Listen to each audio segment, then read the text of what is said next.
Rudin. By Ivan Turgenev. Introduction. Turgenev is an author who no longer belongs to Russia only. During the last 15 years of his life he won for himself the reading public, first in France, then in Germany and America, and finally in England. In his funeral oration, the spokesman of the most artistic and critical of European nations, Ernest Renan, hailed him as one of the greatest writers of our times. The master, whose exquisite works have charmed our century, stands more than any other man as the incarnation of a whole race, because a whole world lived in him and spoke through his mouth. Not the Russian world only, we may add, but the whole Slavonic world, to which it was an honor to have been expressed by so great a master. This recognition was, however, of slow growth.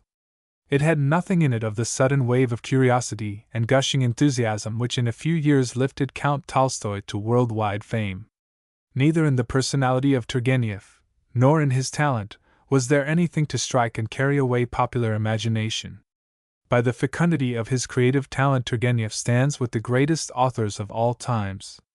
The gallery of living people, men, and especially women, each different and perfectly individualized, yet all the creatures of actual life, whom Turgenev introduces to us, the vast body of psychological truths he discovers, the subtle shades of men's feelings he reveals to us, is such as only the greatest among the great have succeeded in leaving as their artistic inheritance to their country and to the world.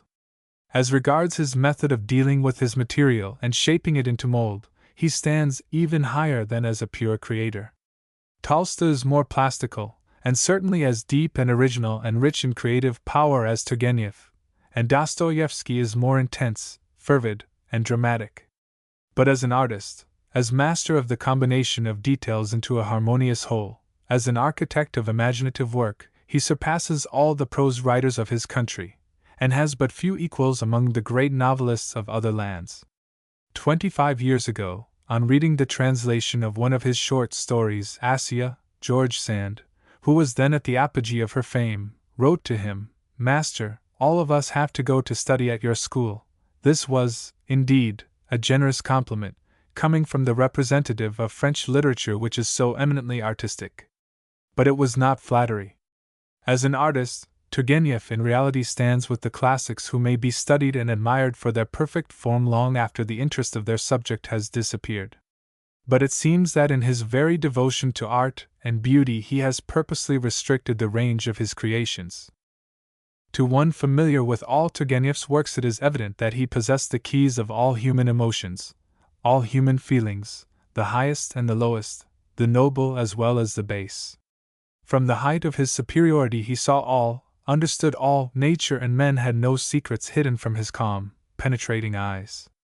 In his latter days, sketches such as Clara Milich, The Song of Triumphant Love, The Dream, and The Incomparable Phantoms, he showed that he could equal Edgar Poe, Hoffmann, and Dostoevsky in the mastery of the fantastical, the horrible, the mysterious, and the incomprehensible, which lives somewhere in human nerves, though not to be defined by reason.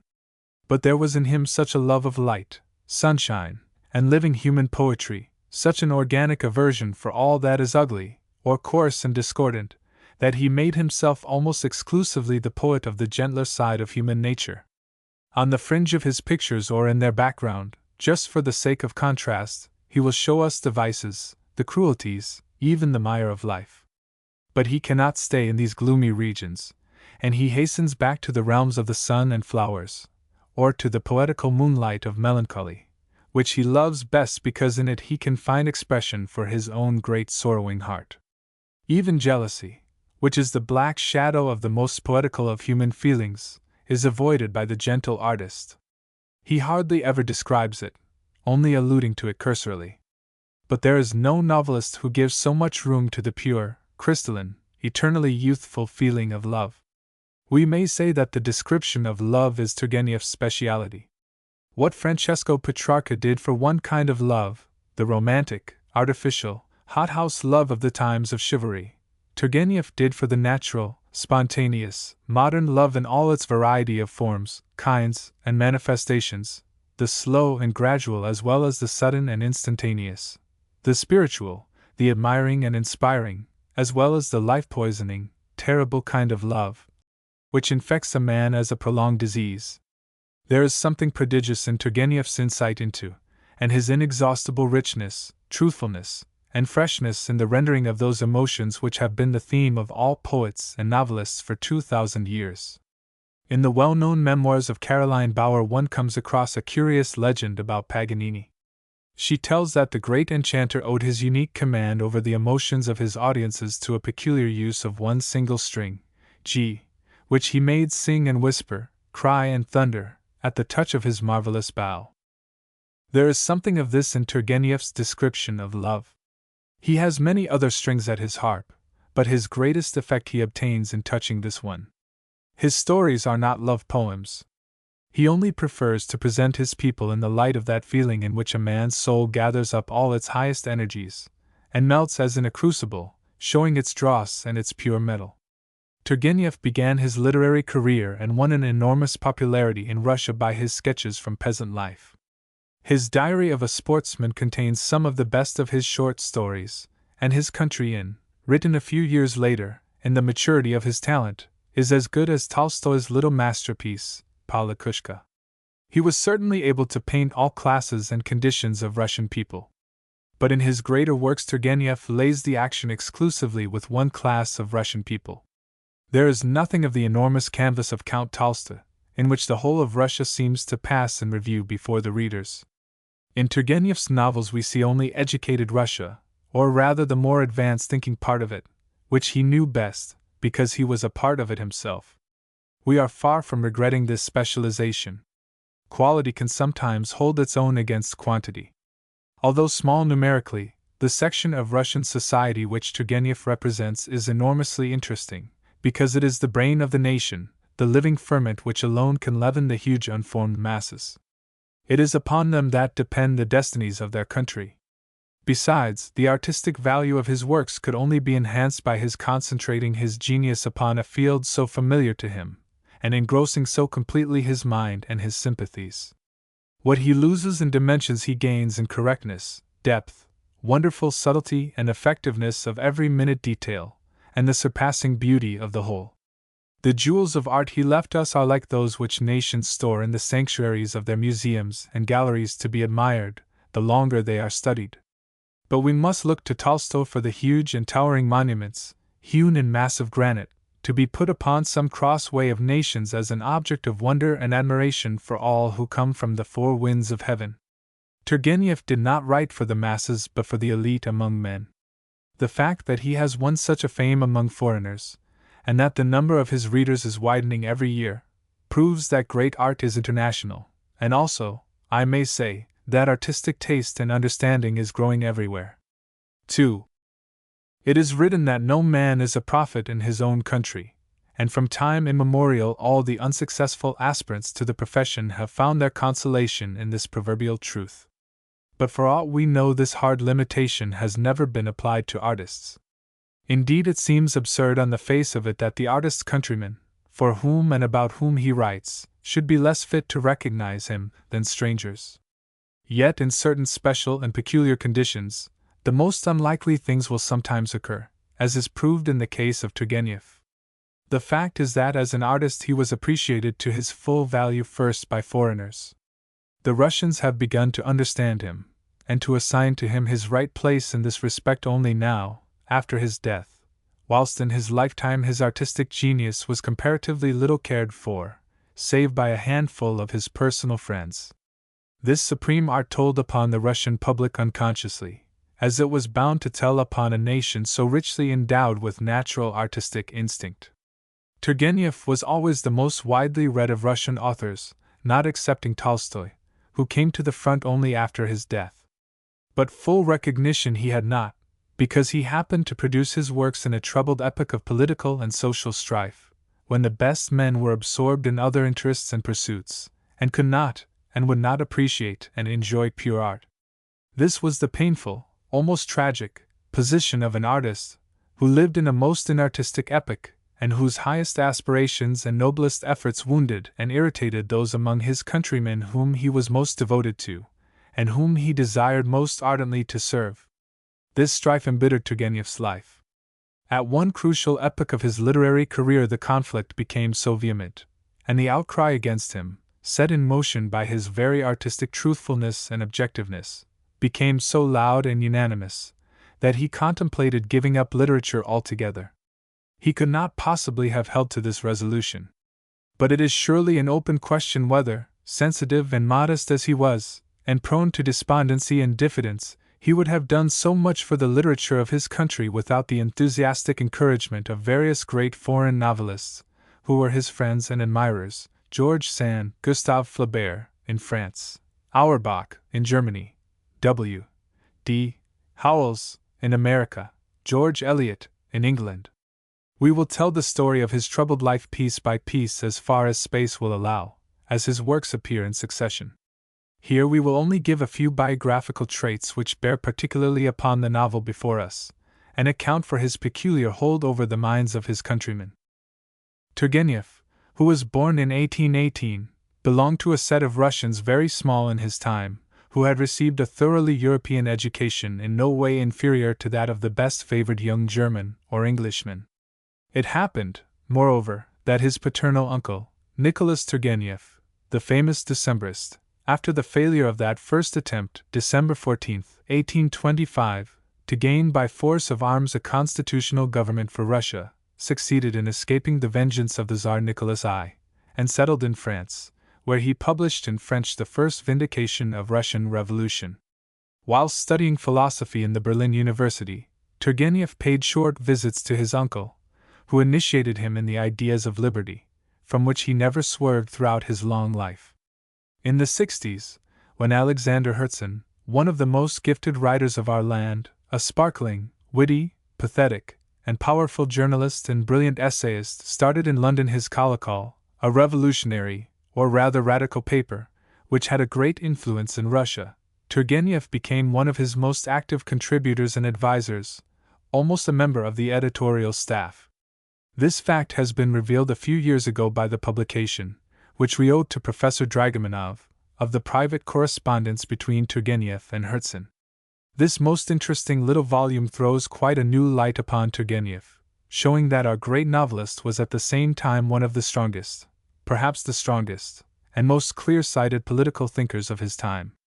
However surprising such a versatility may appear, it is proved to demonstration by a comparison of his views, his attitude, and his forecasts, some of which have been verified only lately, with those of the acknowledged leaders and spokesmen of the various political parties of his day, including Alexander Herzen himself. Turgenev's are always the soundest, the most correct and far-sighted judgments, as latter-day history has proved. A man with so ardent a love of liberty, and such radical views, could not possibly banish them from his literary works, no matter how great his devotion to pure art. He would have been a poor artist had he inflicted upon himself such a mutilation, because freedom from all restraints, the frank, sincere expression of the artist's individuality, is the life and soul of all true art.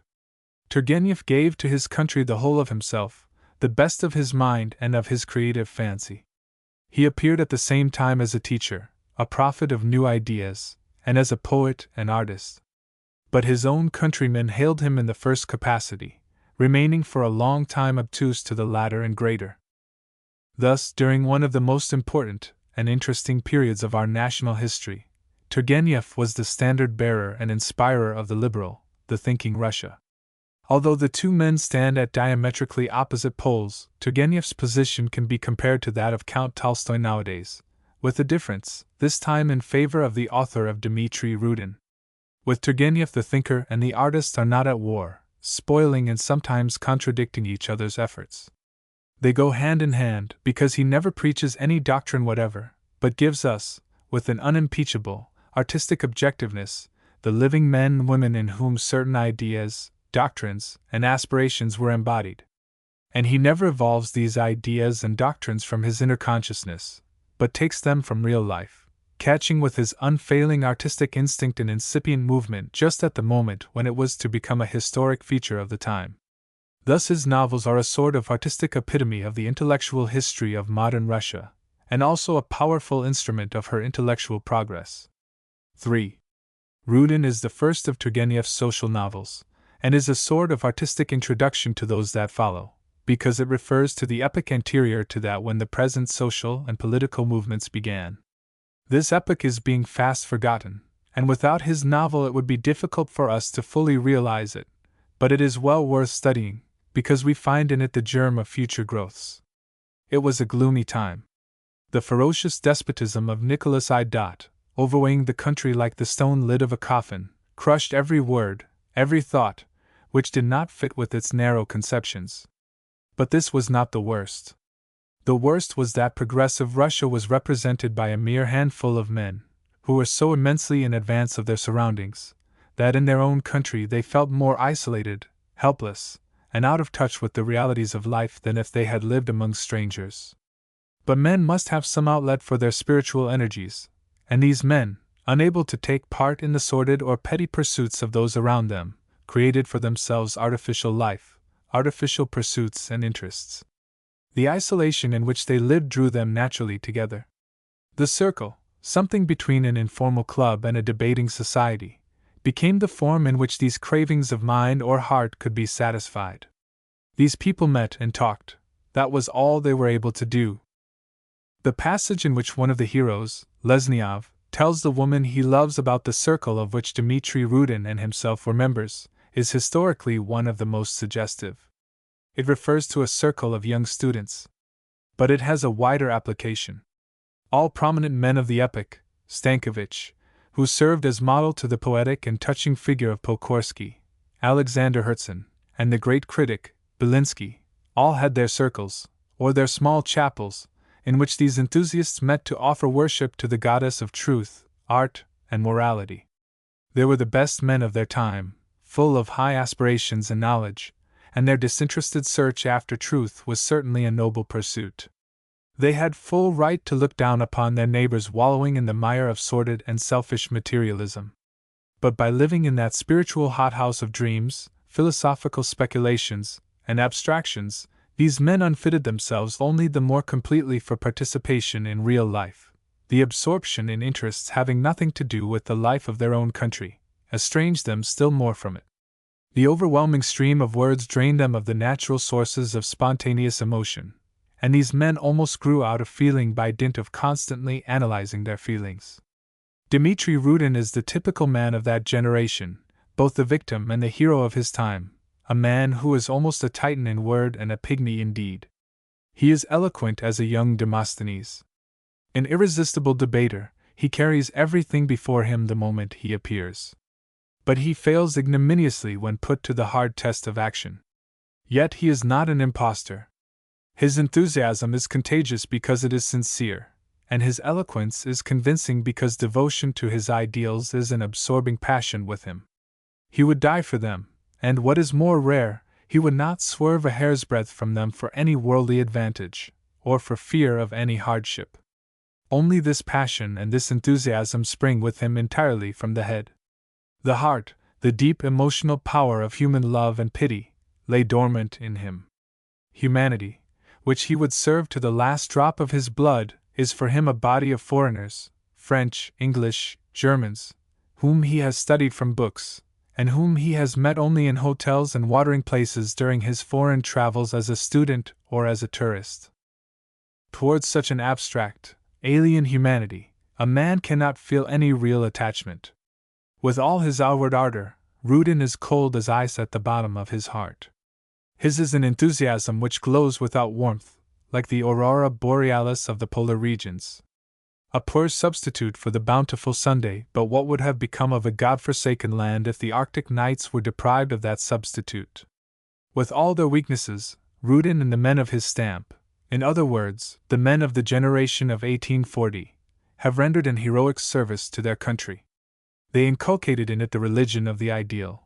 They brought in the seeds, which had only to be thrown into the warm furrow of their native soil to bring forth the rich crops of the future. The shortcomings and the impotence of these men were due to their having no organic ties with their own country, no roots in the Russian soil.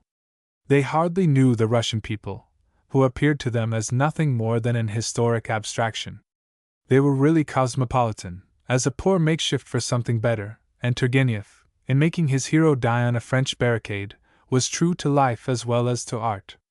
The inward growth of the country has remedied this defect in the course of the 3 generations which have followed. But has the remedy been complete? No, far from it, unfortunately. There are still thousands of barriers preventing the Russians from doing something useful for their countrymen and mixing freely with them. The spiritual energies of the most ardent are still compelled, partially at least, to run into the artificial channels described in Turgenev's novel. Hence the perpetuation of Rudin's type, which acquires more than an historical interest. In discussing the character of Hlestakov, the hero of his great comedy, Gogol declared that this type is pretty nigh universal, because every Russian, he says, has a bit of Hlestakov in him. This not very flattering opinion has been humbly endorsed and repeated since, out of reverence to Gogol's great authority, although it is untrue on the face of it. Hlestakov is a sort of Tartarin in Russian dress, whilst simplicity and sincerity are the fundamental traits of all that is Russian in character, manner, art, literature. But it may be truly said that every educated Russian of our time has a bit of Dmitry Rudin in him. This figure is undoubtedly one of the finest in Turgenev's gallery, and it is at the same time one of the most brilliant examples of his artistic method. Turgenev does not give us at one stroke sculptured figures made from one block, such as rise before us from Tolstoy's pages. His art is rather that of a painter or musical composer than of a sculptor. He has more color, a deeper perspective, a greater variety of lights and shadows, a more complete portraiture of the spiritual man. Tolstoy's people stand so living and concrete that one feels one can recognize them in the street. Turgenev's are like people whose intimate confessions and private correspondence, unveiling all the secrets of their spiritual life, have been submitted to one.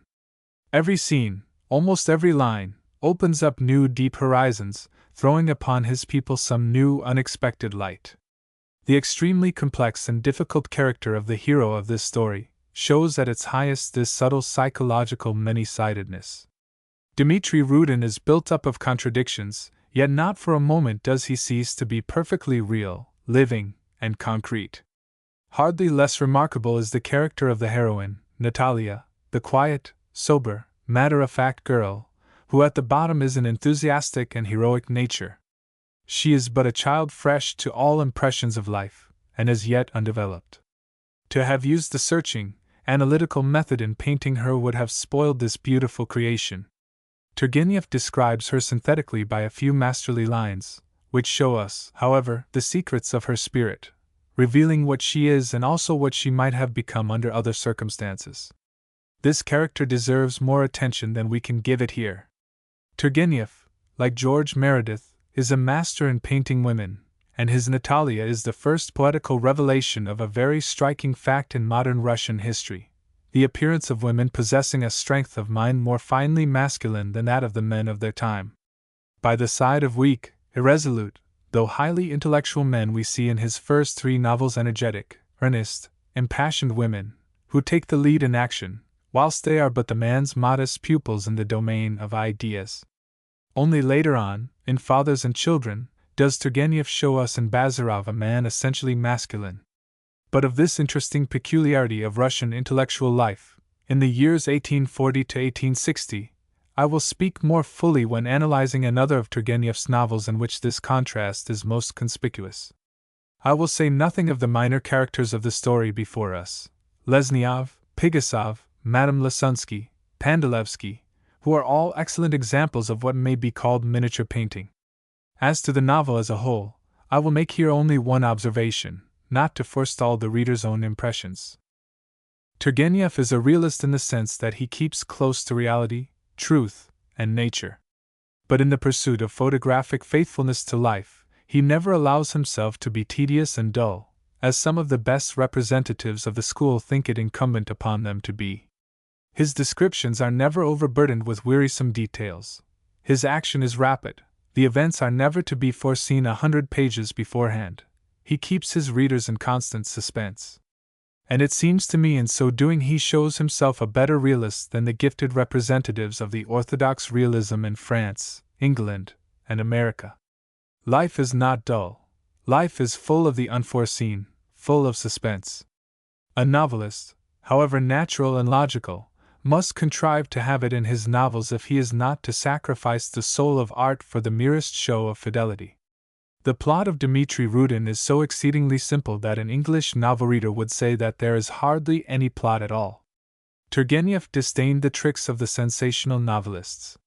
Yet, for a Russian at least, it is easier to lay down before the end a novel by Victor Hugo or Alexander Dumas than Dmitri Rudin, or, indeed, any of Turgenev's great novels. What the novelists of the Romantic school obtain by the charm of unexpected adventures and thrilling situations, Turgenev succeeds in obtaining by the brisk, admirably concentrated action, and above all, by the simplest and most precious of a novelist's gifts, his unique command over the sympathies and emotions of his readers. In this he can be compared to a musician who works upon the nerves and the souls of his audience without the intermediary of the mind, or, better still, to a poet who combines the power of the word with the magic spell of harmony. One does not read his novels, one lives in them. Much of this peculiar gift of fascination is certainly due to Turgenev's mastery over all the resources of our rich, flexible, and musical language. The poet Lermontov alone wrote as splendid a prose as Turgenev. A good deal of its charm is unavoidably lost in translation. But I am happy to say that the present one is as near an approach to the elegance and poetry of the original as I have ever come across.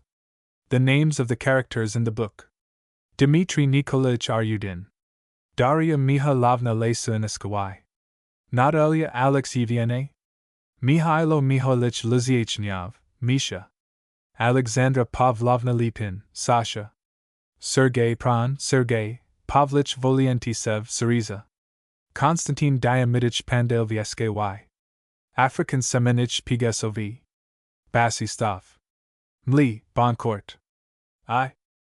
It was a quiet summer morning. The sun stood already pretty high in the clear sky, but the fields were still sparkling with dew. A fresh breeze blew fragrantly from the scarce awakened valleys, and in the forests, still damp and hushed, the birds were merrily caroling their morning song. On the ridge of a swelling upland, which was covered from base to summit with blossoming rye, a little village was to be seen. Along a narrow byroad to this little village a young woman was walking in a white muslin gown and a round straw hat, with a parasol in her hand. A page boy followed her some distance behind.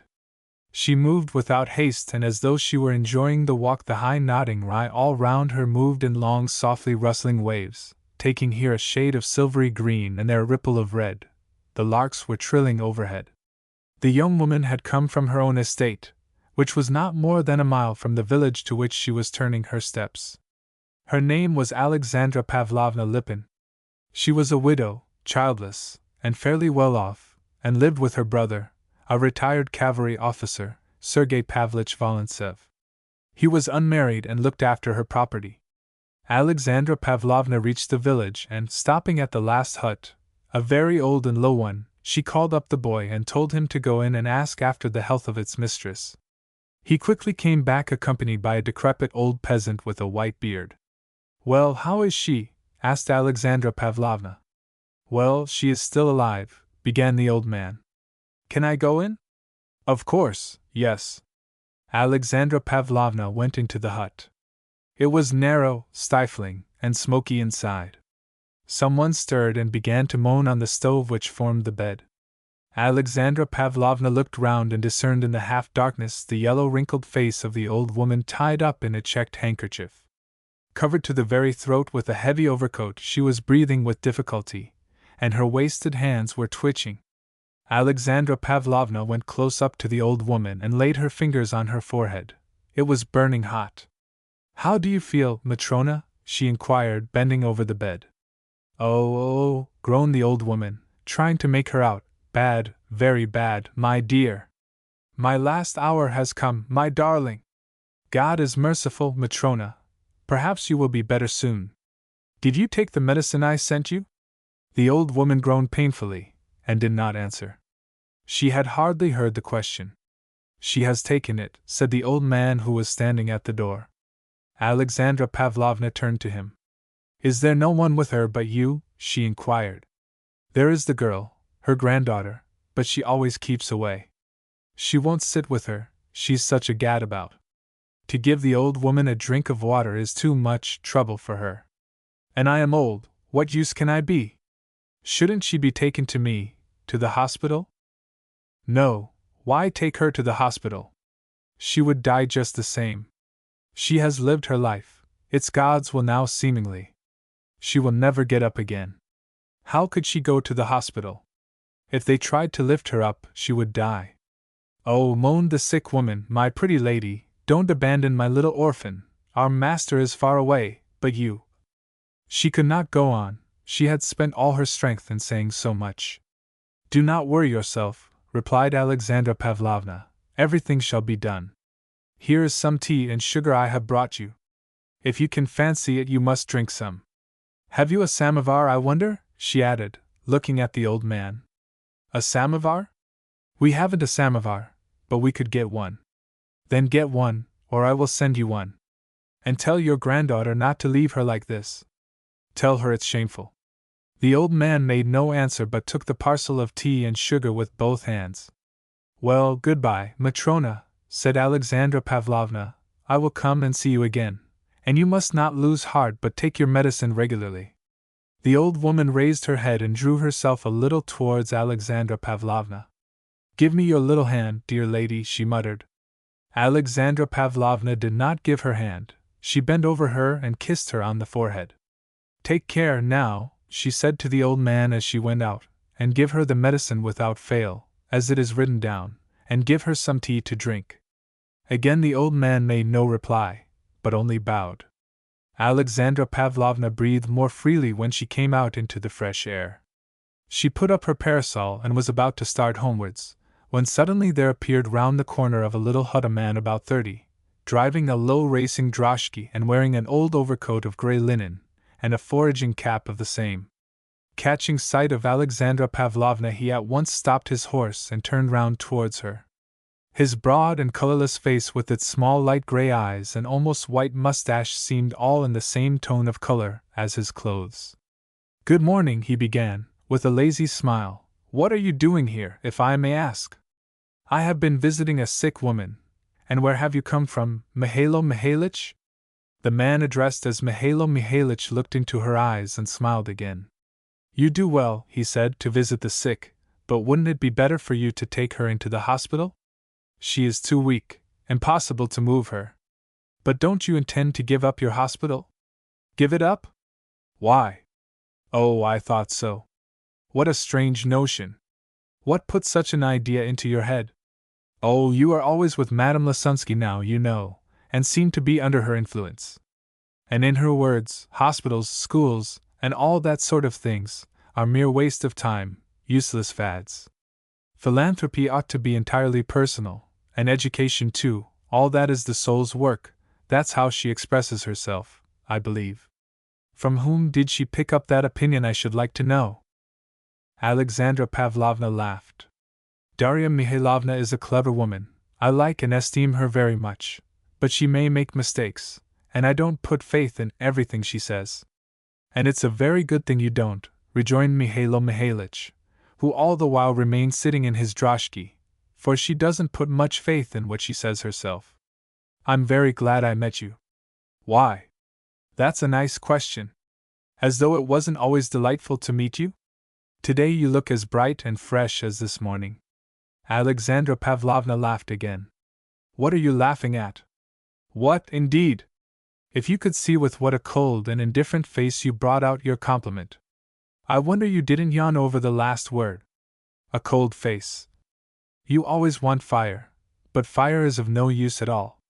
It flares and smokes and goes out. And warms, put in Alexandra Pavlovna. Yes, and burns. Well, what if it does burn? That's no great harm either. It's better anyway then.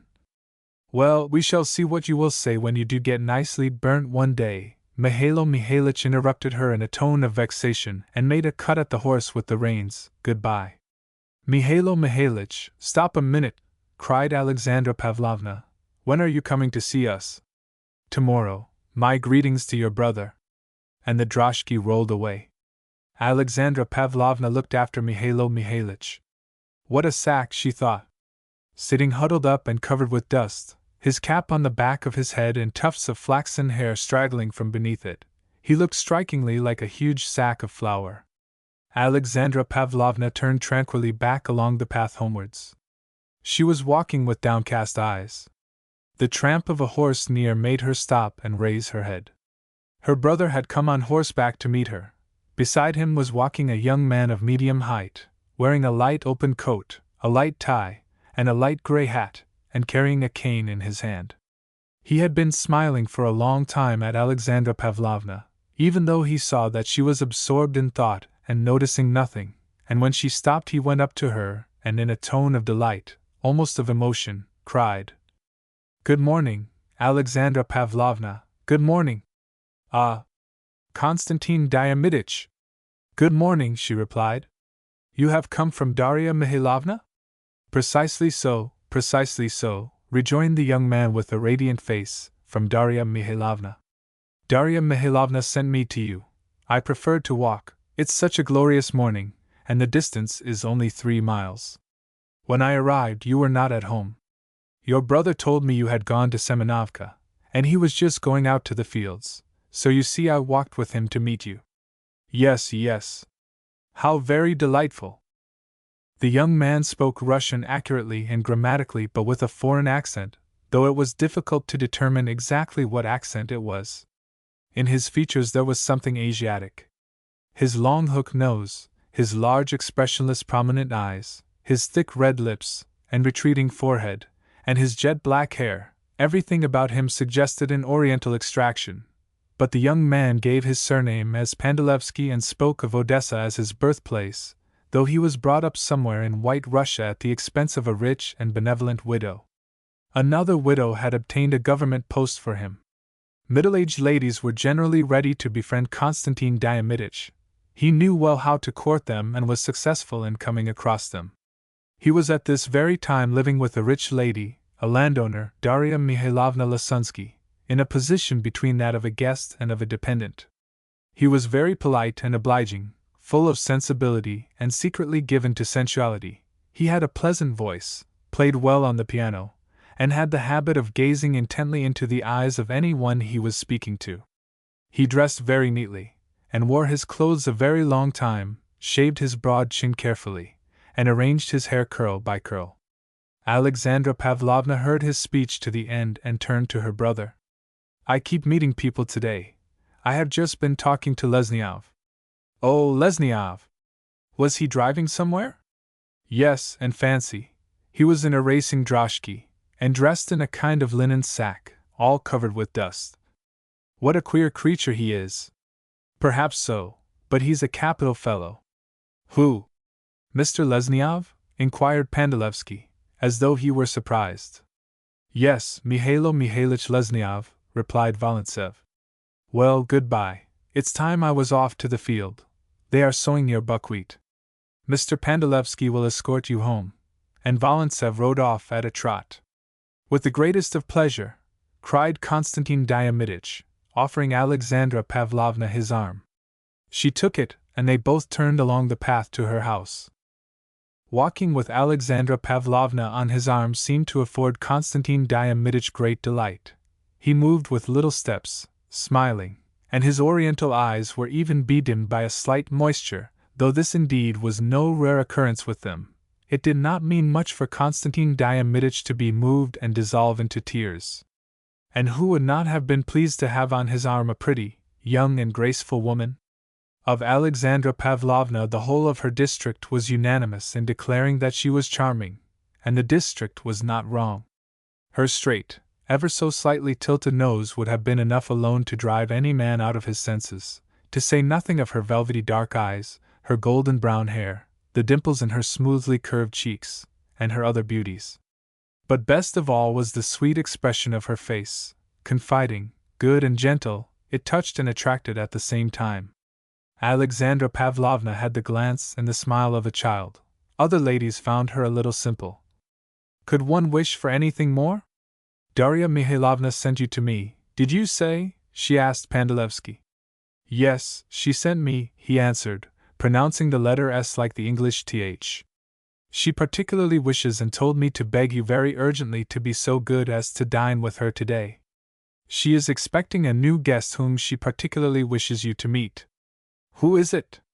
A certain Muffle, a baron, a gentleman of the bedchamber from Petersburg. Darya Mihailovna made his acquaintance lately at the Prince Garin's, and speaks of him in high terms as an agreeable and cultivated young man. His Excellency the Baron is interested, too, in literature, or more strictly speaking, what an exquisite butterfly! Pray look at it, more strictly speaking, in political economy. He has written an essay on some very interesting question, and wants to submit it to Darya Mihailovna's criticism.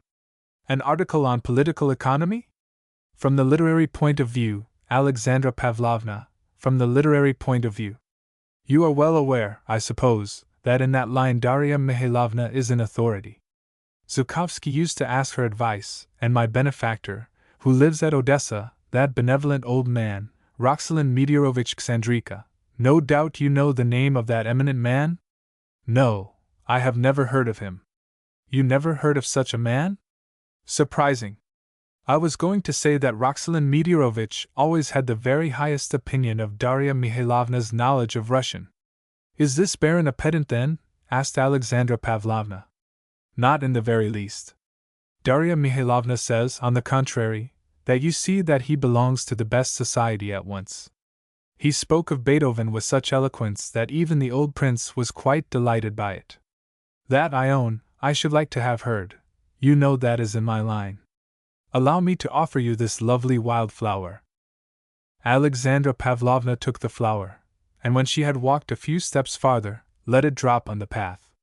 They were not more than 200 paces from her house. It had been recently built and whitewashed, and looked out hospitably with its wide light windows from the thick foliage of the old limes and maples. So what message do you give me for Darya Mihailovna?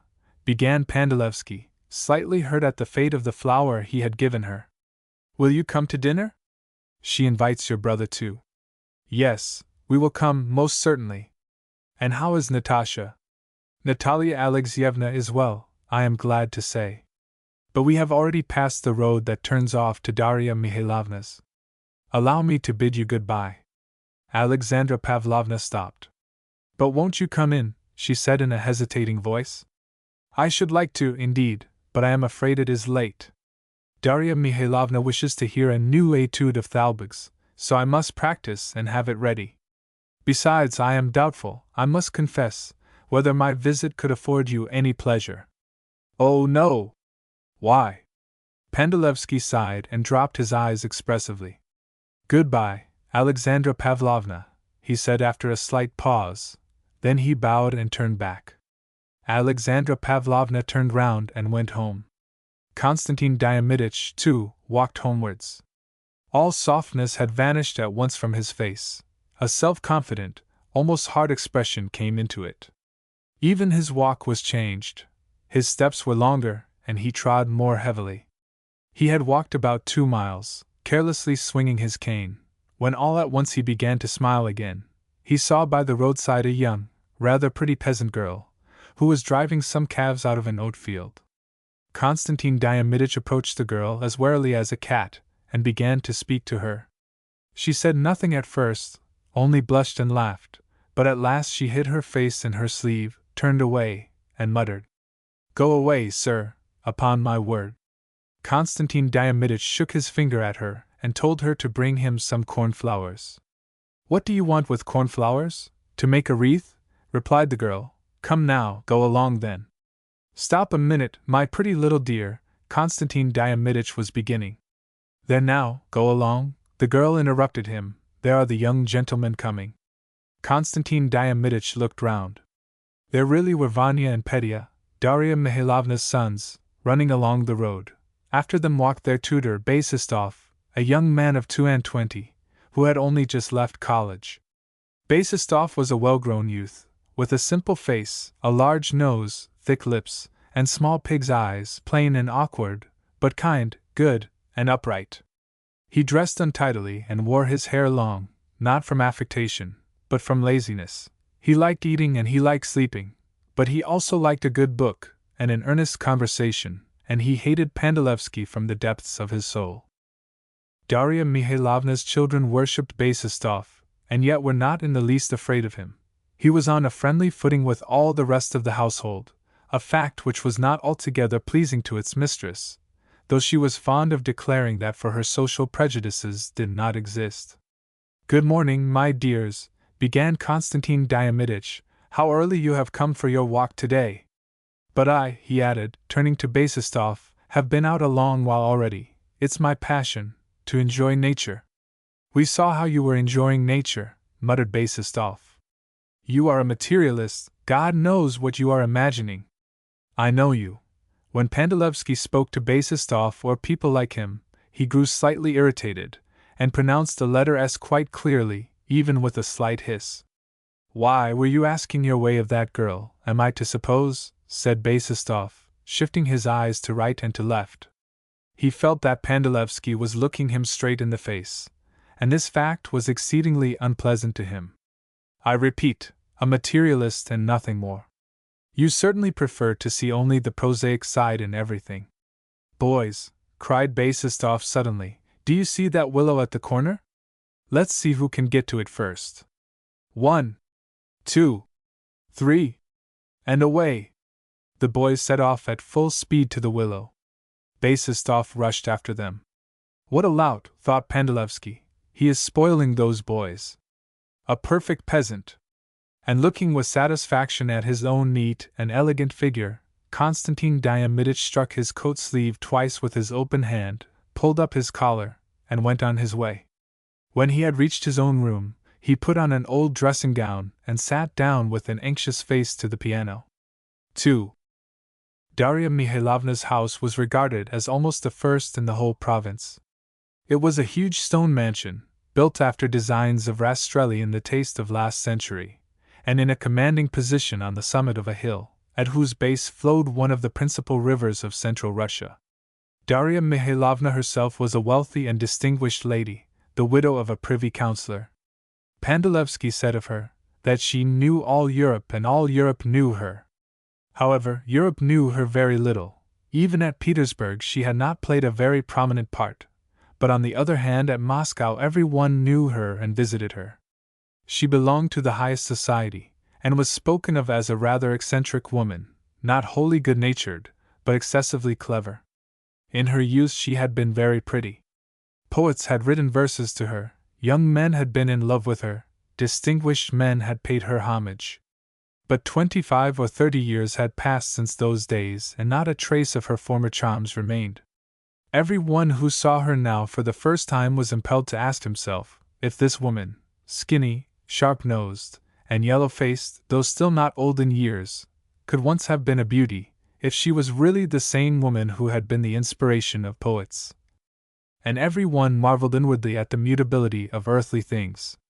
It is true that Pandalevsky discovered that Darya Mihailovna had preserved her magnificent eyes in a marvelous way, but we have seen that Pandalevsky also maintained that all Europe knew her.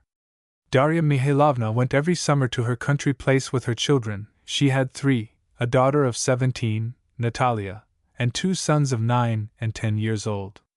She kept open house in the country, that is, she received men, especially unmarried ones. Provincial ladies she could not endure. But what of the treatment she received from those ladies in return? Darya Mihailovna, according to them, was a haughty, immoral, and insufferable tyrant, and above all, she permitted herself such liberties in conversation, it was shocking. Darya Mihailovna certainly did not care to stand on ceremony in the country, and in the unconstrained frankness of her manners there was perceptible a slight shade of the contempt of the lioness of the capital for the petty and obscure creatures who surrounded her. She had a careless, and even a sarcastic manner with her own set, but the shade of contempt was not there. By the way, reader, have you observed that a person who is exceptionally nonchalant with his inferiors is never nonchalant with persons of a higher rank? Why is that? But such questions lead to nothing. When Konstantin Diamiditch, having at last learnt by heart the Etude of Thalberg, went down from his bright and cheerful room to the drawing-room, he already found the whole household assembled. The salon was already beginning. The lady of the house was reposing on a wide couch, her feet gathered up under her, and a new French pamphlet in her hand. At the window behind a tambour frame, sat on one side the daughter of Darya Mihailovna, on the other, Mli Boncourt, the governess, a dry old maiden lady of 60, with a false front of black curls under a party-colored cap and cotton wool in her ears. In the corner near the door was huddled Basistov reading a paper. Near him were Petya and Vanya playing draughts, and, leaning by the stove, his hands clasped behind his back, was a gentleman of low stature, with a swarthy face covered with bristling gray hair and fiery black eyes, a certain African seamanich Pigasov. This Pigasov was a strange person. Full of acerbity against everything and everyone, especially against women, he was railing from morning to night, sometimes very aptly, sometimes rather stupidly, but always with gusto. His ill humor almost approached puerility. His laugh, the sound of his voice, his whole being seemed steeped in venom. Darya Mihailovna gave Pigasov a cordial reception. He amused her with his sallies. They were certainly absurd enough. He took delight in perpetual exaggeration. For example, if he were told of any disaster, that a village had been struck by lightning, or that a mill had been carried away by floods, or that a peasant had cut his hand with an axe, he invariably asked with concentrated bitterness, "And what's her name?" meaning, what is the name of the woman responsible for this calamity? For according to his convictions, a woman was the cause of every misfortune. If you only look deep enough into the matter. He once threw himself on his knees before a lady he hardly knew at all, who had been effusive in her hospitality to him, and began tearfully, but with wrath written on his face, to entreat her to have compassion on him, saying that he had done her no harm and never would come to see her for the future. Once a horse had bolted with one of Darya Mihailovna's maids, thrown her into a ditch, and almost killed her.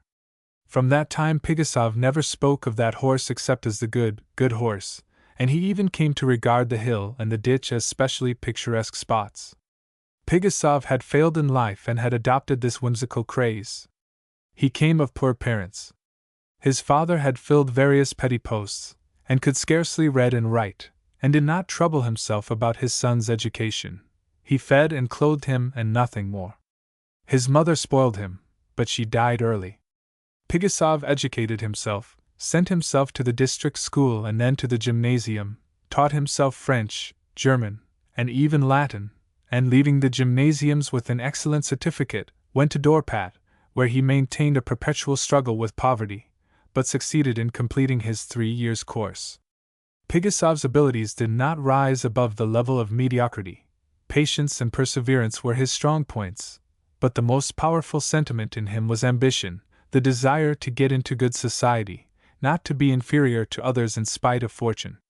He had studied diligently and gone to the Dorpat University from ambition. Poverty exasperated him, and made him watchful and cunning. He expressed himself with originality. From his youth he had adopted a special kind of stinging and exasperated eloquence. His ideas did not rise above the common level, but his way of speaking made him seem not only a clever, but even a very clever, man.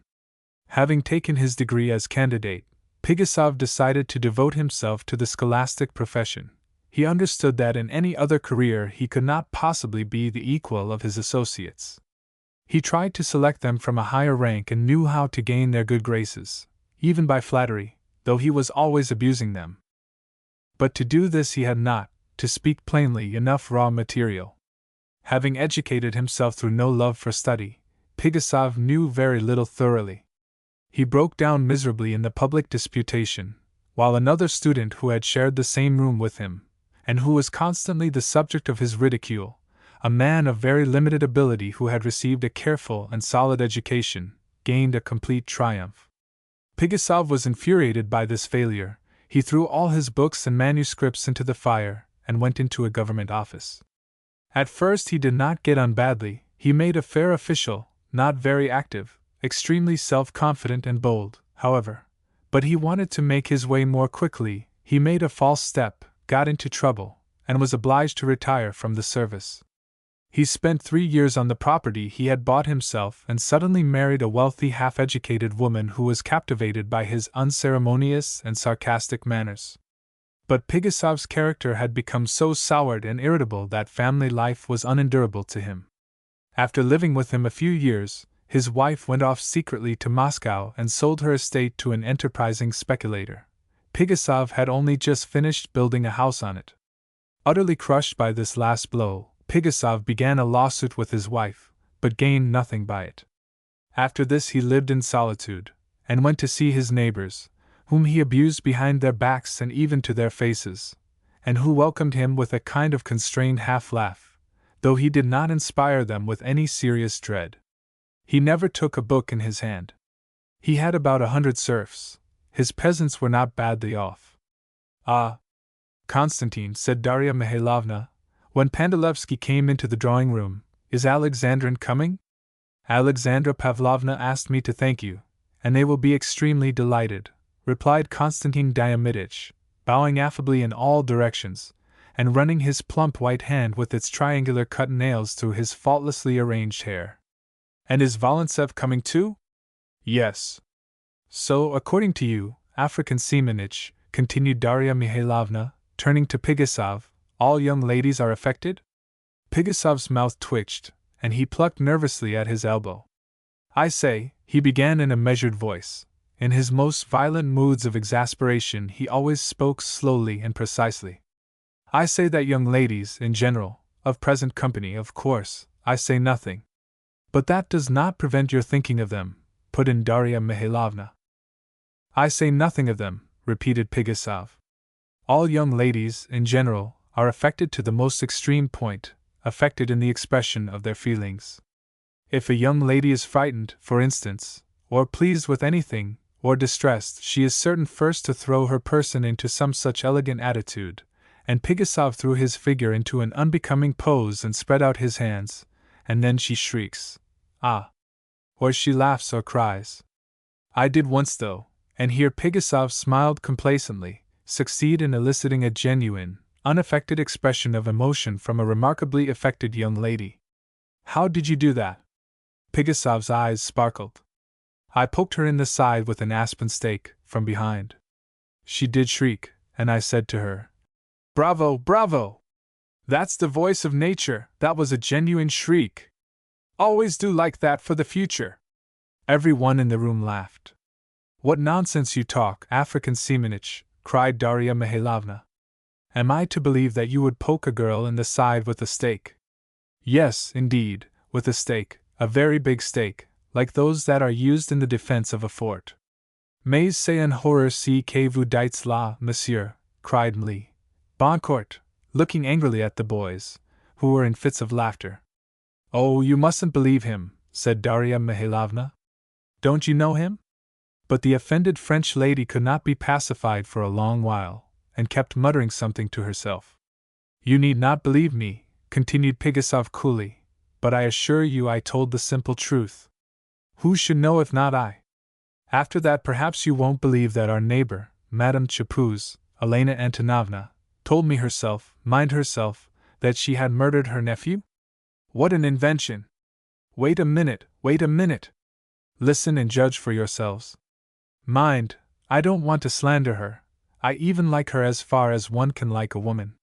She hasn't a single book in her house except a calendar, and she can't read except aloud, and that exercise throws her into a violent perspiration, and she complains then that her eyes feel bursting out of her head. In short, she's a capital woman, and her servant girls grow fat. Why should I slander her? You see," observed Darya Mihailovna, "African Semenich has got on his hobby horse, now he will not be off it tonight." "My hobby!" "But women have 3 at least, which they are never off, except, perhaps, when they're asleep." "What 3 hobbies are those?" "Reproof, reproach, recrimination." "Do you know, African Semenich," began Darya Mihailovna, "you cannot be so bitter against women for nothing. Some woman or other must have done me an injury, you mean?" Pigasov interrupted. Darya Mihailovna was rather embarrassed. She remembered Pigasov's unlucky marriage, and only nodded. "One woman certainly did me an injury," said Pigasov, "though she was a good, very good one." "Who was that?" "My mother," said Pigasov, dropping his voice. "Your mother?" What injury could she have done you? She brought me into the world. Darya Mihailovna frowned. Our conversation, she said, seems to have taken a gloomy turn. Constantine, play us Thalberg's new etude. I dare say the music will soothe African seamanage. Orpheus soothed savage beasts. Constantine Diomidich took his seat at the piano, and played the etude very fairly well. Natalia Alexyevna at first listened attentively, then she bent over her work again. Merci, c'est charmant, observed Darya Mihailovna. I love Thalberg. Il est si distingué. What are you thinking of, African seamanage? I thought, began African seamanage slowly, that there are three kinds of egoists: the egoists who live themselves and let others live, the egoists who live themselves and don't let others live, and the egoists who don't live themselves and don't let others live. Women, for the most part, belong to the third class. That's polite. I am very much astonished at one thing, African seamanage, your confidence in your convictions. Of course you can never be mistaken. Who says so? I make mistakes. A man, too, may be mistaken. But do you know the difference between a man's mistakes and a woman's? Don't you know? Well, here it is. A man may say, for example, that 2 × 2 makes not 4, but 5, or 3½ but a woman will say that 2 × 2 makes a wax candle. I fancy I've heard you say that before. But allow me to ask, what connection had your idea of the three kinds of egoists with the music you have just been hearing? None at all, but I did not listen to the music. Well, incurable I see you are, and that is all about it, answered Darya Mihailovna, slightly altering Griboyedov's line. What do you like, since you don't care for music? Literature? I like literature, only not our contemporary literature. Why? I'll tell you why. I crossed the Oka lately in a ferry boat with a gentleman. The ferry got fixed in a narrow place. They had to drag the carriages ashore by hand. This gentleman had a very heavy coach.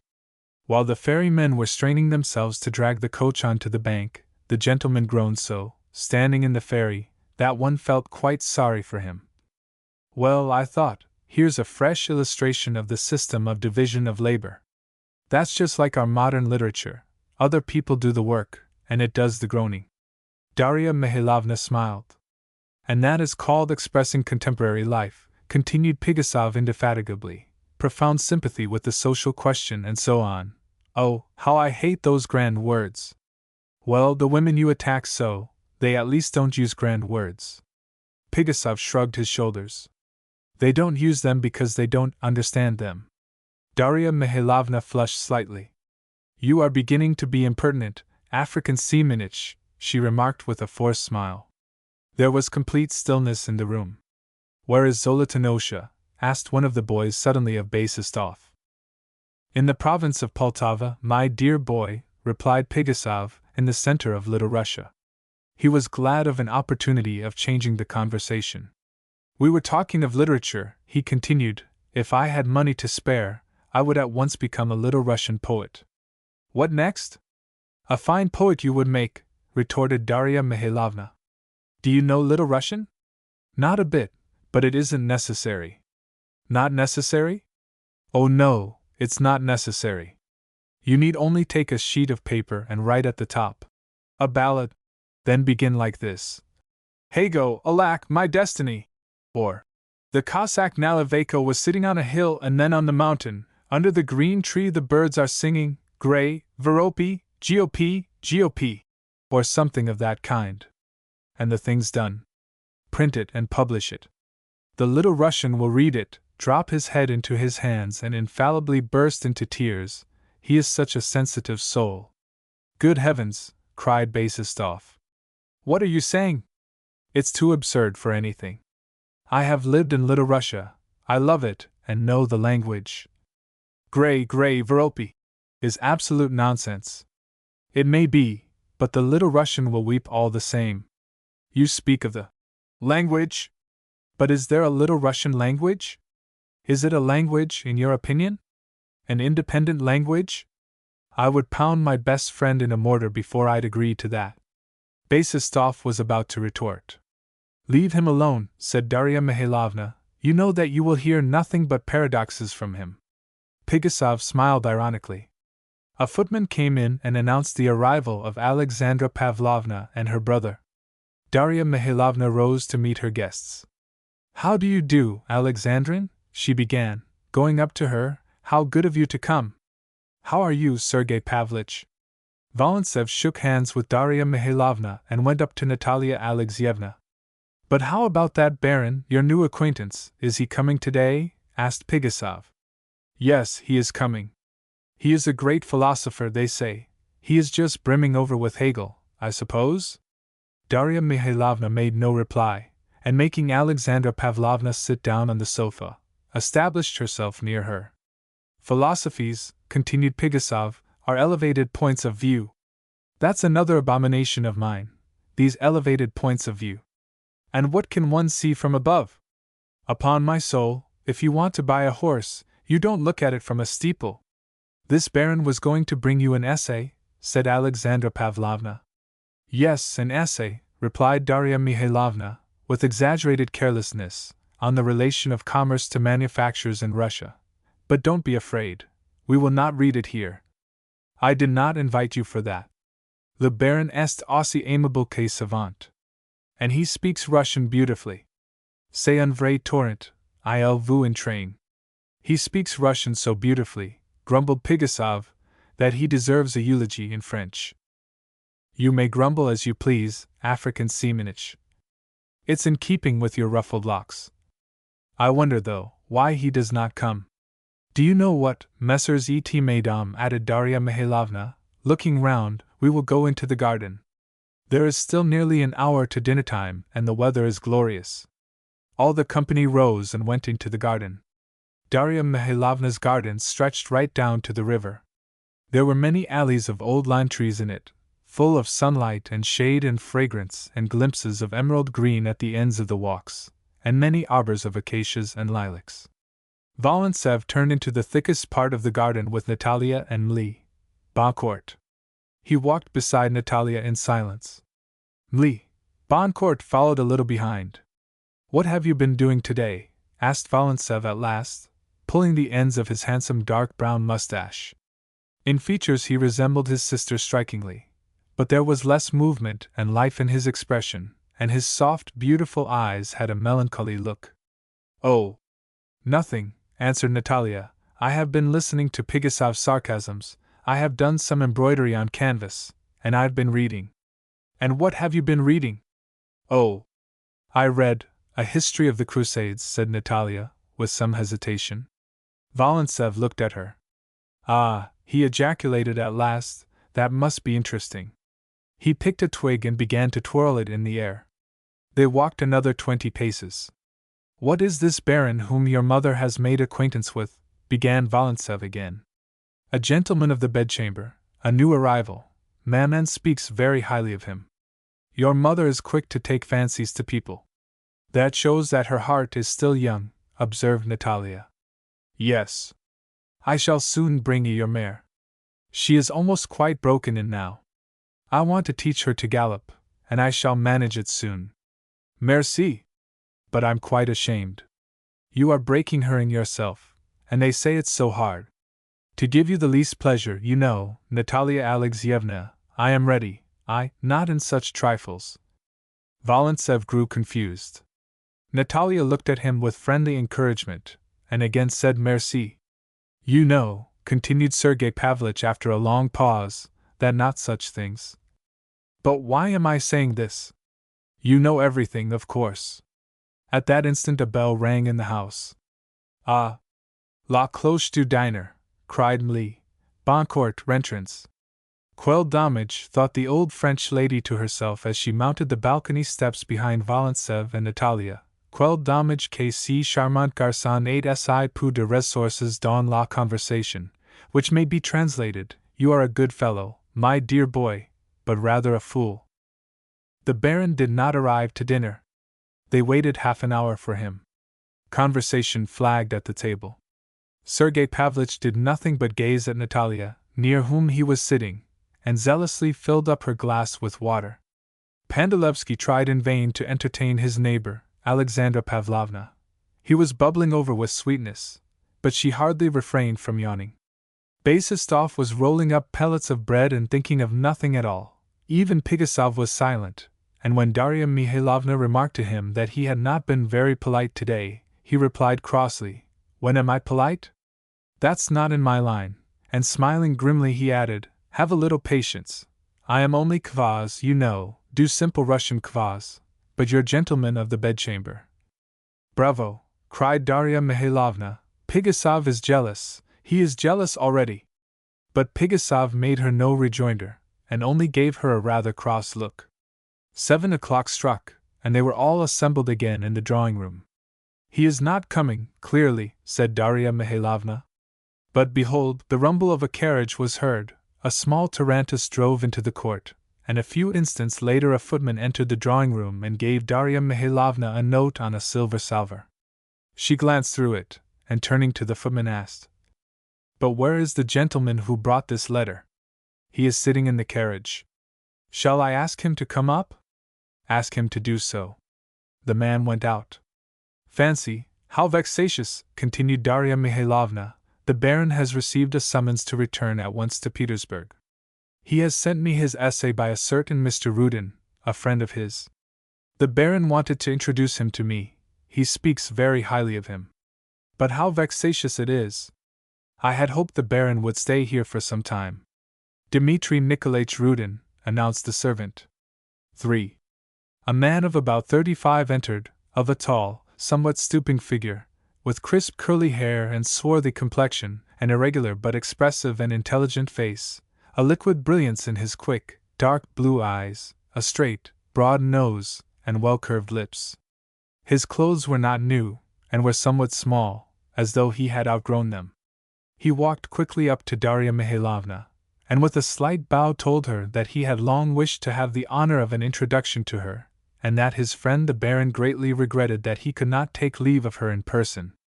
The thin sound of Rudin's voice seemed out of keeping with his tall figure and broad chest. "Pray be seated, very delighted," murmured Darya Mihailovna, and after introducing him to the rest of the company, she asked him whether he belonged to those parts or was a visitor. "My estate is in the T province," replied Rudin, holding his hat on his knees. "I have not been here long. I came on business and stayed for a while in your district town." "With whom?" "With the doctor. He was an old chum of mine at the university." "Ah, the doctor. He is highly spoken of. He is skillful in his work, they say. But have you known the Baron long?" "I met him last winter in Moscow, and I have just been spending about a week with him. He is a very clever man, the Baron." "Yes." Darya Mihailovna sniffed at her little crushed-up handkerchief steeped in eau de cologne. "Are you in the government service?" she asked. "Who? I? Yes. No, I have retired." There followed a brief pause. The general conversation was resumed. "If you will allow me to be inquisitive," began Pigasov, turning to Rudin, "do you know the contents of the essay which His Excellency the Baron has sent?" "Yes, I do. This essay deals with the relations to commerce, or no, of manufactures to commerce in our country. That was your expression, I think, Darya Mihailovna?" "Yes, it deals with," began Darya Mihailovna, pressing her hand to her forehead. "I am, of course, a poor judge of such matters," continued Pigasov, "but I must confess that to me even the title of the essay seems excessively, how could I put it delicately, excessively obscure and complicated. Why does it seem so to you?" Pigasov smiled and looked across at Darya Mihailovna. "Why, is it clear to you?" he said, turning his foxy face again towards Rudin. "To me? Yes. Him. No doubt you must know better." "Does your head ache?" Alexandra Pavlovna inquired of Darya Mihailovna. "No, it is only my nerveux. Allow me to inquire," Pigasov was beginning again in his nasal tones, "your friend, His Excellency Baron Muffle, I think that's his name?" "Precisely. Does His Excellency Baron Muffle make a special study of political economy, or does he only devote to that interesting subject the hours of leisure left over from his social amusements and his official duties?" Rudin looked steadily at Pigasov. The Baron is an amateur on this subject, he replied, growing rather red, but in his essay there is much that is interesting and just. I am not able to dispute it with you. I have not read the essay. But I venture to ask, the work of your friend Baron Muffle is no doubt founded more upon general propositions than upon facts. It contains both facts and propositions founded upon the facts. Yes, yes. I must tell you that, in my opinion, and I've a right to give my opinion, on occasion, I spent 3 years at Dorpat, all these so-called general propositions, hypotheses, these systems, excuse me, I am a provincial, I speak the truth bluntly, are absolutely worthless. All that's only theorizing, only good for misleading people. Give us facts, sir, and that's enough. Really, retorted Rudin, why, but ought not one to give the significance of the facts? General propositions, continued Pigasov, they're my abomination, these general propositions, theories, conclusions. All that's based on so-called convictions. Every one is talking about his convictions, and attaches importance to them, prides himself on them. Ah! And Pigasov shook his fist in the air. Pandalevsky laughed. Capital, put in Rudin, it follows that there is no such thing as conviction according to you? No, it doesn't exist. Is that your conviction? Yes. How do you say that there are none then? Here you have one at the very first turn. All in the room smiled and looked at one another. 1 minute, but Pigasov was beginning. But Darya Mihailovna clapped her hands crying, Bravo, bravo, Pigasov's beaten, and she gently took Rudin's hat from his hand. Defer your delight a little, madam. There's plenty of time, Pigasov began with annoyance. It's not sufficient to say a witty word, with a show of superiority. You must prove, refute. We had wandered from the subject of our discussion. With your permission, remarked Rudin coolly, the matter is very simple. You do not believe in the value of general propositions, you do not believe in convictions? I don't believe in them, I don't believe in anything. Very good. You are a skeptic. I see no necessity for using such a learned word. However, don't interrupt, interposed Darya Mihailovna. At him, good dog, Pandalevsky said to himself at the same instant, and smiled all over. That word expresses my meaning, pursued Rudin.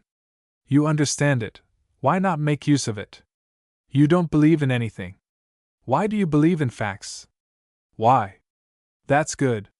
Facts are matters of experience, every one knows what facts are. I judge of them by experience, by my own senses. But may not your senses deceive you? Your senses tell you that the sun goes round the earth. But perhaps you don't agree with Copernicus? You don't even believe in him?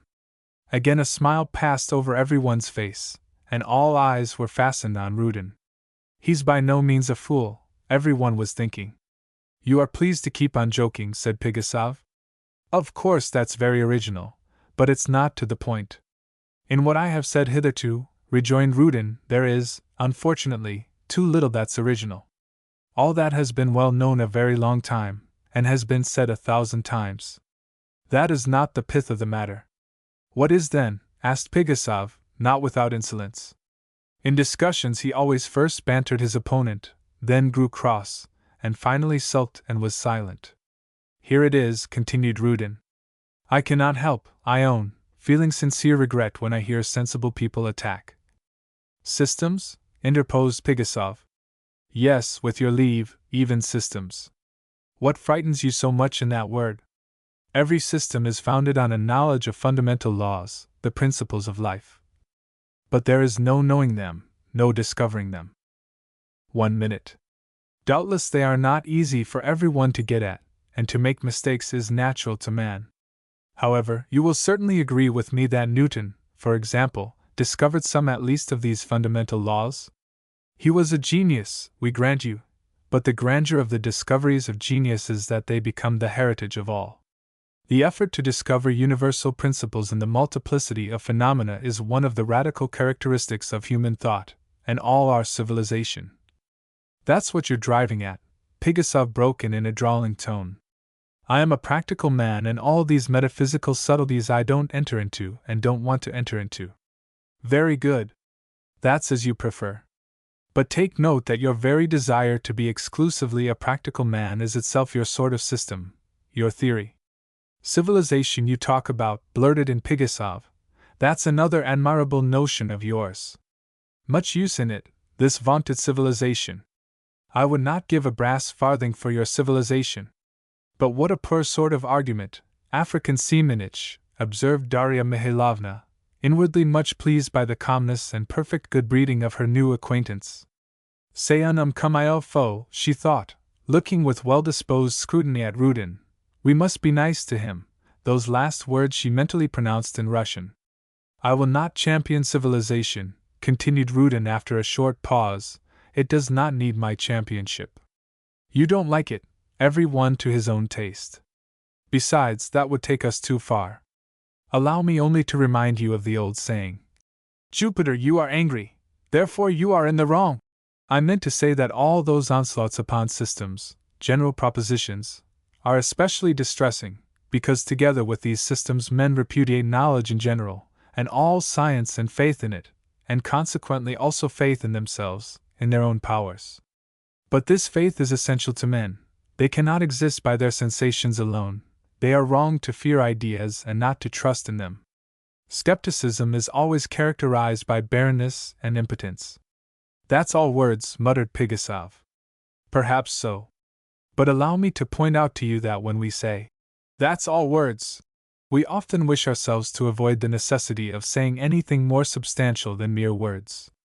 What? Said Pigasov, winking his eyes. You understood what I meant, retorted Rudin, with involuntary, but instantly repressed impatience. I repeat, if man has no steady principle in which he trusts, no ground on which he can take a firm stand, how can he form a just estimate of the needs, the tendencies and the future of his country? How can he know what he ought to do if... I leave you the field, ejaculated Pigasov abruptly, and with a bow he turned away without looking at anyone. Rudin stared at him, and smiled slightly, saying nothing. Aha! He has taken to flight, said Darya Mihailovna. Never mind, Dmitri. I beg your pardon, she added with a cordial smile. What is your paternal name? Nikolaich. Never mind, my dear Dmitri Nikolaich, he did not deceive any of us.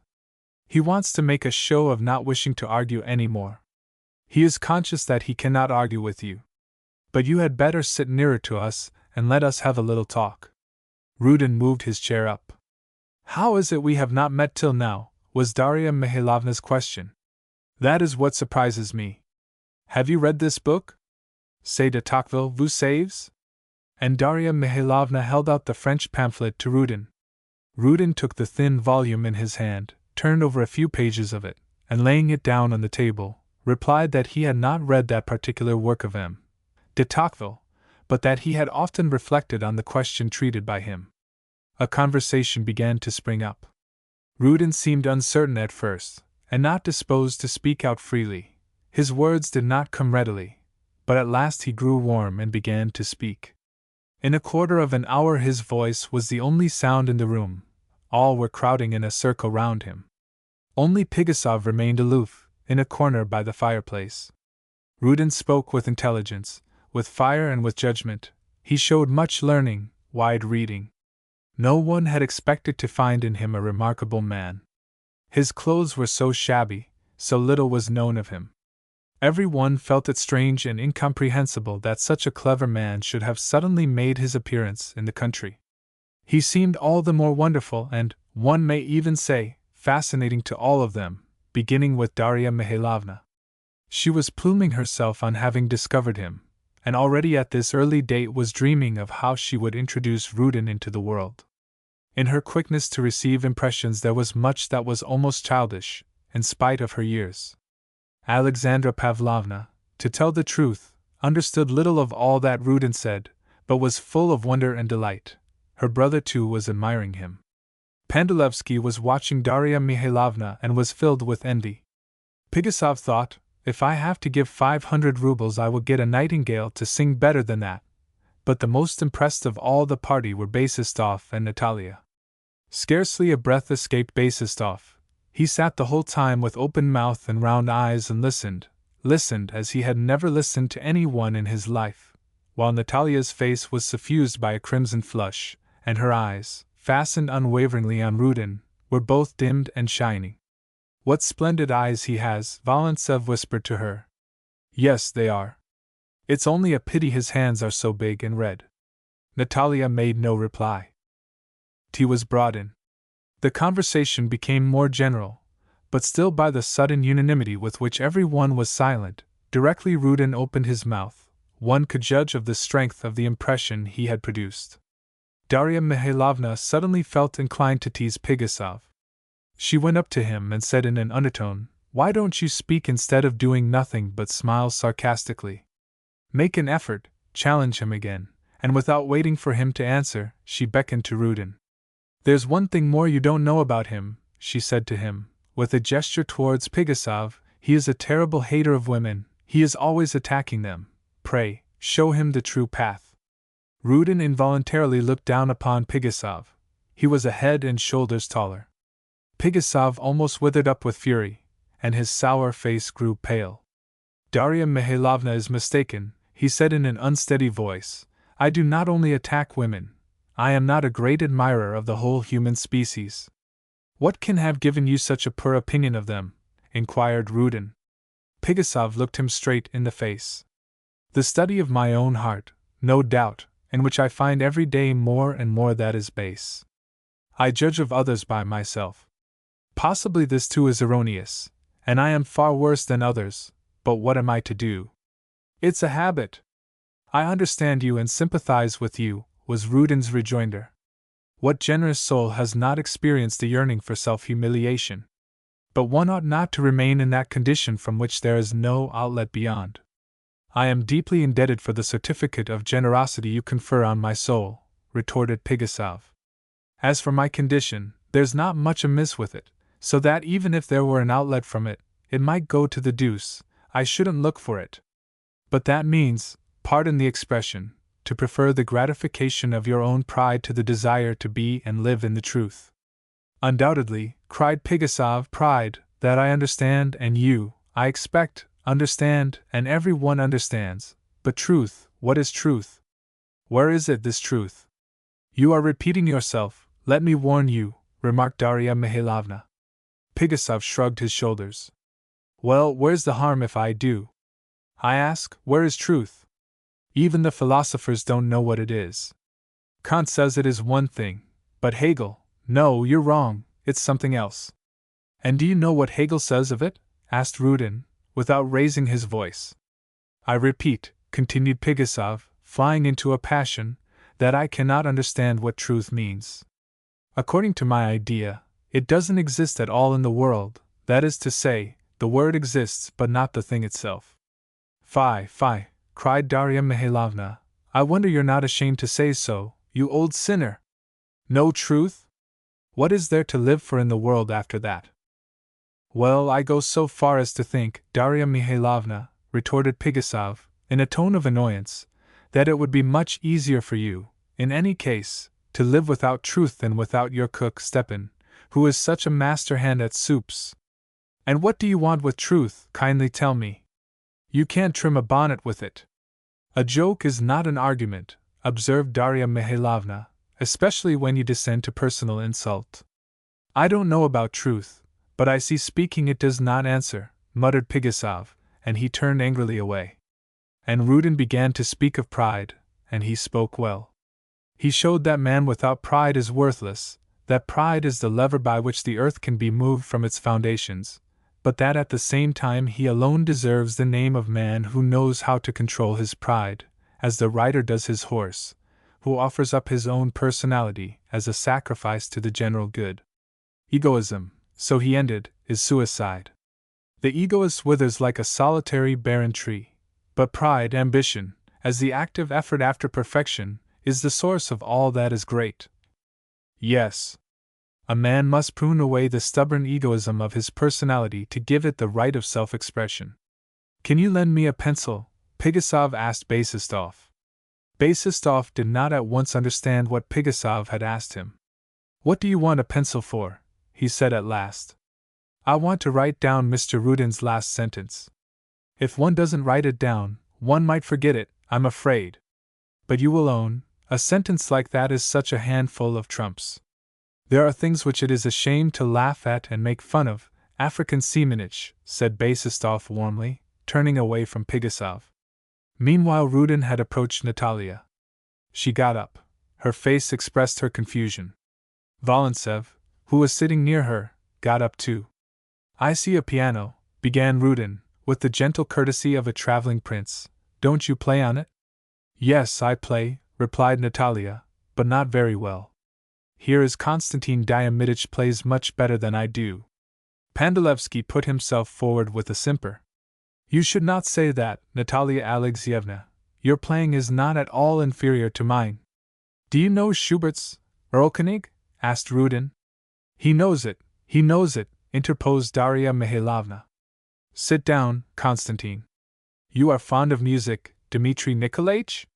Rudin only made a slight motion of the head and ran his hand through his hair, as though disposing himself to listen. Pandalevsky began to play. Natalia was standing near the piano, directly facing Rudin. At the first sound his face was transfigured. His dark blue eyes moved slowly about, from time to time resting upon Natalia. Pandalevsky finished playing. Rudin said nothing and walked up to the open window. A fragrant mist lay like a soft shroud over the garden, a drowsy scent breathed from the trees near. The stars shed a mild radiance.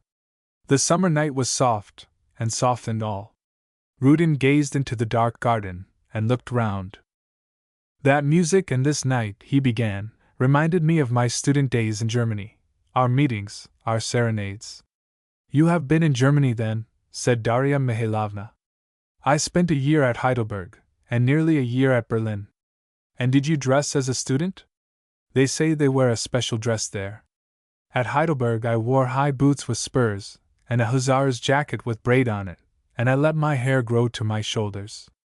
In Berlin the students dress like everybody else. Tell us something of your student life, said Alexandra Pavlovna. Rudin complied. He was not altogether successful in narrative. There was a lack of color in his descriptions.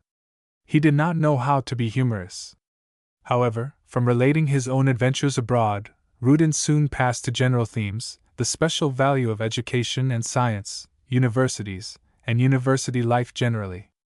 He sketched in a large and comprehensive picture in broad and striking lines. All listened to him with profound attention. His eloquence was masterly and attractive, not altogether clear, but even this want of clearness added a special charm to his words. The exuberance of his thought hindered Rudin from expressing himself definitely and exactly. Images followed upon images. Comparisons started up one after another, now startlingly bold, now strikingly true.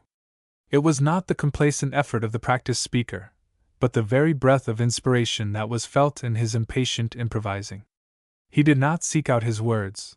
They came obediently and spontaneously to his lips, and each word seemed to flow straight from his soul, and was burning with all the fire of conviction. Rudin was the master of almost the greatest secret, the music of eloquence. He knew how in striking one chord of the heart to set all the others vaguely quivering and resounding. Many of his listeners, perhaps, did not understand very precisely what his eloquence was about, but their bosoms heaved. It seemed as though veils were lifted before their eyes, something radiant, glorious, seemed shimmering in the distance. All Rudin's thoughts seemed centered on the future. This lent him something of the impetuous dash of youth. Standing at the window, not looking at any one in special, he spoke, and inspired by the general sympathy and attention, the presence of young women, the beauty of the night, carried along by the tide of his own emotions, he rose to the height of eloquence, of poetry. The very sound of his voice, intense and soft, increased the fascination. It seemed as though some higher power were speaking through his lips, startling even to himself. Rudin spoke of what lends eternal significance to the fleeting life of man. I remember a Scandinavian legend, thus he concluded, a king is sitting with his warriors round the fire in a long dark barn. It was night and winter. Suddenly a little bird flew in at the open door and flew out again at the other. The king spoke and said that this bird is like man in the world. It flew in from darkness and out again into darkness, and was not long in the warmth and light. King, replies the oldest of the warriors. Even in the dark the bird is not lost, but finds her nest. Even so our life is short and worthless, but all that is great is accomplished through men. The consciousness of being the instrument of these higher powers ought to outweigh all other joys for man. Even in death he finds his life, his nest. Rudin stopped and dropped his eyes with a smile of involuntary embarrassment. Vous un poète, was Darya Mihailovna's comment in an undertone. And all were inwardly agreeing with her, all except Pigasov. Without waiting for the end of Rudin's long speech, he quietly took his hat and as he went out whispered viciously to Pandalevsky, who was standing near the door. No! Fools are more to my taste. No one, however, tried to detain him or even noticed his absence.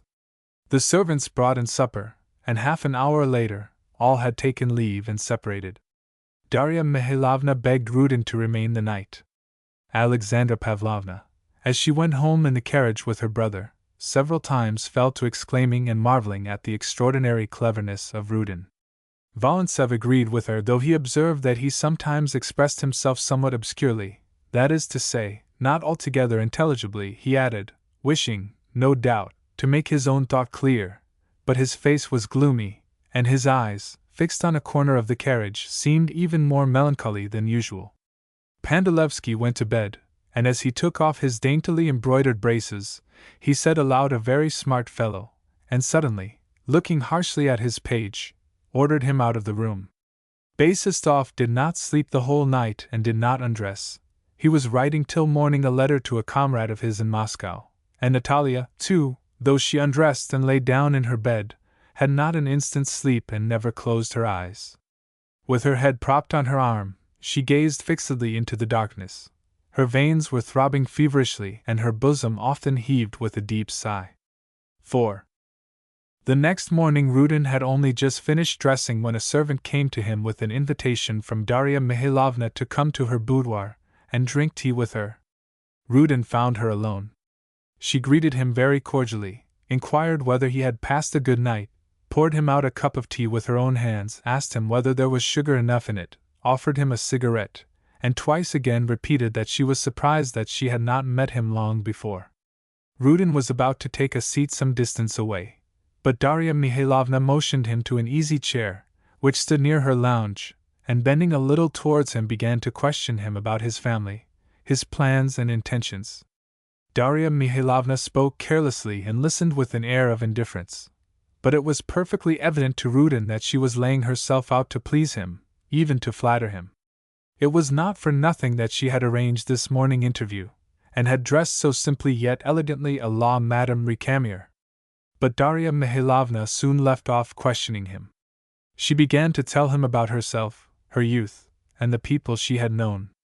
Rudin gave a sympathetic attention to her lucubrations, though, a curious fact, whatever personage Darya Mihailovna might be talking about, she always stood in the foreground, she alone, and the personage seemed to be effaced, to slink away in the background, and to disappear.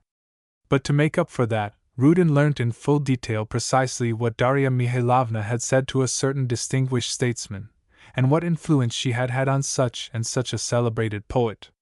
To judge from Darya Mihailovna's accounts, one might fancy that all the distinguished men of the last 25 years had dreamt of nothing but how they could make her acquaintance, and gain her good opinion.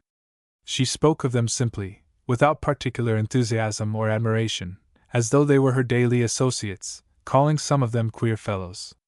As she talked of them, like a rich setting round a worthless stone, their names ranged themselves in a brilliant circlet round the principal name, around Darya Mihailovna. Rudin listened, smoking a cigarette, and said little. He could speak well and liked speaking. Carrying on a conversation was not in his line, though he was also a good listener. All men, if only they had not been intimidated by him to begin with, opened their hearts with confidence in his presence. He followed the thread of another man's narrative so readily and sympathetically. He had a great deal of good nature, that special good nature of which men are full, who are accustomed to feel themselves superior to others. In arguments he seldom allowed his antagonist to express himself fully, he crushed him by his eager, vehement, and passionate dialectic. Darya Mihailovna expressed herself in Russian. She prided herself on her knowledge of her own language, though French words and expressions often escaped her. She intentionally made use of simple popular terms of speech, but not always successfully. Rudin's ear was not outraged by the strange medley of language on Darya Mihailovna's lips, indeed he hardly had an ear for it.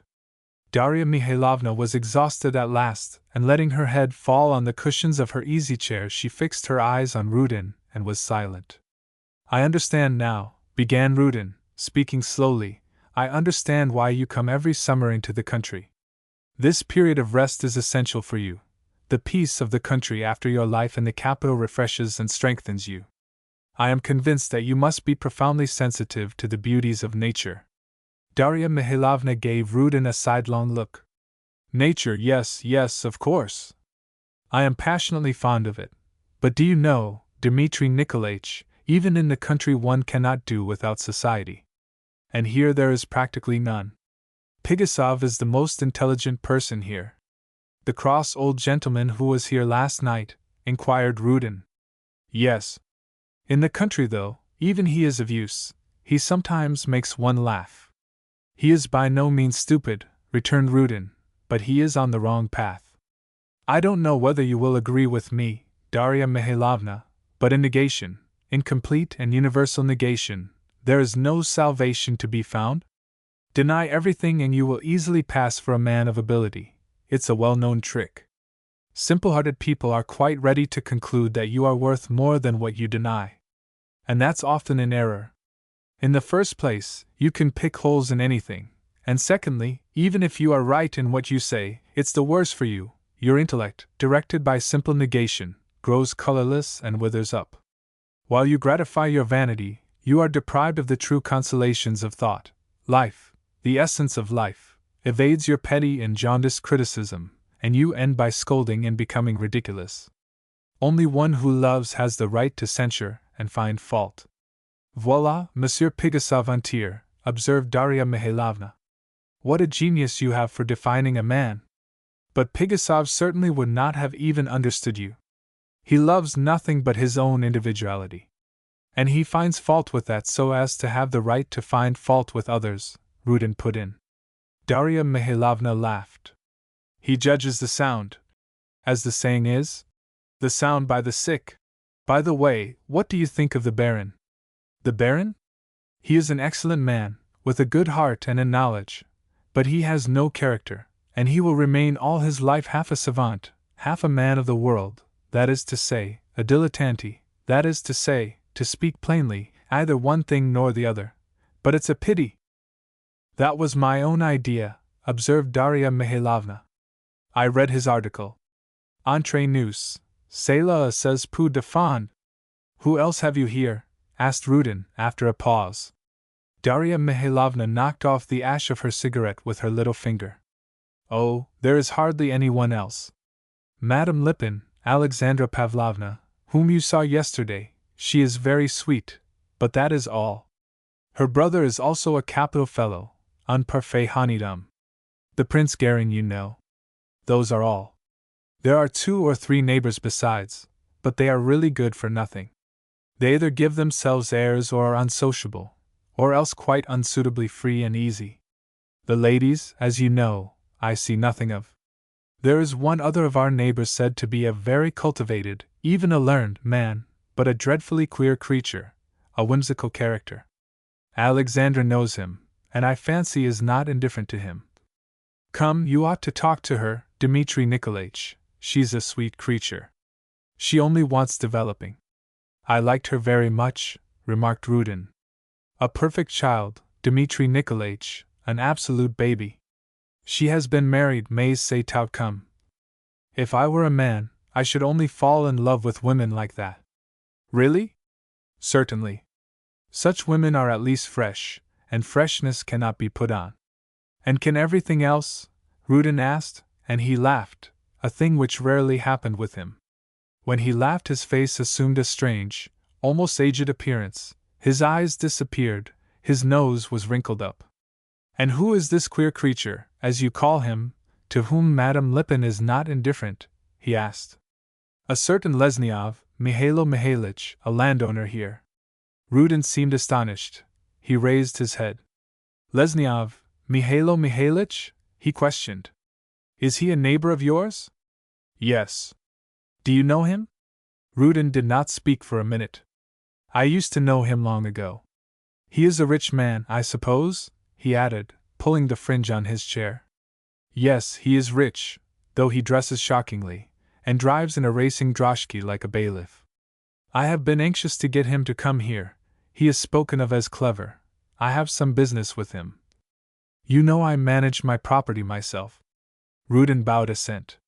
Yes, I manage it myself, Darya Mihailovna continued.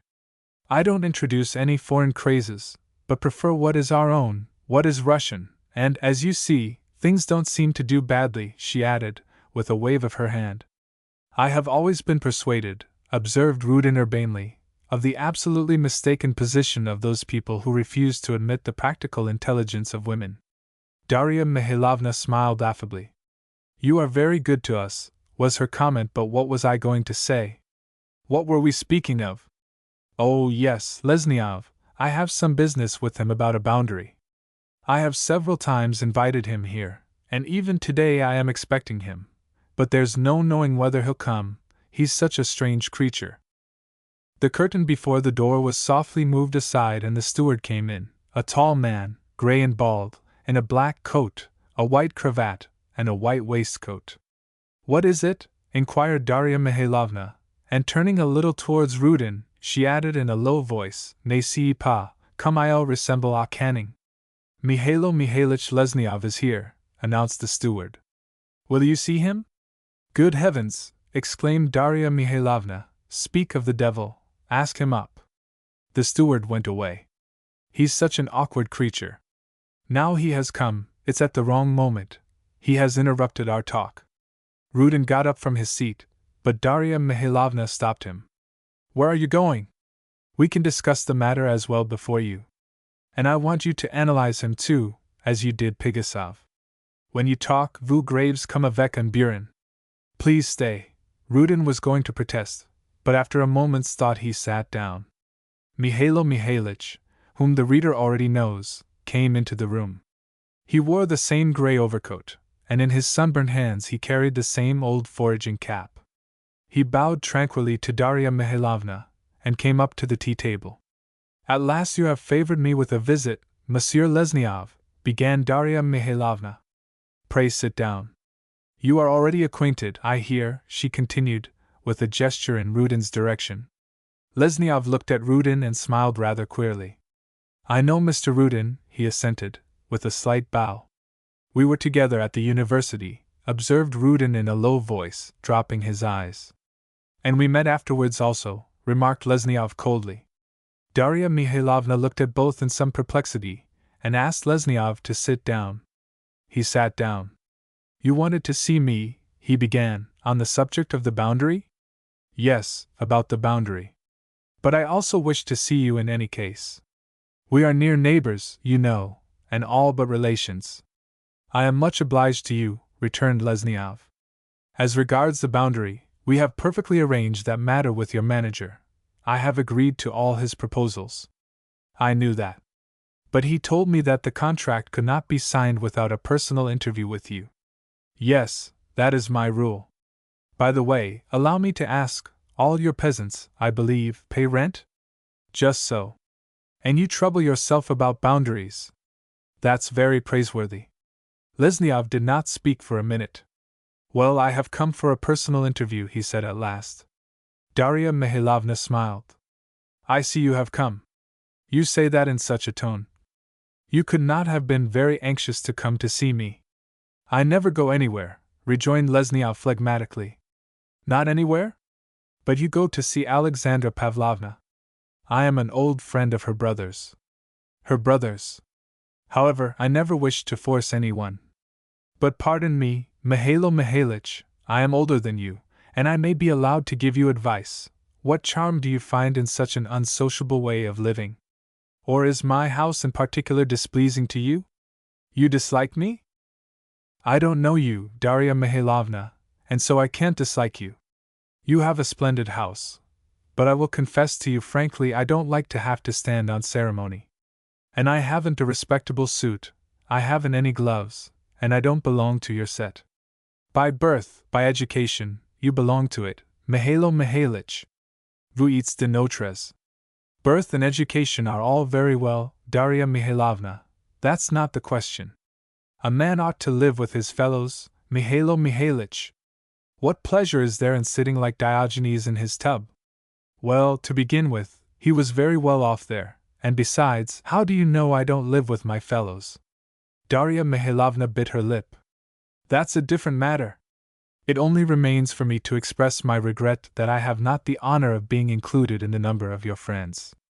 Monsieur Lesniov, put in Rudin, seems to carry to excess a laudable sentiment, the love of independence. Lesniov made no reply, he only looked at Rudin. A short silence followed. And so, began Lesniov, getting up, I may consider our business as concluded, and tell your manager to send me the papers. You may, though I confess you are so uncivil I ought really to refuse you. But you know this rearrangement of the boundary is far more in your interest than in mine. Darya Mihailovna shrugged her shoulders. You will not even have luncheon here? She asked. Thank you. I never take luncheon, and I am in a hurry to get home. Darya Mihailovna got up. I will not detain you, she said, going to the window. I will not venture to detain you. Lesniov began to take leave. Goodbye, Monsieur Lesniov. Pardon me for having troubled you. Oh, not at all, said Lesniov, and he went away. Well, what do you say to that? Darya Mihailovna asked of Rudin. I had heard he was eccentric, but really that was beyond everything. His is the same disease as Pigasov's, observed Rudin, the desire of being original. One affects to be a Mephistopheles, the other a cynic. In all that, there is much egoism, much vanity, but little truth, little love. Indeed, there is even calculation of a sort in it. A man puts on a mask of indifference and indolence so that someone will be sure to think, look at that man, what talents he has thrown away! But if you come to look at him more attentively, there is no talent in him whatever. Et de deux, was Darya Mihailovna's comment. You are a terrible man at hitting people off. One can hide nothing from you. Do you think so? Said Rudin. However, he continued, I ought not really to speak about Lesniov. I loved him as a friend, but afterwards through various misunderstandings. You quarreled? No, but we parted, and parted, it seems, forever. Ah, I noticed that the whole time of his visit you were not quite yourself. But I am much indebted to you for this morning. I have spent my time extremely pleasantly. But one must know where to stop. I will let you go till lunch-time, and I will go and look after my business. My secretary, you saw him, Constantine, c'est lui qui est mon secrétaire, must be waiting for me by now. I commend him to you. He is an excellent, obliging young man, and quite enthusiastic about you. Au revoir, cher Dmitri Nikolaich. How grateful I am to the Baron for having made me acquainted with you. And Darya Mihailovna held out her hand to Rudin. He first pressed it, then raised it to his lips and went away to the drawing-room and from there to the terrace. On the terrace he met Natalia. Darya Mihailovna's daughter, Natalia Alexeyevna, at a first glance might fail to please. She had not yet had time to develop. She was thin, and dark, and stooped slightly. But her features were fine and regular, though too large for a girl of 17. Specially beautiful was her pure, smooth forehead above fine eyebrows, which seemed broken in the middle. She spoke little, but listened to others, and fixed her eyes on them as though she were forming her own conclusions. She would often stand with listless hands, motionless and deep in thought. Her face at such moments showed that her mind was at work within. A scarcely perceptible smile would suddenly appear on her lips and vanish again. Then she would slowly raise her large dark eyes. Qu'avez-vous, Mli? Boncourt would ask her, and then she would begin to scold her, saying that it was improper for a young girl to be absorbed and to appear absent-minded. But Natalia was not absent-minded. On the contrary, she studied diligently, she read and worked eagerly. Her feelings were strong and deep, but reserved. Even as a child she seldom cried, and now she seldom even sighed and only grew slightly pale when anything distressed her. Her mother considered her a sensible, good sort of girl, calling her in a joke mon honitum de fille, but had not a very high opinion of her intellectual abilities. My Natalia happily is cold, she used to say, not like me, and it is better so. She will be happy. Darya Mihailovna was mistaken. But few mothers understand their daughters. Natalia loved Darya Mihailovna, but did not fully confide in her. You have nothing to hide from me, Darya Mihailovna said to her once, or else you would be very reserved about it. You are rather a close little thing. Natalia looked her mother in the face and thought, why shouldn't I be reserved? When Rudin met her on the terrace, she was just going indoors with Mlle Boncourt to put on her hat and go out into the garden. Her morning occupations were over. Natalia was not treated as a schoolgirl now. Mlle Boncourt had not given her lessons in mythology and geography for a long while, but Natalia had every morning to read historical books, travels, or other instructive works with her. Darya Mihailovna selected them, ostensibly on a special system of her own. In reality, she simply gave Natalia everything which the French bookseller forwarded her from Petersburg, except, of course, the novels of Dumas, Fils and Company. These novels Darya Mihailovna read herself. Mlle Boncourt looked specially severely and sourly through her spectacles when Natalia was reading historical books. According to the old French lady's ideas, all history was filled with impermissible things, though for some reason or other of all the great men of antiquity she herself knew only one, Cambyses, and of modern times, Louis XIV, and Napoleon, whom she could not endure. But Natalia read books too, the existence of which Mlle Boncourt did not suspect. She knew all Pushkin by heart. Natalia flushed slightly at meeting Rudin. Are you going for a walk? He asked her. Yes. We are going into the garden. May I come with you? Natalia looked at Mlle Boncourt. Mais certainement, monsieur, avec plaisir, said the old lady promptly. Rudin took his hat and walked with them. Natalia at first felt some awkwardness in walking side by side with Rudin on the same little path. Afterwards she felt more at ease. He began to question her about her occupations and how she liked the country. She replied not without timidity, but without that hasty bashfulness which is so often taken for modesty. Her heart was beating. You are not bored in the country? Asked Rudin, taking her in with a sidelong glance. How can one be bored in the country? I am very glad we are here. I am very happy here.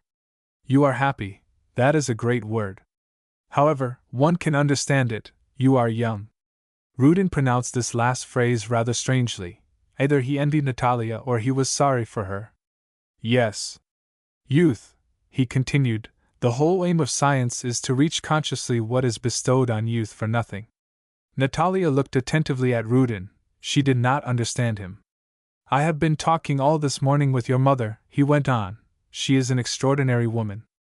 I understand why all our poets sought her friendship. Are you fond of poetry? He added after a pause. He is putting me through an examination, thought Natalia, and aloud, yes, I am very fond of it. Poetry is the language of the gods.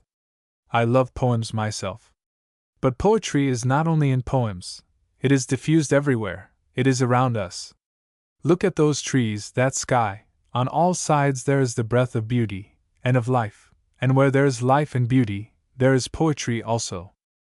Let us sit down. Here on this bench, he added. Here, so. I somehow fancy that when you are more used to me, and he looked her in the face with a smile, we shall be friends, you and I. What do you think? He treats me like a schoolgirl, Natalia reflected again, and not knowing what to say, she asked him whether he intended to remain long in the country. All the summer and autumn, and perhaps the winter too. I am a very poor man, you know, my affairs are in confusion, and besides I am tired now of wandering from place to place. The time has come to rest. Natalia was surprised. Is it possible you feel that it is time for you to rest? She asked him timidly. Rudin turned so as to face Natalia. What do you mean by that? I mean, she replied in some embarrassment, that others may rest. But you ought to work, to try to be useful. Who, if not you? I thank you for your flattering opinion, Rudin interrupted her. To be useful, it is easy to say. He passed his hand over his face. To be useful, he repeated. Even if I had any firm conviction, how could I be useful? Even if I had faith in my own powers, where is one to find true, sympathetic souls? And Rudin waved his hand so hopelessly, and let his head sink so gloomily, that Natalia involuntarily asked herself, were those really his, those enthusiastic words full of the breath of hope she had heard the evening before? But no, he said, suddenly tossing back his lion-like mane, that is all folly, and you are right. I thank you, Natalia Alexeyevna, I thank you truly. Natalia absolutely did not know what he was thanking her for. Your single phrase has recalled to me my duty, has pointed out to me my path. Yes, I must act.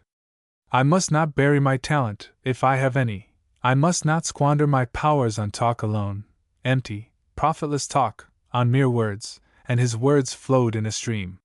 He spoke nobly, ardently, convincingly, of the sin of cowardice and indolence, of the necessity of action. He lavished reproaches on himself, maintained that to discuss beforehand what you mean to do is as unwise as to prick with a pin the swelling fruit, that it is only a vain waste of strength and sap. He declared that there was no noble idea which would not gain sympathy, that the only people who remained misunderstood were those who either did not know themselves what they wanted, or were not worthy to be understood. He spoke at length, and ended by once more thanking Natalia Alexeyevna, and utterly unexpectedly pressed her hand, exclaiming, You are a noble, generous creature.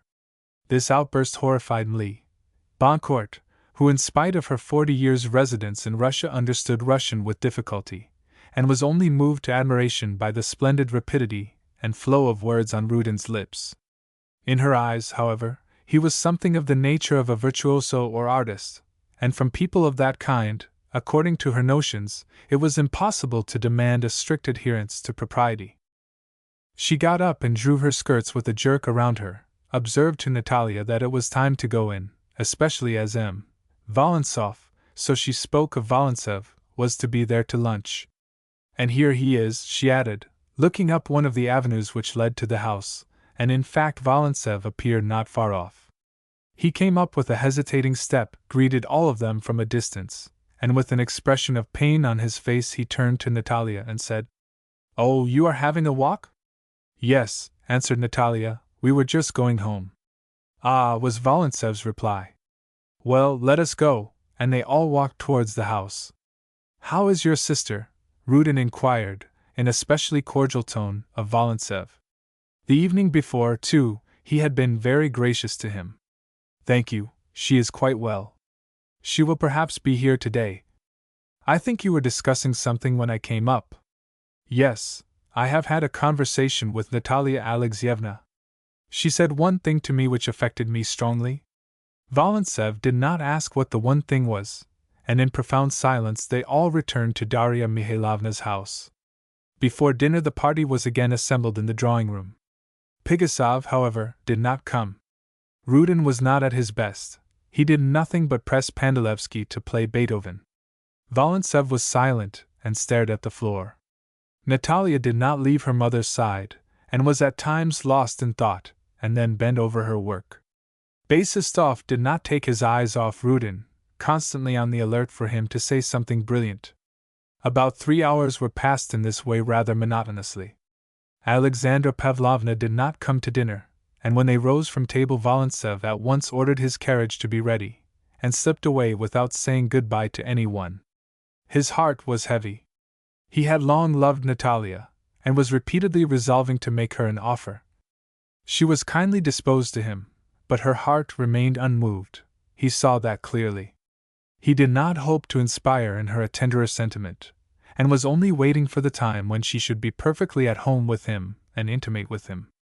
What could have disturbed him? What change had he noticed in these 2 days? Natalia had behaved to him exactly the same as before.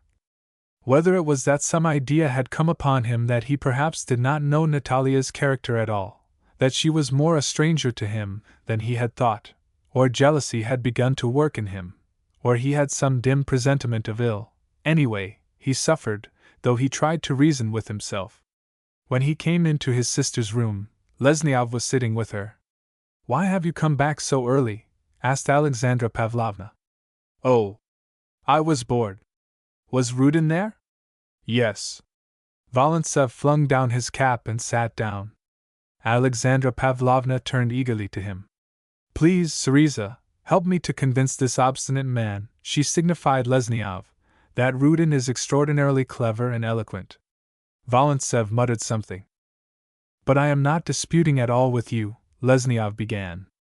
"I have no doubt of the cleverness and eloquence of Mr. Rudin. I only say that I don't like him." "But have you seen him?" inquired Volintsev.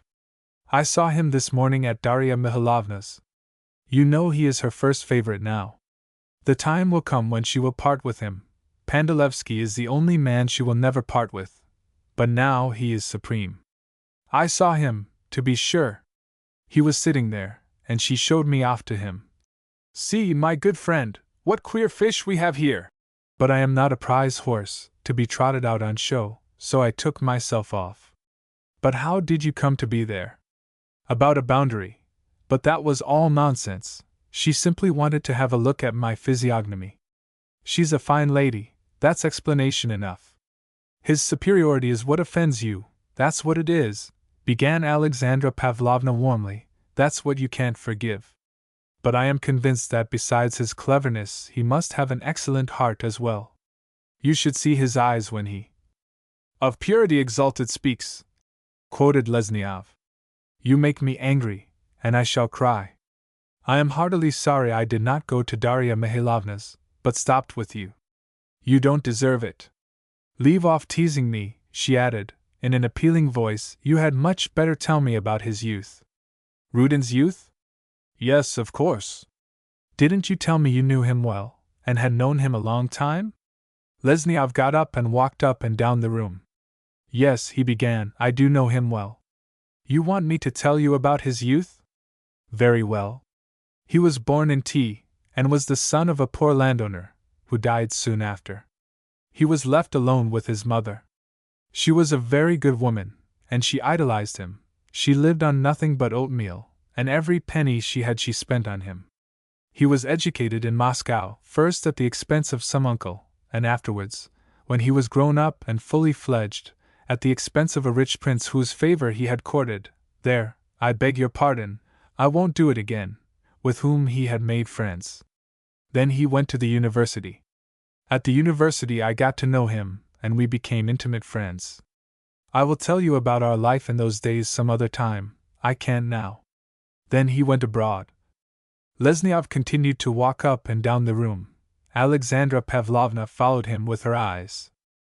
"While he was abroad," he continued, "Rudin wrote very rarely to his mother, and paid her altogether only one visit for 10 days.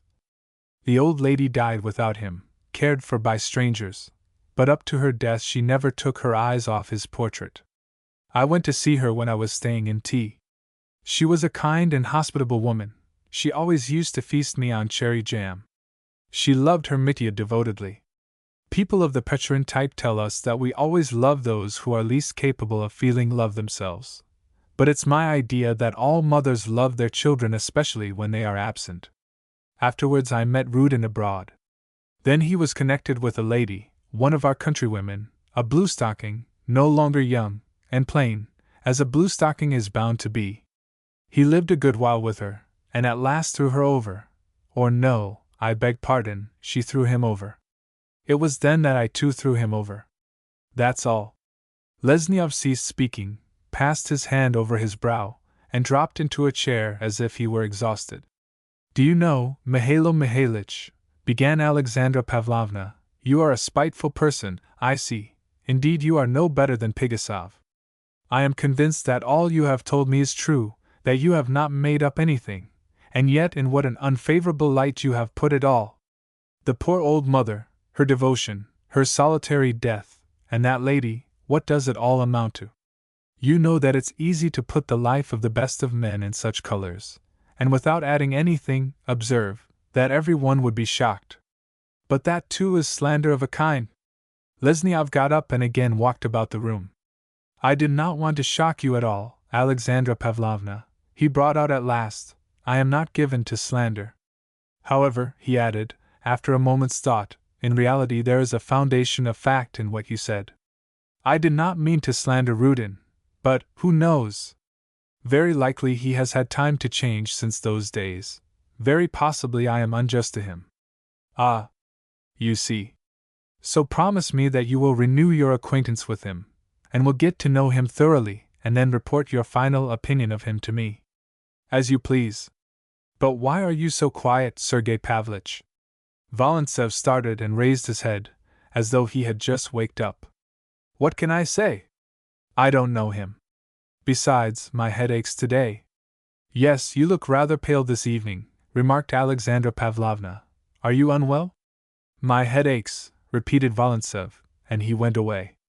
Alexandra Pavlovna and Lesniov looked after him, and exchanged glances, though they said nothing.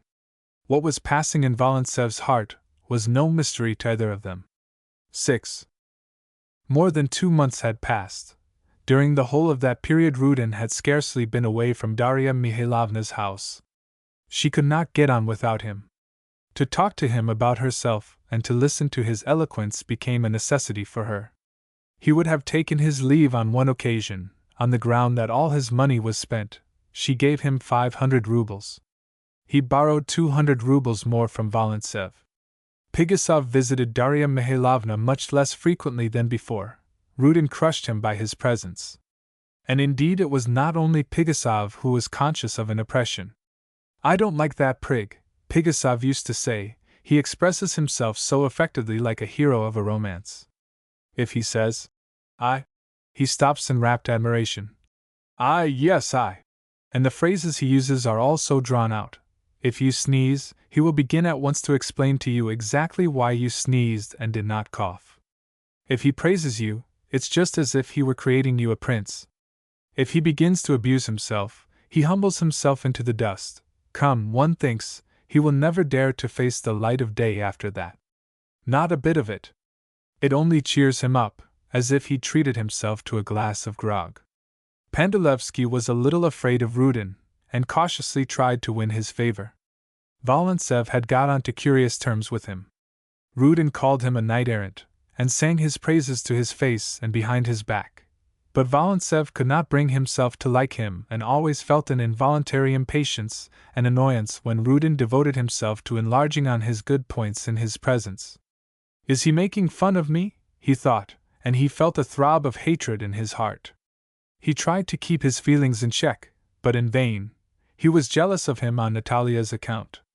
And Rudin himself, though he always welcomed Volintsev with effusion, though he called him a knight-errant, and borrowed money from him, did not feel exactly friendly towards him.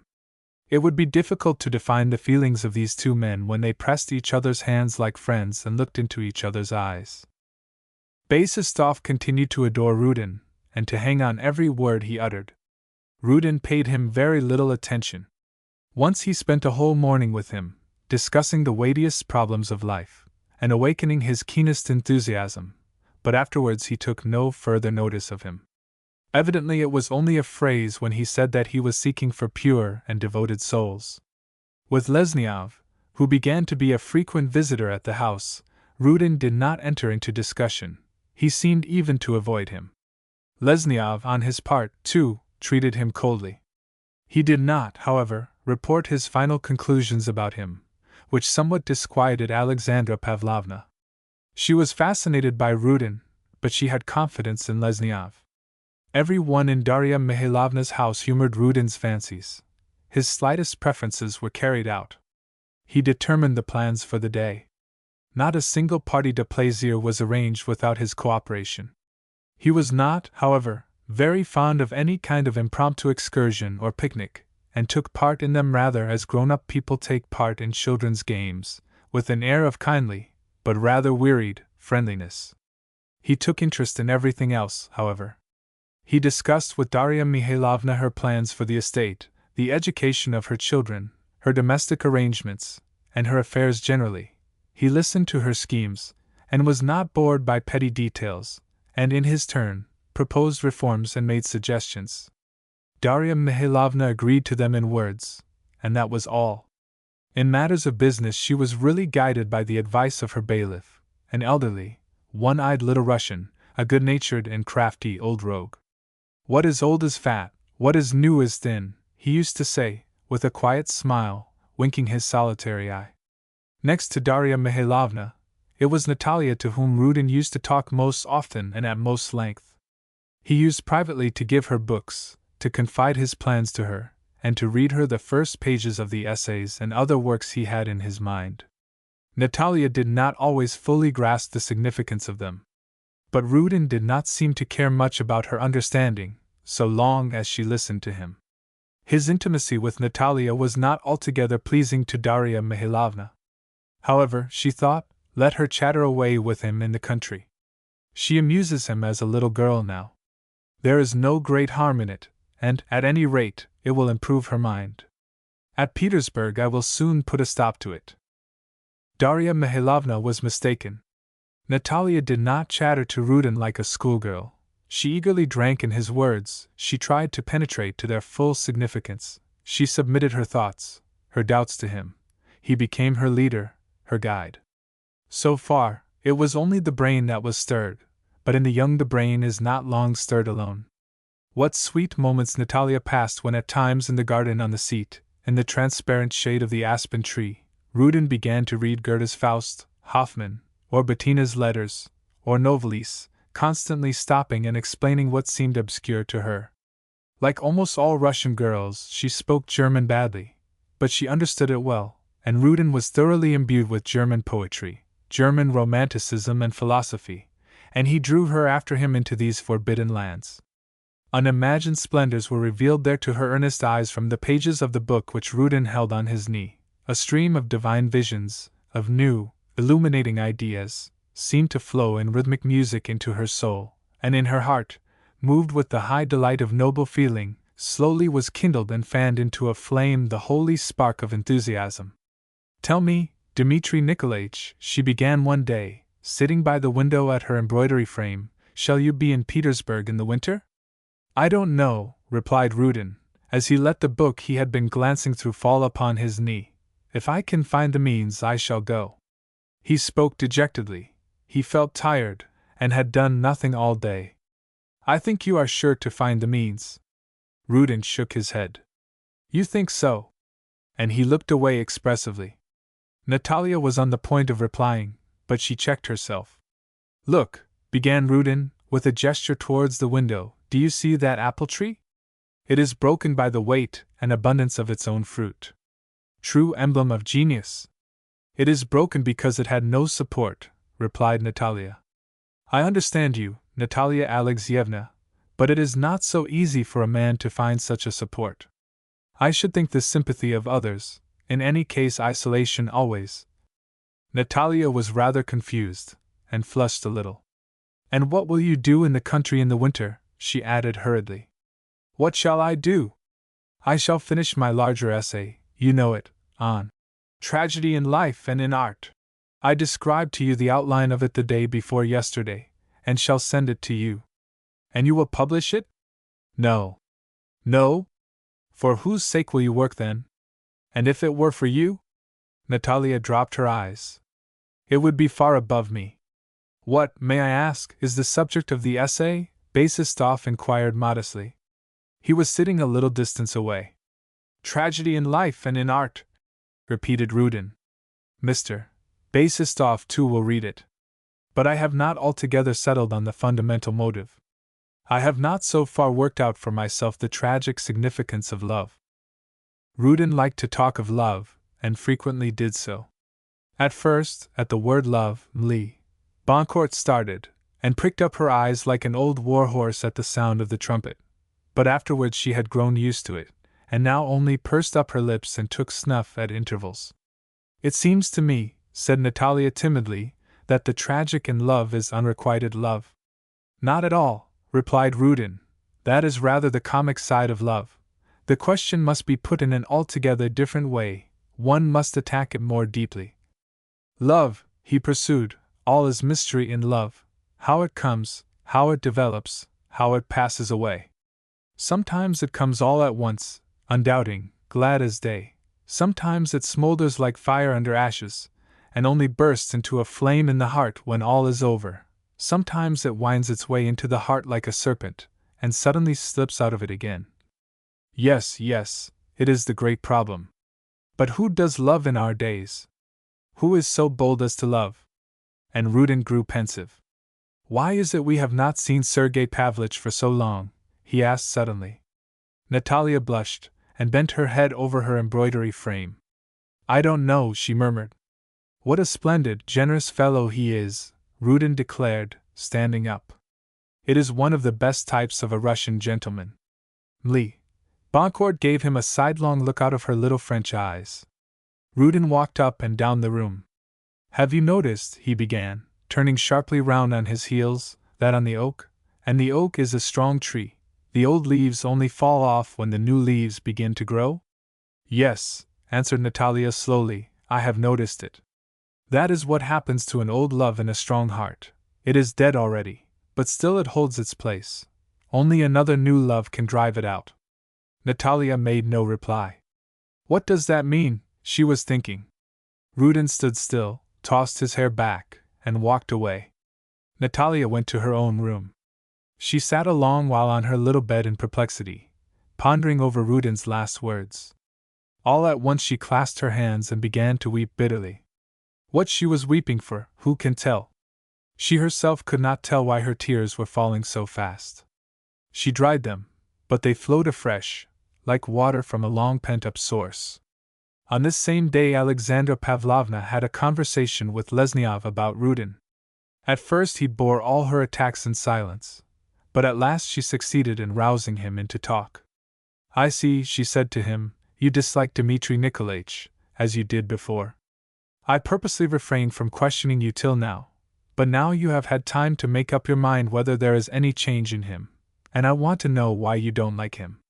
Very well, answered Lesniov with his habitual phlegm, since your patience is exhausted. Only look here, don't get angry. Come, begin. And let me have my say to the end. Of course, begin. Very well, said Lesniov, dropping lazily onto the sofa. I admit that I certainly don't like Rudin. He is a clever fellow. I should think so. He is a remarkably clever man, though in reality essentially shallow. It's easy to say that. Though essentially shallow, repeated Lesniov, but there's no great harm in that. We are all shallow. I will not even quarrel with him for being a tyrant at heart, lazy, ill-informed. Alexandra Pavlovna clasped her hands. Rudin, ill-informed, she cried. Ill-informed, repeated Lesniov in precisely the same voice, that he likes to live at other people's expense, to cut a good figure, and so forth. All that's natural enough. But what's wrong is, that he is as cold as ice. He cold.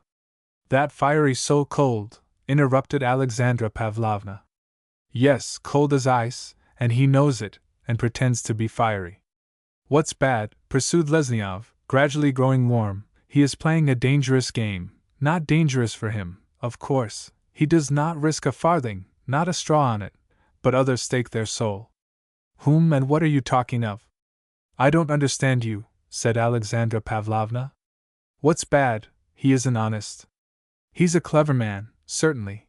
He ought to know the value of his own words, and he brings them out as if they were worth something to him. I don't dispute that he's a fine speaker, but not in the Russian style. And indeed, after all, fine speaking is pardonable in a boy, but at his years it is disgraceful to take pleasure in the sound of his own voice, and to show off. I think, Mihailo Mihailitch, it's all the same for those who hear him, whether he is showing off or not. Excuse me, Alexandra Pavlovna, it is not all the same. One man says a word to me and it thrills me all over, another may say the same thing, or something still finer, and I don't prick up my ears. Why is that? You don't, perhaps, put in Alexandra Pavlovna. I don't, retorted Lesniov, though perhaps my ears are long enough. The point is, that Rudin's words seem to remain mere words, and never to pass into deeds, and meanwhile even words may trouble a young heart, may be the ruin of it. But whom do you mean, Mihailo Mihailitch? Lesniov paused. Do you want to know whom I mean, Natalia Alexeyevna? Alexandra Pavlovna was taken aback for a moment, but she began to smile the instant after. Really, she began, what queer ideas you always have. Natalia is still a child, and besides, if there were anything in what you say, do you suppose Darya Mihailovna? Darya Mihailovna is an egoist to begin with, and lives for herself, and then she is so convinced of her own skill in educating her children that it does not even enter her head to feel uneasy about them. Nonsense! How is it possible? She has but to give one nod, one majestic glance, and all is over, all is obedience again.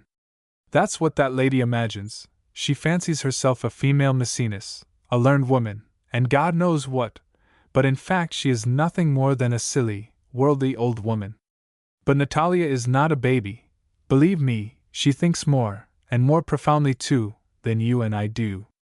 And that her true, passionate, ardent nature must fall in with an actor, a flirt like this. But of course that's in the natural order of things. A flirt? Do you mean that he is a flirt? Of course he is. And tell me yourself, Alexandra Pavlovna, what is his position in Darya Mihailovna's house? To be the idol, the oracle of the household, to meddle in the arrangements, all the gossip and petty trifles of the house. Is that a dignified position for a man to be in? Alexandra Pavlovna looked at Lesniov in surprise. I don't know you, Mihailo Mihailitch, she began to say. You are flushed and excited. I believe there must be something else hidden under this. Oh, so that's it. Tell a woman the truth from conviction, and she will never rest easy till she has invented some petty outside cause quite beside the point which has made you speak in precisely that manner, and no other. Alexandra Pavlovna began to get angry. Bravo, Monsieur Lesniov! You begin to be as bitter against women as Mr. Pigasov. But you may say what you like, penetrating as you are, it's hard for me to believe that you understand every one and everything. I think you are mistaken. According to your ideas, Rudin is a kind of Tartuffe. No, the point is, that he is not even a Tartuffe. Tartuffe at least knew what he was aiming at, but this fellow, for all his cleverness. Well, what of him? Finish your sentence, you unjust, horrid man. Lesniov got up. Listen, Alexandra Pavlovna, he began, it is you who are unjust, not I. You are cross with me for my harsh criticism of Rudin. I have the right to speak harshly of him. I have paid dearly enough, perhaps, for that privilege. I know him well, I lived a long while with him. You remember I promised to tell you some time about our life at Moscow. It is clear that I must do so now. But will you have the patience to hear me out? Tell me. Very well, then. Lesniov began walking with measured steps about the room, coming to a standstill at times with his head bent. You know, perhaps, he began, or perhaps you don't know, that I was left an orphan at an early age, and by the time I was 17 I had no one in authority over me. I lived at my aunt's at Moscow, and did just as I liked. As a boy I was rather silly and conceited, and liked to brag and show off. After my entrance at the university I behaved like a regular schoolboy, and soon got into a scrape. I won't tell you about it, it's not worthwhile. But I told a lie about it, and rather a shameful lie. It all came out, and I was put to open shame. I lost my head and cried like a child. It happened at a friend's rooms before a lot of fellow students. They all began to laugh at me, all except one student, who, observe, had been more indignant with me than any, so long as I had been obstinate, and would not confess my deceit. He took pity on me, perhaps, anyway, he took me by the arm and led me away to his lodging. Was that Rudin? Asked Alexandra Pavlovna. No, it was not Rudin. It was a man, he is dead now. He was an extraordinary man. His name was Pokorsky. To describe him in a few words is beyond my powers, but directly one begins to speak of him, one does not want to speak of anyone else. He had a noble, pure heart, and an intelligence such as I have never met since. Pokorsky lived in a little, low-pitched room, in an attic of an old wooden house. He was very poor, and supported himself somehow by giving lessons. Sometimes he had not even a cup of tea to offer to his friends, and his only sofa was so shaky that it was like being on board ship. But in spite of these discomforts, a great many people used to go to see him. Every one loved him, he drew all hearts to him.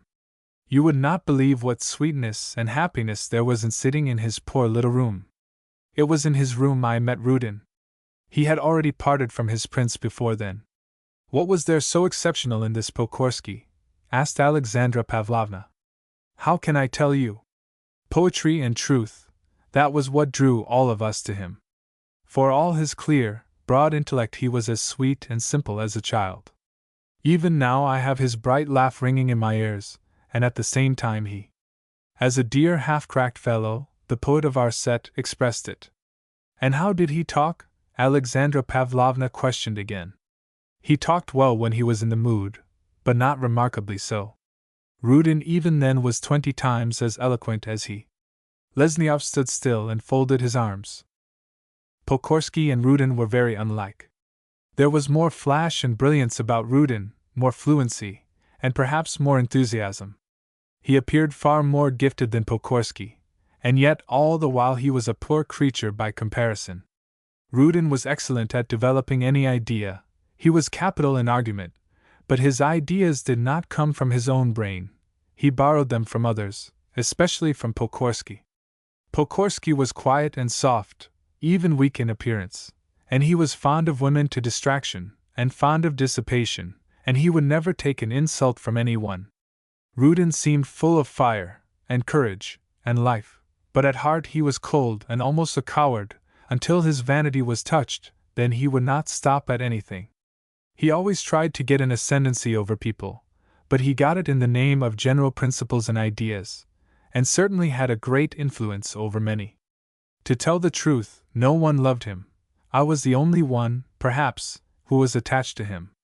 They submitted to his yoke, but all were devoted to Pokorsky. Rudin never refused to argue and discuss with anyone he met. He did not read very much, though far more anyway than Pokorsky and all the rest of us. Besides, he had a well-arranged intellect, and a prodigious memory, and what an effect that has on young people. They must have generalizations, conclusions, incorrect if you like, perhaps, but still conclusions. A perfectly sincere man never suits them.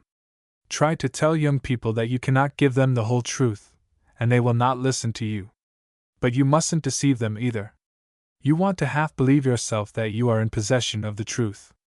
That was why Rudin had such a powerful effect on all of us. I told you just now, you know, that he had not read much, but he read philosophical books, and his brain was so constructed that he extracted at once from what he had read all the general principles, penetrated to the very root of the thing, and then made deductions from it in all directions, consecutive, brilliant, sound ideas, throwing up a wide horizon to the soul. Our set consisted then, it's only fair to say, of boys, and not well-informed boys. Philosophy, art, science, and even life itself were all mere words to us, ideas if you like, fascinating and magnificent ideas, but disconnected and isolated. The general connection of those ideas, the general principle of the universe we knew nothing of, and had had no contact with, though we discussed it vaguely, and tried to form an idea of it for ourselves. As we listened to Rudin, we felt for the first time as if we had grasped it at last, this general connection, as if a veil had been lifted at last. Even admitting he was not uttering an original thought, what of that? Order and harmony seemed to be established in all we knew, all that had been disconnected seemed to fall into a whole, to take shape and grow like a building before our eyes, all was full of light and inspiration everywhere. Nothing remained meaningless and undesigned. In everything wise design and beauty seemed apparent, everything took a clear and yet mystic significance, every isolated event of life fell into harmony, and with a kind of holy awe and reverence and sweet emotion we felt ourselves to be, as it were, the living vessels of eternal truth, her instruments destined for some great. Doesn't it all seem very ridiculous to you? Not the least, replied Alexandra Pavlovna slowly. Why should you think so? I don't altogether understand you, but I don't think it ridiculous. We have had time to grow wiser since then, of course, Lesniov continued, all that may seem childish to us now. But I repeat, we all owed a great deal to Rudin then. Pokorsky was incomparably nobler than he, no question about it. Pokorsky breathed fire and strength into all of us. But he was often depressed and silent. He was nervous and not robust, but when he did stretch his wings, good heavens, what a flight! Up to the very height of the blue heavens! And there was a great deal of pettiness in Rudin, handsome and stately as he was. He was a gossip, indeed, and he loved to have a hand in everything, arranging and explaining everything. His fussy activity was inexhaustible. He was a diplomatist by nature. I speak of him as I knew him then. But unluckily he has not altered. On the other hand, his ideals haven't altered at 35. It's not every one who can say that of himself. Sit down, said Alexandra Pavlovna. Why do you keep moving about like a pendulum? I like it better, answered Lesniov. Well, after I had come into Pokorsky's set, I may tell you, Alexandra Pavlovna, I was quite transformed. I grew humble and anxious to learn. I studied, and was happy and reverent. In a word, I felt just as though I had entered a holy temple. And really, when I recall our gatherings, upon my word there was much that was fine, even touching in them. Imagine a party of 5 or 6 lads gathered together, one tallow candle burning. The tea was dreadful stuff, and the cake was stale, very stale. But you should have seen our faces, you should have heard our talk. Eyes were sparkling with enthusiasm, cheeks flushed, and hearts beating, while we talked of God, and truth, of the future of humanity, and poetry. Often what we said was absurd, and we were in ecstasies over nonsense. But what of that? Pokorsky sat with crossed legs, his pale cheek on his hand, and his eyes seemed to shed light. Rudin stood in the middle of the room and spoke splendidly, for all the world like the young Demosthenes by the resounding sea. Our poet, subaltern of the dishevelled locks, would now and then throw out some abrupt exclamation as though in his sleep, while Scheller, a student 40 years old, the son of a German pastor, who had the reputation among us of a profound thinker, thanks to his eternal, inviolable silence, held his peace with more rapt solemnity than usual. Even the lively Shtchitov, the Aristophanes of our reunions, was subdued and did no more than smile, while 2 or 3 novices listened with reverent transports. And the night seemed to fly by on wings. It was already the grey morning when we separated, moved, happy, aspiring and sober. There was no question of wine among us at such times, with a kind of sweet weariness in our souls, and one even looked up at the stars with a kind of confidence, as though they had become nearer and more comprehensible. Ah! That was a glorious time, and I can't bear to believe that it was altogether wasted. And it was not wasted, not even for those whose lives were sordid afterwards. How often have I chanced to come across such old college friends? You would think the man had sunk altogether to the brute, but one had only to utter Pokorsky's name before him and every trace of noble feeling in him was stirred at once. It was like uncorking a forgotten phial of fragrance in some dark and dirty room. Lesniov stopped. His colorless face was flushed. And what was the cause of your quarrel with Rudin? Said Alexandra Pavlovna, looking wonderingly at Lesniov. I did not quarrel with him, but I parted from him when I came to know him thoroughly abroad.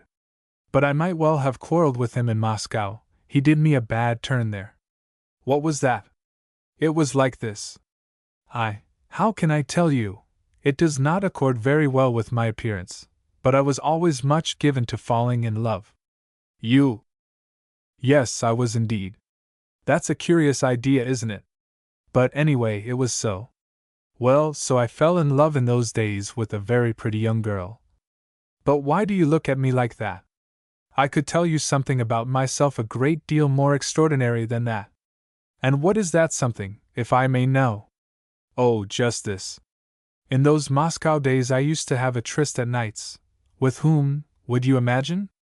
With a young lime tree at the bottom of my garden. I used to embrace its slender and graceful trunk, and I felt as though I were embracing all nature, and my heart melted and expanded as though it really were taking in the whole of nature. That's what I was then. And do you think, perhaps, I didn't write verses? Why, I even composed the whole drama in imitation of Manfred. Among the characters was a ghost with blood on his breast, and not his own blood, observe, but the blood of all humanity, Yes, you need not wonder at that. But I was beginning to tell you about my love affair. I made the acquaintance of a girl. And you gave up your trysts with the lime tree? Inquired Alexandra Pavlovna. Yes, I gave them up. This girl was a sweet, good creature, with clear, lively eyes and a ringing voice. You give an excellent description of her, commented Alexandra Pavlovna with a smile. You are such a severe critic, retorted Lesniov. Well, this girl lived with her old father. But I will not enter into details. I will only tell you that this girl was so kind-hearted, if you only asked her for half a cup of tea she would give it you brimming over.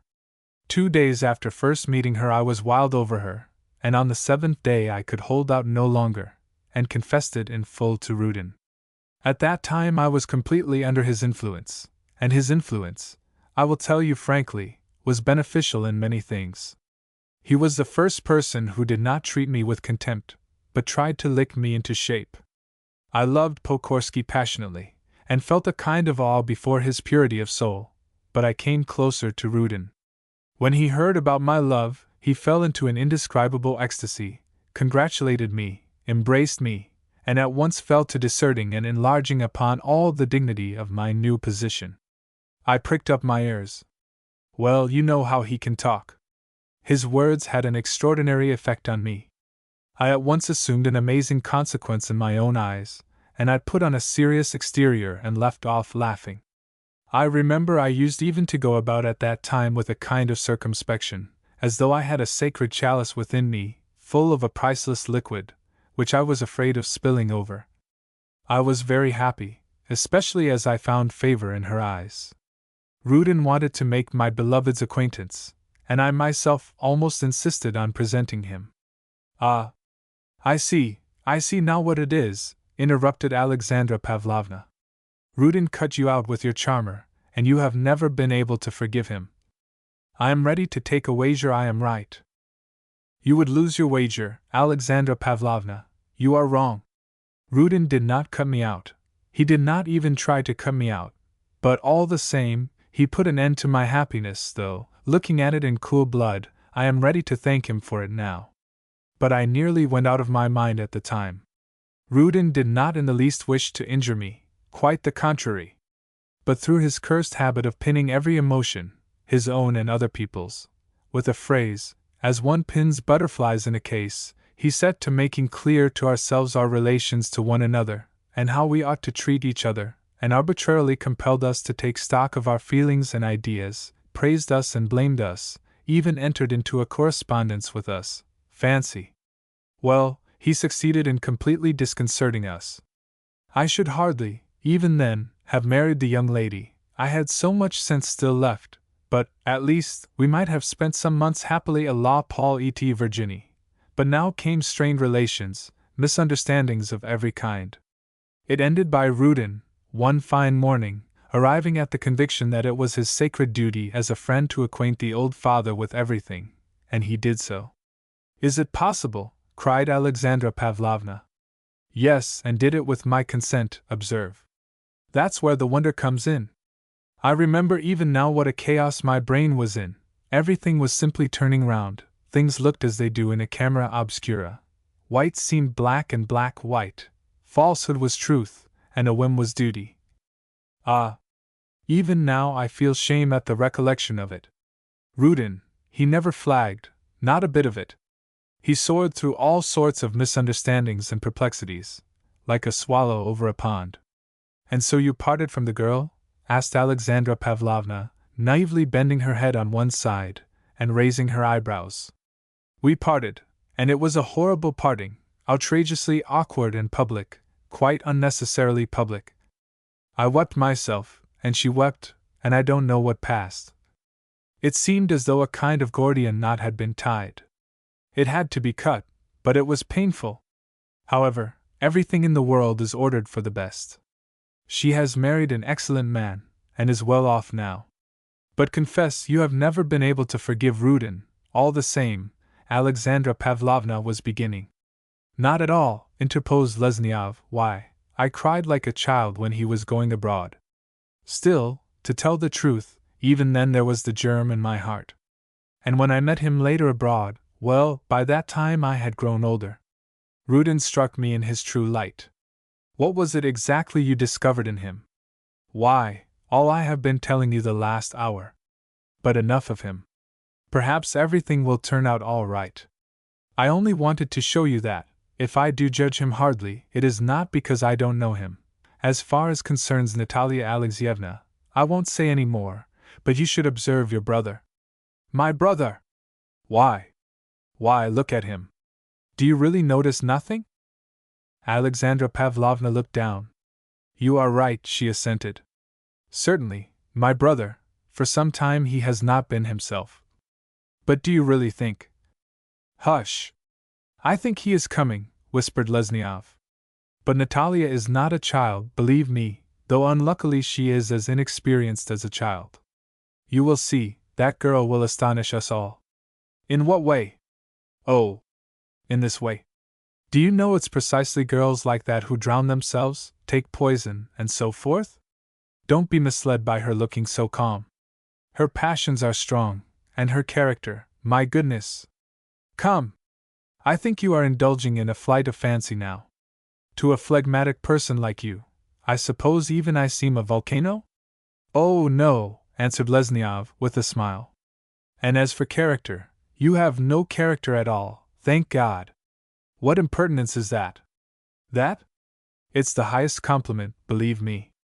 Volintsev came in and looked suspiciously at Lesniov and his sister. He had grown thin of late. They both began to talk to him, but he scarcely smiled in response to their jests, and looked, as Pigasov once said of him, like a melancholy hare. But there has certainly never been a man in the world who, at some time in his life, has not looked worse than that. Volintsev felt that Natalia was drifting away from him, and with her it seemed as if the earth was giving way under his feet. 7. The next day was Sunday, and Natalia got up late. The day before she had been very silent all day, she was secretly ashamed of her tears, and she slept very badly. Sitting half-dressed at her little piano, at times she played some chords, hardly audibly for fear of waking Lee Boncourt, and then let her forehead fall on the cold keys and remained a long while motionless. She kept thinking, not of Rudin himself, but of some word he had uttered, and she was wholly buried in her own thought. Sometimes she recollected Volintsev. She knew that he loved her. But her mind did not dwell on him more than an instant. She felt a strange agitation. In the morning she dressed hurriedly and went down, and after saying good morning to her mother, seized an opportunity and went out alone into the garden.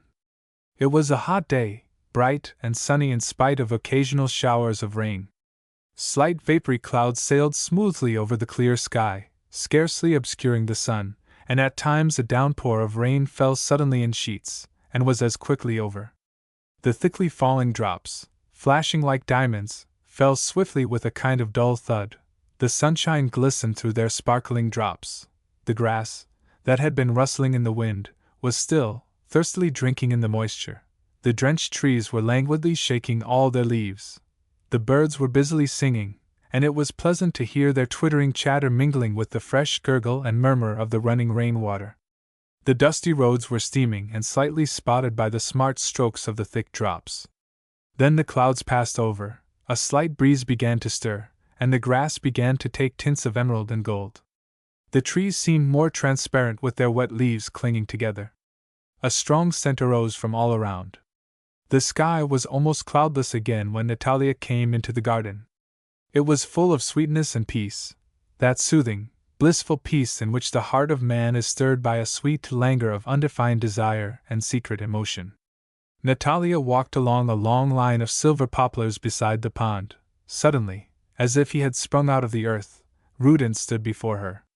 She was confused. He looked her in the face. "You are alone?" he inquired. "Yes, I am alone," replied Natalia, "but I was going back directly. It is time I was home. I will go with you." And he walked along beside her. "You seem melancholy," he said. I was just going to say that I thought you were out of spirits." "Very likely, it is often so with me. It is more excusable in me than in you." "Why? Do you suppose I have nothing to be melancholy about?" At your age you ought to find happiness in life. Natalia walked some steps in silence. Dmitri Nikolaich, she said. Well? Do you remember the comparison you made yesterday? Do you remember, of the oak? Yes, I remember. Well?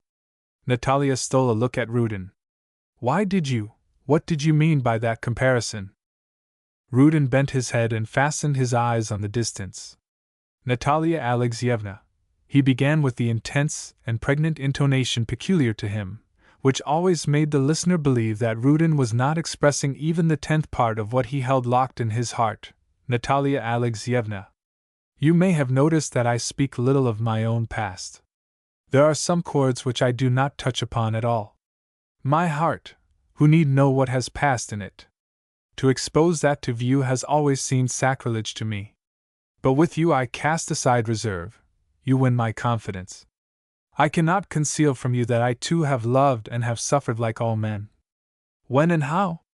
It's useless to speak of that, but my heart has known much bliss and much pain. Rudin made a brief pause. What I said to you yesterday, he went on, might be applied in a degree to me in my present position. But again it is useless to speak of this. That side of life is over for me now. What remains for me is a tedious and fatiguing journey along the parched and dusty road from point to point. When I shall arrive, whether I arrive at all, God knows. Let us rather talk of you. Can it be, Dmitri Nikolaich? Natalia interrupted him. You expect nothing from life? Oh, no! I expect much, but not from myself.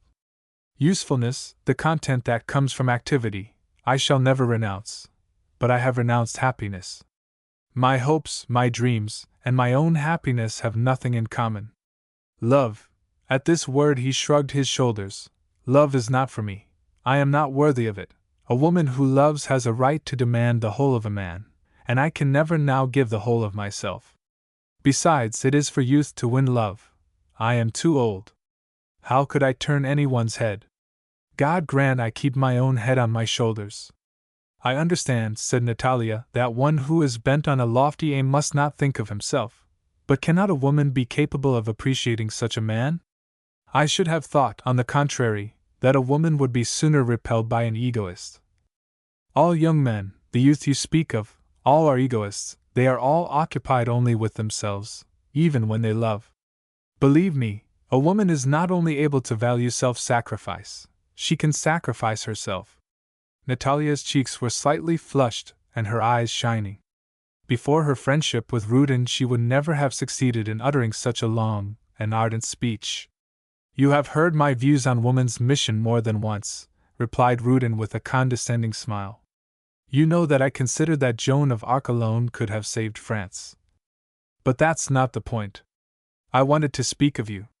You are standing on the threshold of life. To dwell on your future is both pleasant and not unprofitable. Listen, you know I am your friend. I take almost a brother's interest in you. And so I hope you will not think my question indiscreet. Tell me, is your heart so far quite untouched? Natalia grew hot all over and said nothing. Rudin stopped, and she stopped too. You are not angry with me? He asked. No, she answered, but I did not expect. However, he went on, you need not answer me. I know your secret. Natalia looked at him, almost with dismay. Yes, I know who has won your heart. And I must say that you could not have made a better choice. He is a splendid man. He knows how to value you. He has not been crushed by life. He is simple and pure-hearted in soul. He will make your happiness. Of whom are you speaking, Dmitri Nikolaich? Is it possible you don't understand? Of Volintsev, of course. What? Isn't it true? Natalia turned a little away from Rudin. She was completely overwhelmed. Do you imagine he doesn't love you? Nonsense. He does not take his eyes off you, and follows every movement of yours. Indeed, can love ever be concealed? And do not you yourself look on him with favor? So far as I can observe, your mother too likes him. Your choice. Dmitri Nikolaich, Natalia broke in, stretching out her hand in her confusion towards a bush near her. It is so difficult, really, for me to speak of this. But I assure you, you are mistaken. I am mistaken, repeated Rudin. I think not. I have not known you very long, but I already know you well. What is the meaning of the change I see in you? I see it clearly. Are you just the same as when I met you first 6 weeks ago? No, Natalia Alexeyevna, your heart is not free. Perhaps not, answered Natalia, hardly audibly, but all the same you are mistaken. How is that? Asked Rudin. Let me go! Don't question me, replied Natalia, and with swift steps she turned towards the house. She was frightened herself by the feelings of which she was suddenly conscious in herself. Rudin overtook her and stopped her. Natalia Alexeyevna, he said, this conversation cannot end like this. It is too important for me too. How am I to understand you? Let me go, repeated Natalia. Natalia Alexeyevna, for mercy's sake. Rudin's face showed his agitation. He grew pale. You understand everything, you must understand me too, said Natalia. She snatched away her hand and went on, not looking round. Only one word, cried Rudin after her. She stood still, but did not turn round. You asked me what I meant by that comparison yesterday. Let me tell you, I don't want to deceive you. I spoke of myself, of my past, and of you. How? Of me? Yes, of you. I repeat, I will not deceive you. You know now what was the feeling, the new feeling I spoke of then. Till today I should not have ventured. Natalia suddenly hid her face in her hands, and ran towards the house. She was so distracted by the unexpected conclusion of her conversation with Rudin, that she ran past Volintsev without even noticing him. He was standing motionless with his back against a tree. He had arrived at the house a quarter of an hour before, and found Darya Mihailovna in the drawing-room, and after exchanging a few words got away unobserved and went in search of Natalia. Led by a lover's instinct, he went straight into the garden and came upon her and Rudin at the very instant when she snatched her hand away from him. Darkness seemed to fall upon his eyes. Gazing after Natalia, he left the tree and took 2 strides, not knowing whither or wherefore. Rudin saw him as he came up to him. Both looked each other in the face, bowed, and separated in silence. This won't be the end of it, both were thinking. Volintsev went to the very end of the garden. He felt sad and sick, a load lay on his heart, and his blood throbbed in sudden stabs at intervals. The rain began to fall a little again.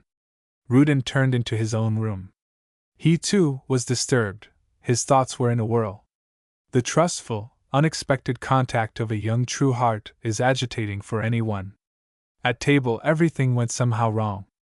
Natalia, pale all over, could scarcely sit in her place, and did not raise her eyes.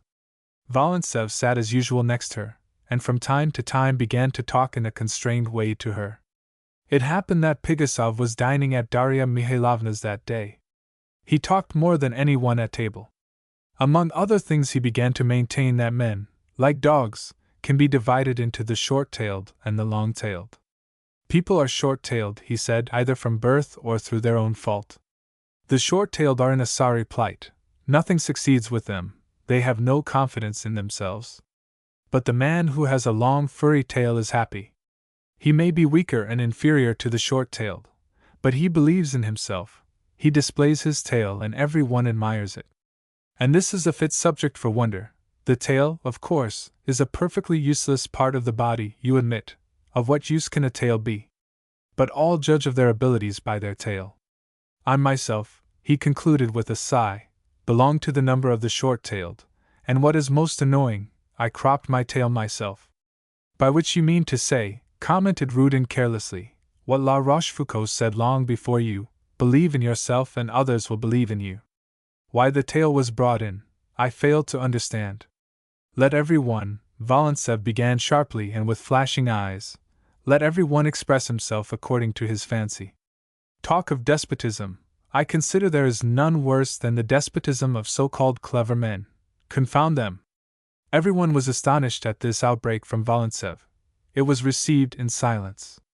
Rudin tried to look at him, but he could not control his eyes, and turned away smiling without opening his lips.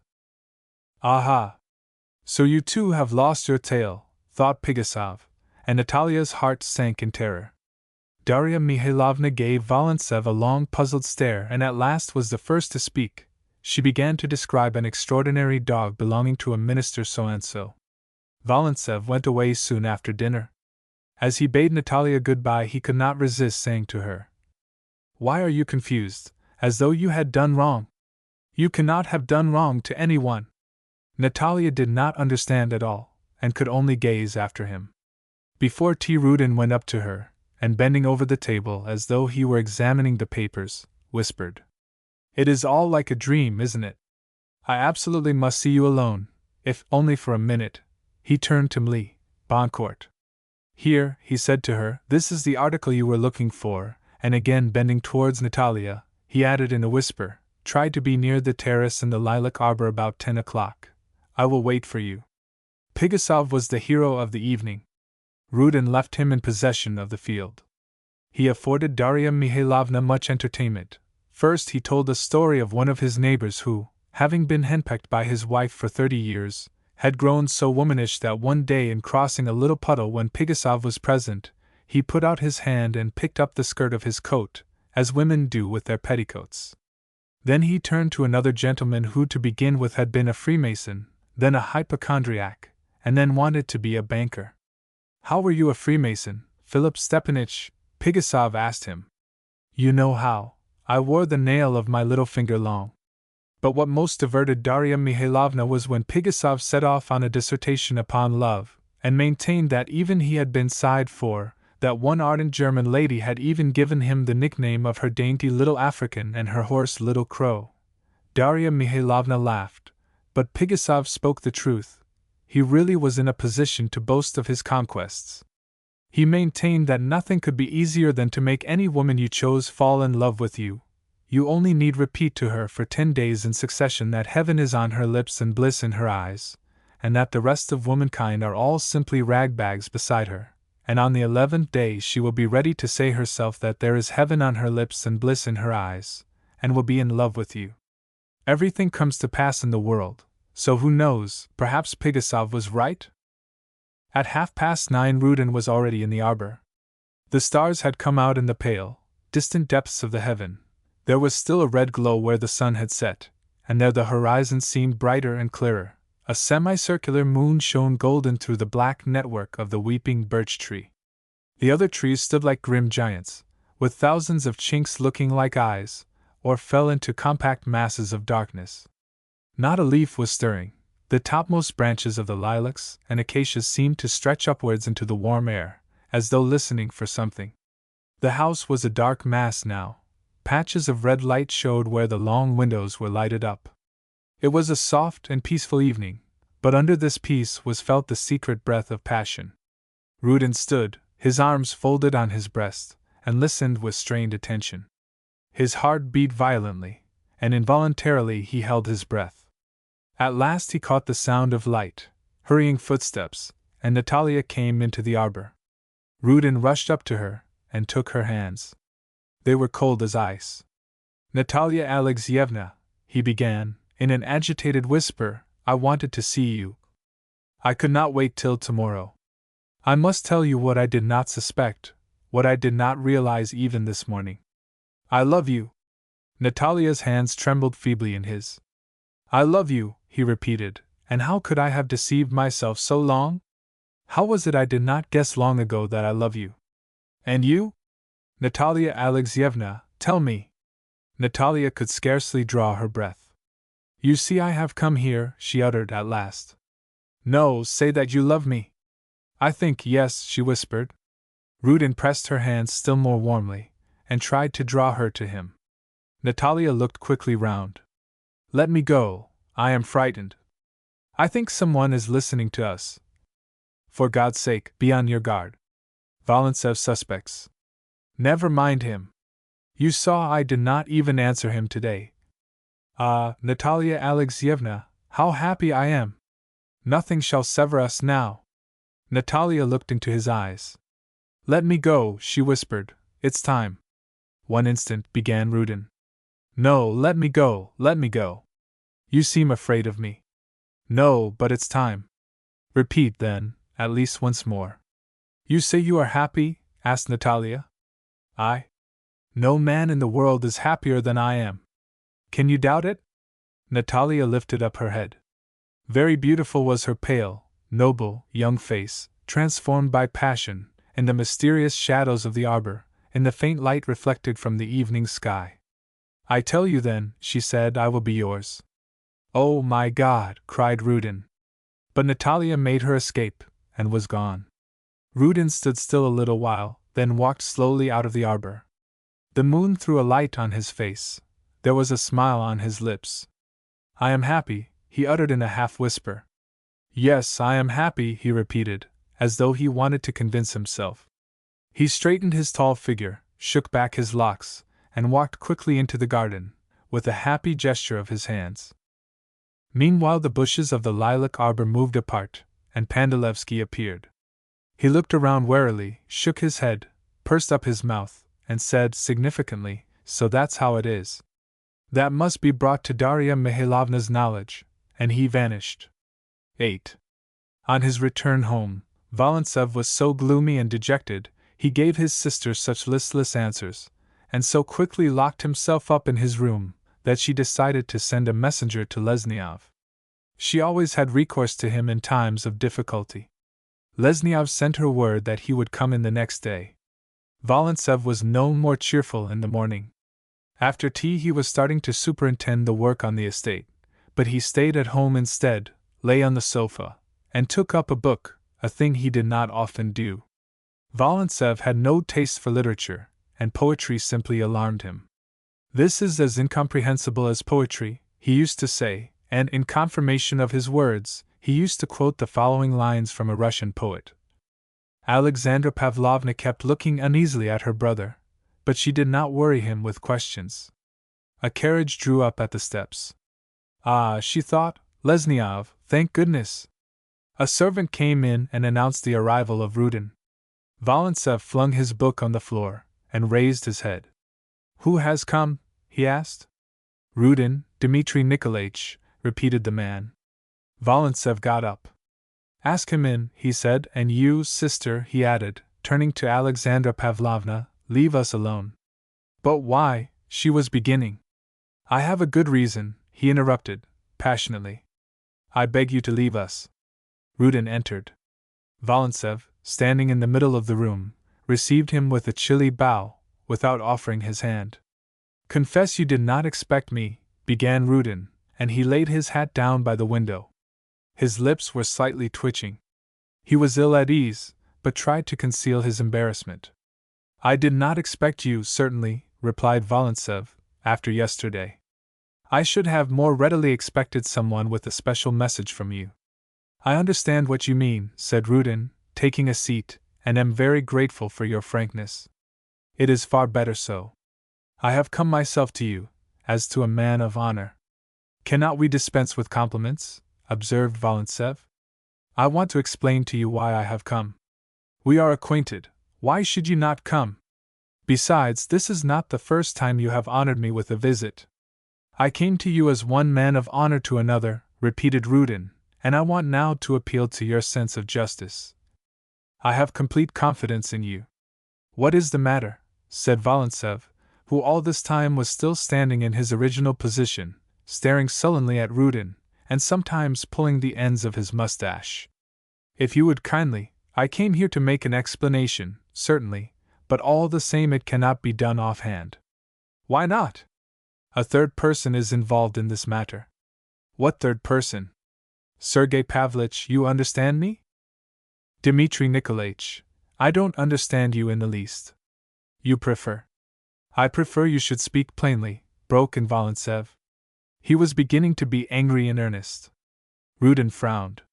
Permit, we are alone, I must tell you, though you certainly are aware of it already. Volintsev shrugged his shoulders impatiently. I must tell you that I love Natalia Alexeyevna, and I have the right to believe that she loves me.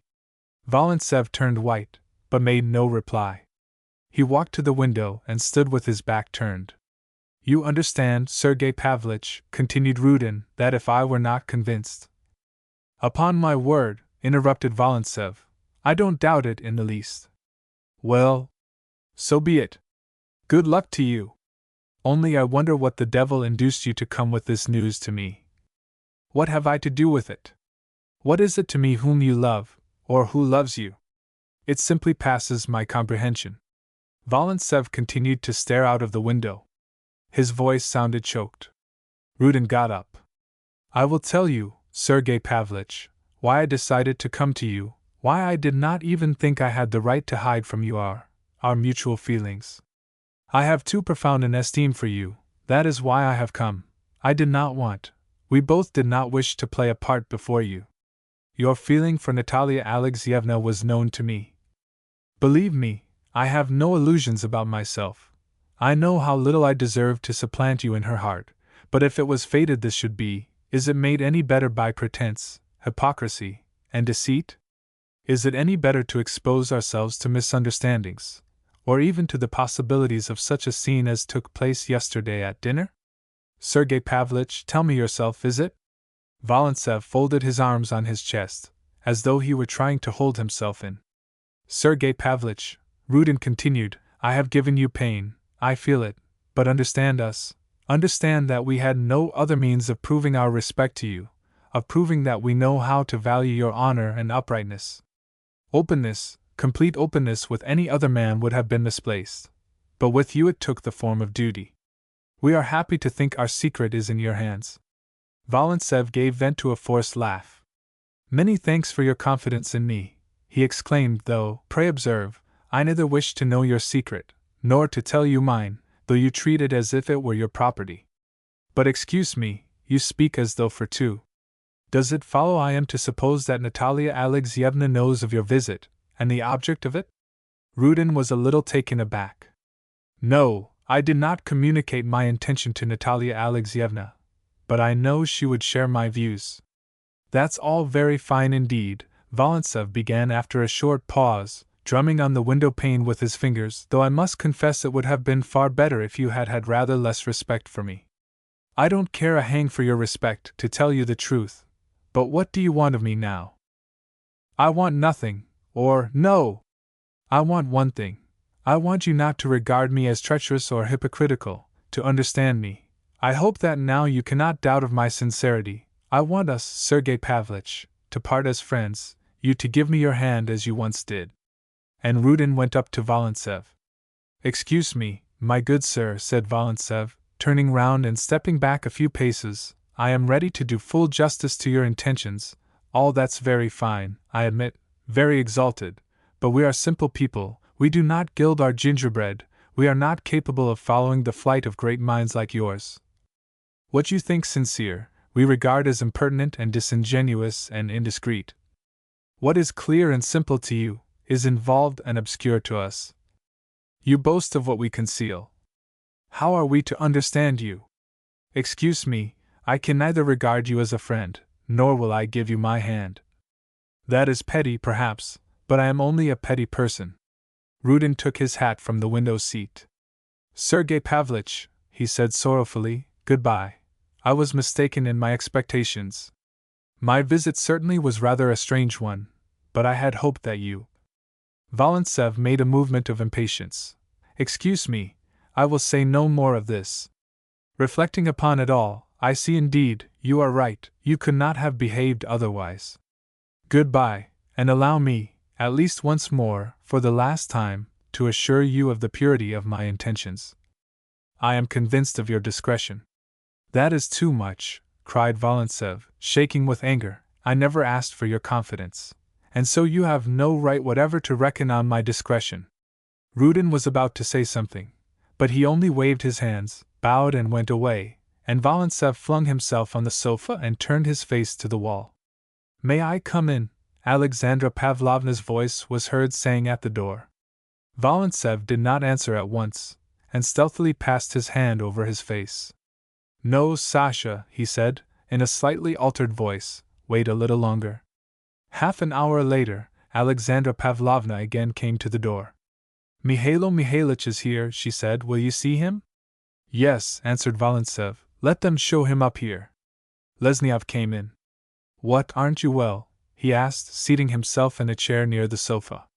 Volintsev raised himself, and leaning on his elbow gazed a long, long while into his friend's face, and then repeated to him his whole conversation with Rudin word for word.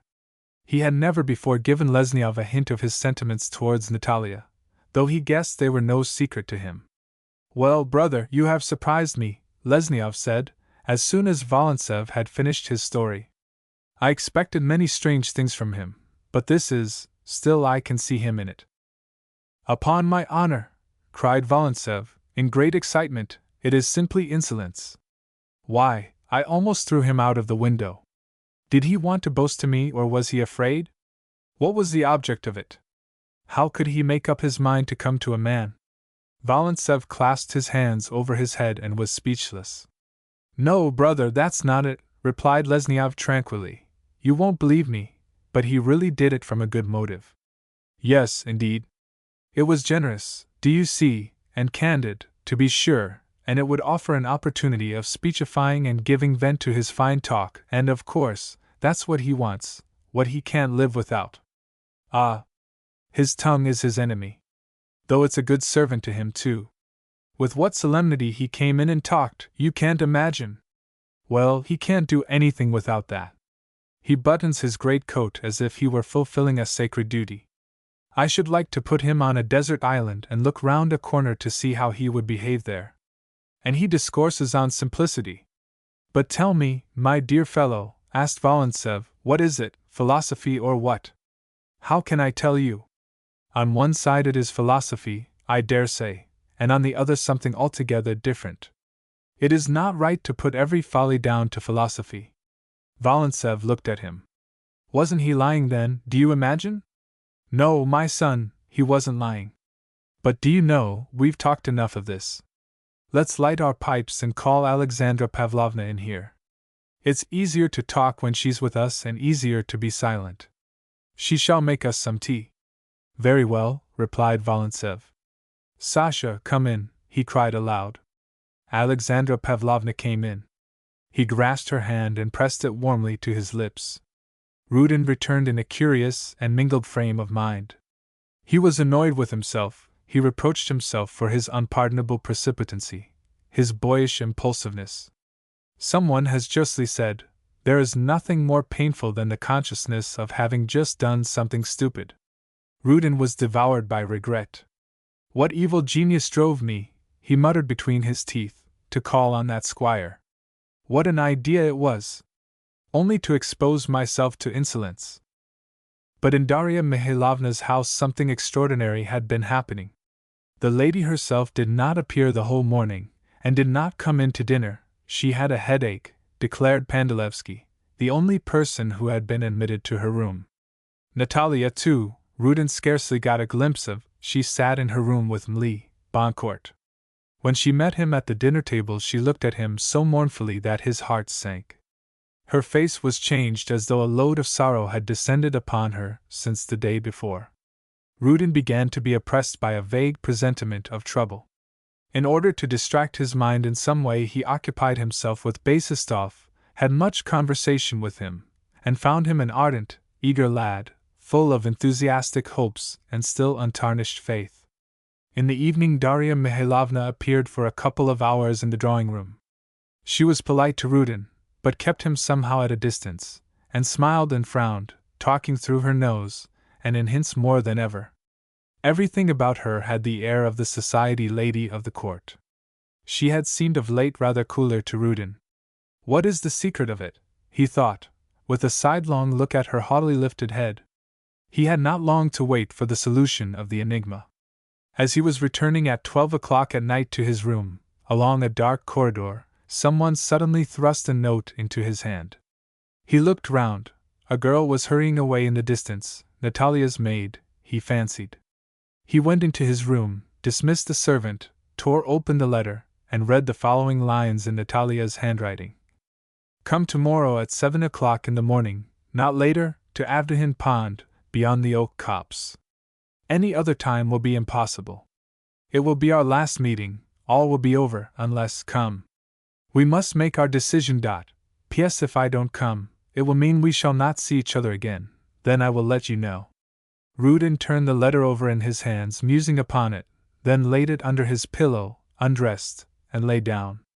For a long while he could not get to sleep, and then he slept very lightly, and it was not yet 5 o'clock when he woke up. 9. The Avdehin pond, near which Natalia had fixed the place of meeting, had long ceased to be a pond. 30 years before it had burst through its banks, and it had been given up since then. Only by the smooth, flat surface of the hollow, once covered with slimy mud, and the traces of the banks, could one guess that it had been a pond. A farmhouse had stood near it. It had long ago passed away. 2 huge pine trees preserved its memory. The wind was forever droning and sullenly murmuring in their high gaunt green tops. There were mysterious tales among the people of a fearful crime supposed to have been committed under them. They used to tell, too, that not one of them would fall without bringing death to someone, that a third had once stood there, which had fallen in a storm and crushed a girl. The whole place near the old pond was supposed to be haunted. It was a barren wilderness, dark and gloomy, even on a sunny day. It seemed darker and gloomier still from the old forest of dead and withered oak trees which was near it. A few huge trees lifted their gray heads above the low undergrowth of bushes like weary giants. They were a sinister sight. It seemed as though wicked old men had met together bent on some evil design. A narrow path, almost indistinguishable, wandered beside it. No one went near the Avdehin pond without some urgent reason. Natalia intentionally chose this solitary place. It was not more than half a mile from Darya Mihailovna's house. The sun had already risen some time when Rudin reached the Avdehin pond, but it was not a bright morning. Thick clouds of the color of milk covered the whole sky, and were driven flying before the whistling, shrieking wind. Rudin began to walk up and down along the bank, which was covered with clinging burdocks and blackened nettles. He was not easy in his mind. These interviews, these new emotions had a charm for him, but they also troubled him, especially after the note of the night before. He felt that the end was drawing near, and was in secret perplexity of spirit, though none would have imagined it, seeing with what concentrated determination he folded his arms across his chest and looked around him. Pigasov had once said truly of him, that he was like a Chinese idol, his head was constantly overbalancing him. But with the head alone, however strong it may be, it is hard for a man to know even what is passing in himself. Rudin, the clever, penetrating Rudin, was not capable of saying certainly whether he loved Natalia, whether he was suffering, and whether he would suffer at parting from her. Why then, since he had not the least disposition to play the Lovelace, one must do him that credit, had he turned the poor girl's head? Why was he awaiting her with a secret tremor? To this the only answer is that there are none so easily carried away as those who are without passion. He walked on the bank, while Natalia was hurrying to him straight across country through the wet grass. "Natalia Alexeyevna, you'll get your feet wet," said her maid Masha, scarcely able to keep up with her. Natalia did not hear and ran on without looking round. "Ah, supposing they've seen us," cried Masha. "Indeed, it's surprising how we got out of the house. And Mom's cell may wake up. It's a mercy it's not far. Ah, the gentleman's waiting already," she added, suddenly catching sight of Rudin's majestic figure, standing out picturesquely on the bank.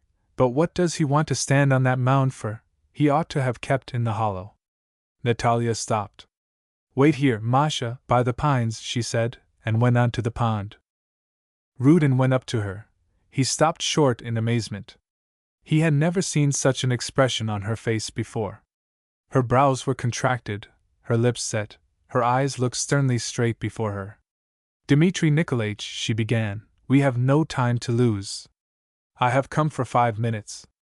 I must tell you that my mother knows everything. Mr. Pandalevsky saw us the day before yesterday, and he told her of our meeting. He was always Mama's spy. She called me in to her yesterday." "Good God!" cried Rudin, "this is terrible. What did your mother say?" "She was not angry with me, she did not scold me, but she reproached me for my want of discretion." "That was all?" "Yes, and she declared she would sooner see me dead than your wife." "Is it possible she said that?"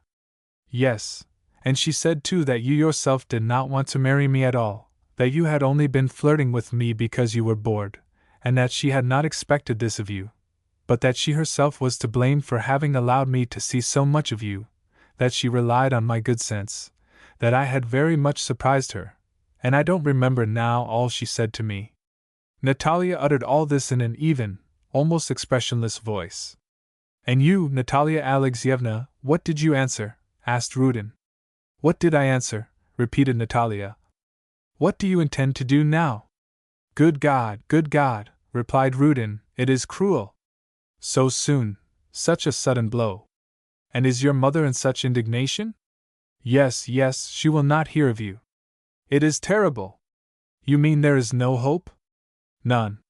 Why should we be so unhappy? That abominable Pandalevsky. You asked me, Natalia Alexeyevna, what I intend to do. My head is going round. I cannot take in anything. I can feel nothing but my unhappiness.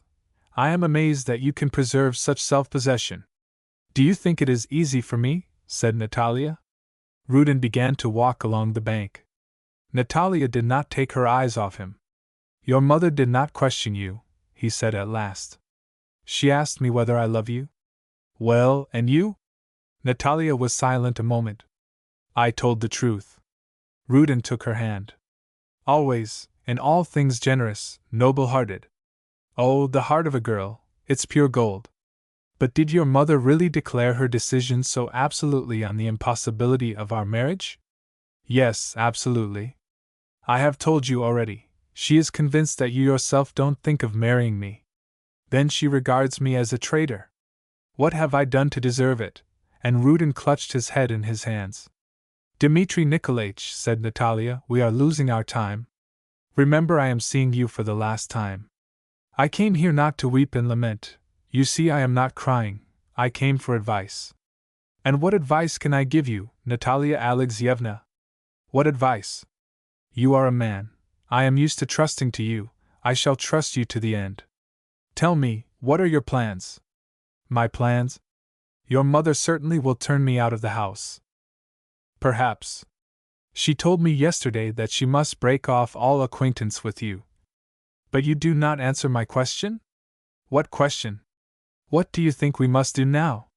What we must do, replied Rudin, of course submit. Submit, repeated Natalia slowly, and her lips turned white.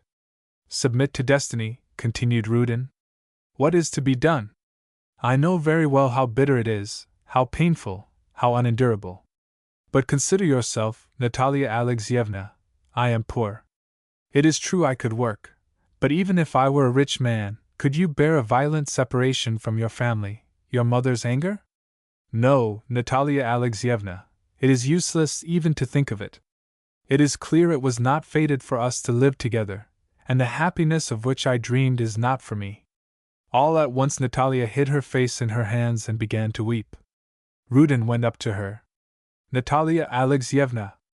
Dear Natalia, he said with warmth, do not cry, for God's sake, do not torture me, be comforted. Natalia raised her head. You tell me to be comforted, she began, and her eyes blazed through her tears. I am not weeping for what you suppose. I am not sad for that. I am sad because I have been deceived in you. What? I come to you for counsel, and at such a moment, and your first word is submit. Submit. So this is how you translate your talk of independence, of sacrifice, which... Her voice broke down.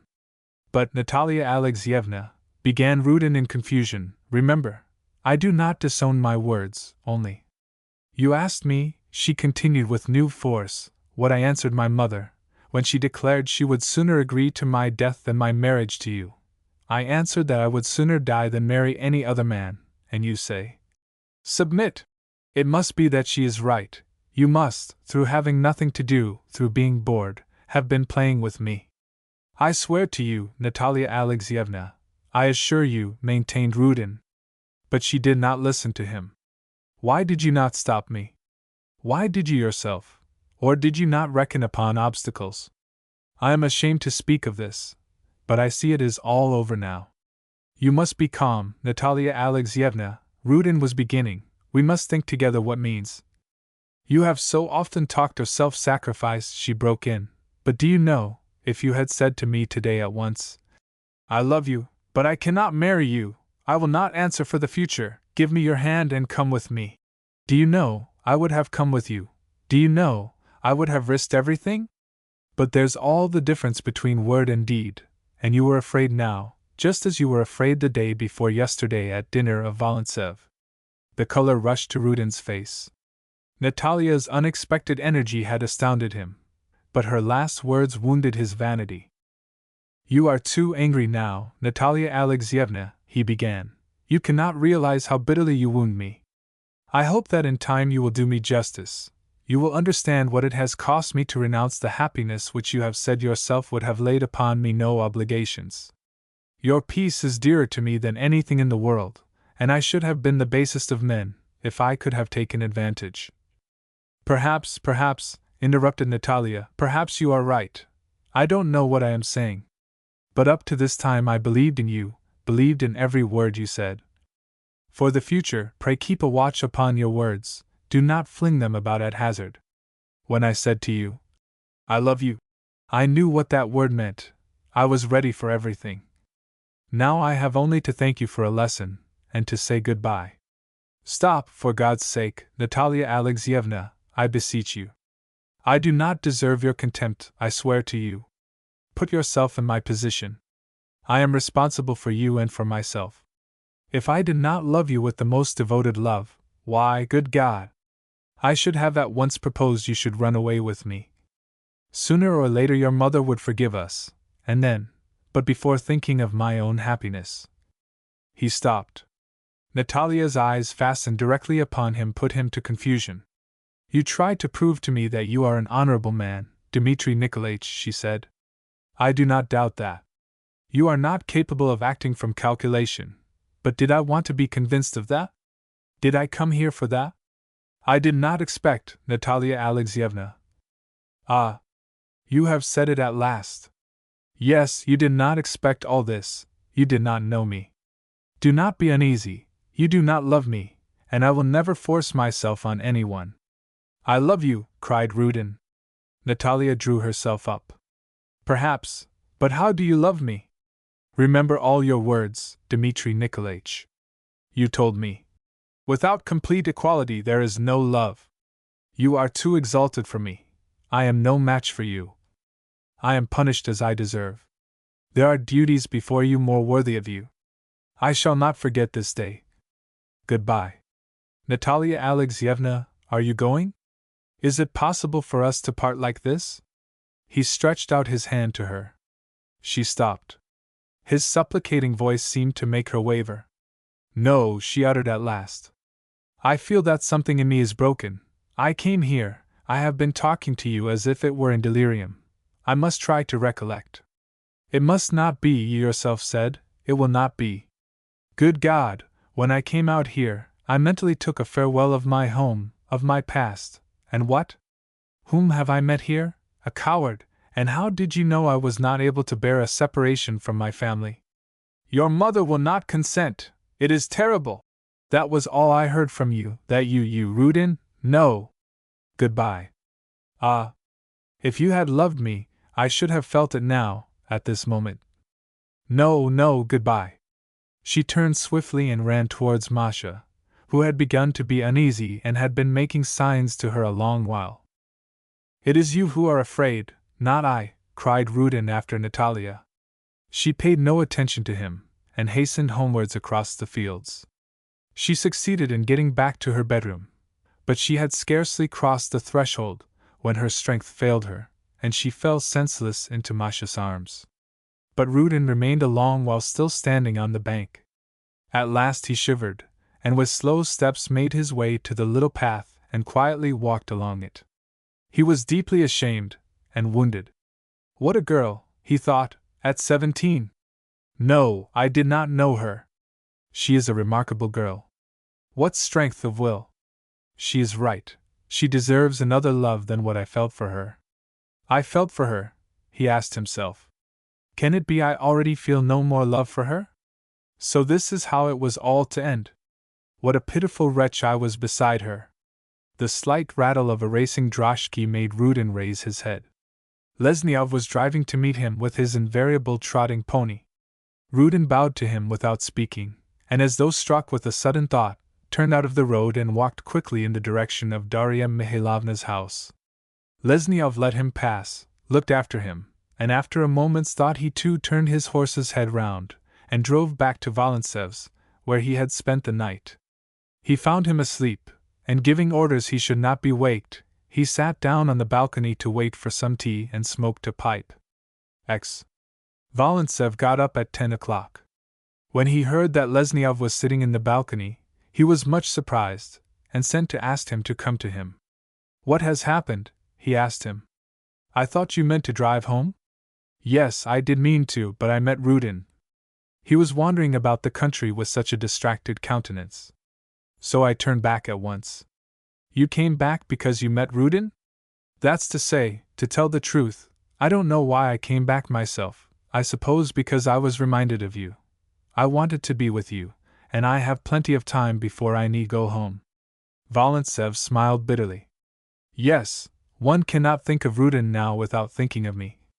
"Boy," he cried harshly, "bring us some tea."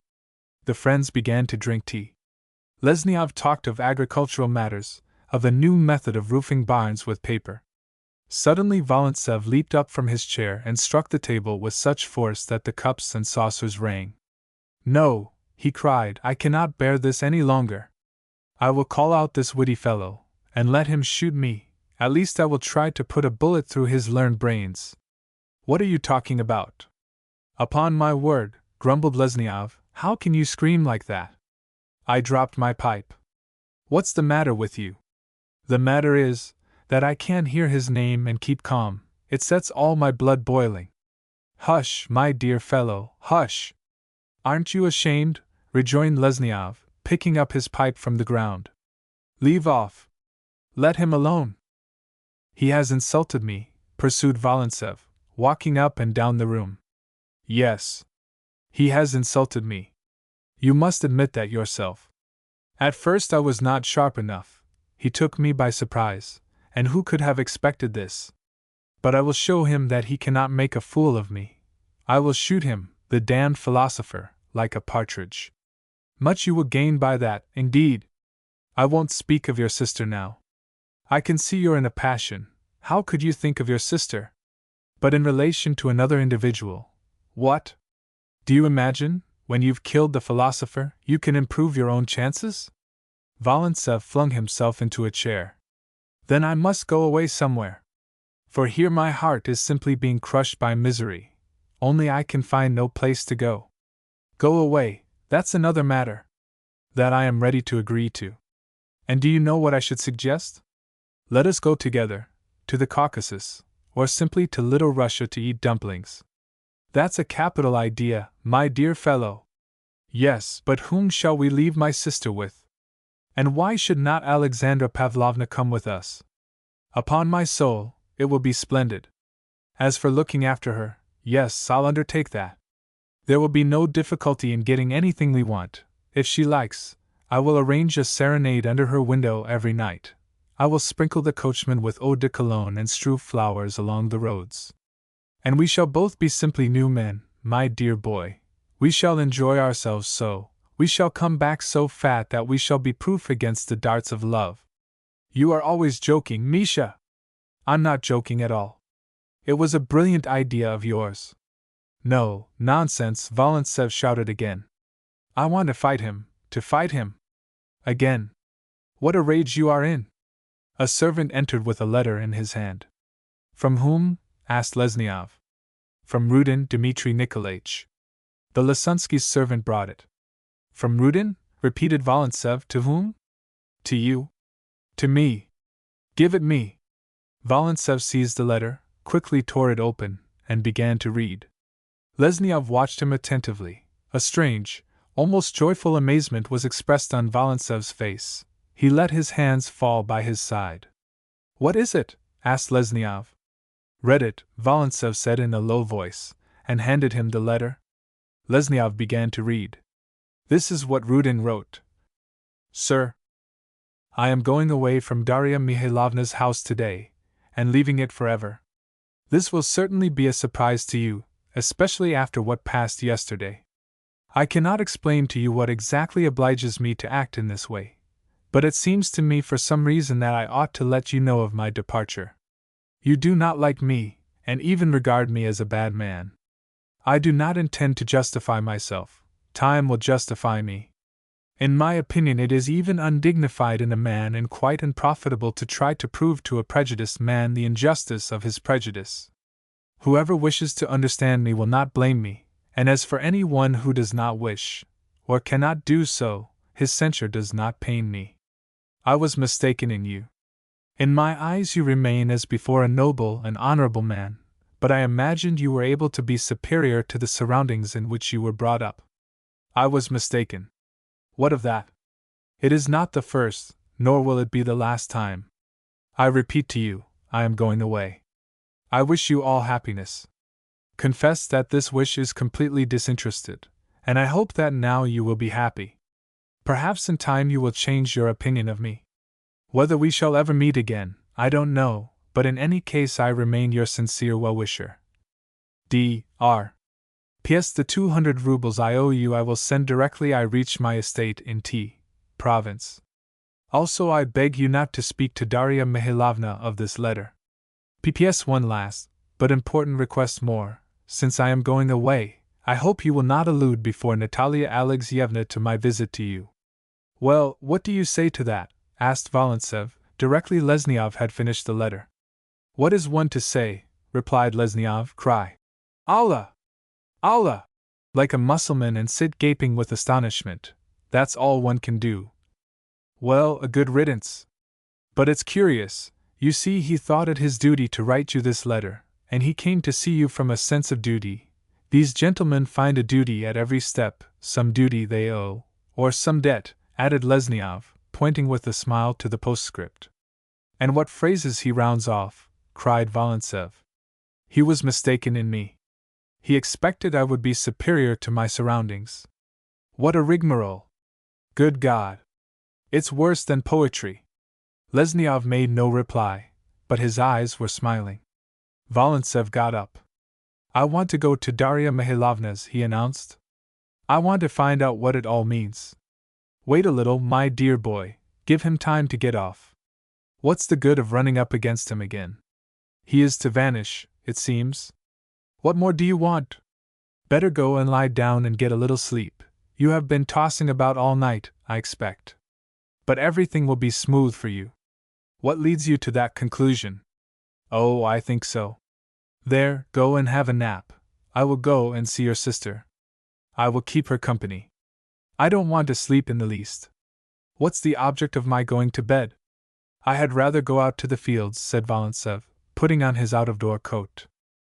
Well, that's a good thing too. Go along, and look at the fields. And Lesniov betook himself to the apartments of Alexandra Pavlovna. He found her in the drawing-room. She welcomed him effusively. She was always pleased when he came, but her face still looked sorrowful. She was uneasy about Rudin's visit the day before.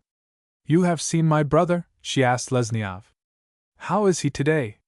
All right, he has gone to the fields. Alexandra Pavlovna did not speak for a minute.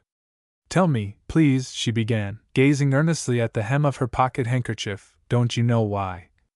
Rudin came here? Put in Lesniov. I know, he came to say goodbye. Alexandra Pavlovna lifted up her head. What, to say goodbye? Yes. Haven't you heard? He is leaving Darya Mihailovna's. He is leaving? Forever, at least he says so. But pray, how is one to explain it, after all? Oh, that's a different matter. To explain it is impossible, but it is so. Something must have happened with him. He pulled the string too tight, and it has snapped. Mihailo Mihailitch, began Alexandra Pavlovna, I don't understand. You are laughing at me, I think. No, indeed. I tell you he is going away, and he even let his friends know by letter.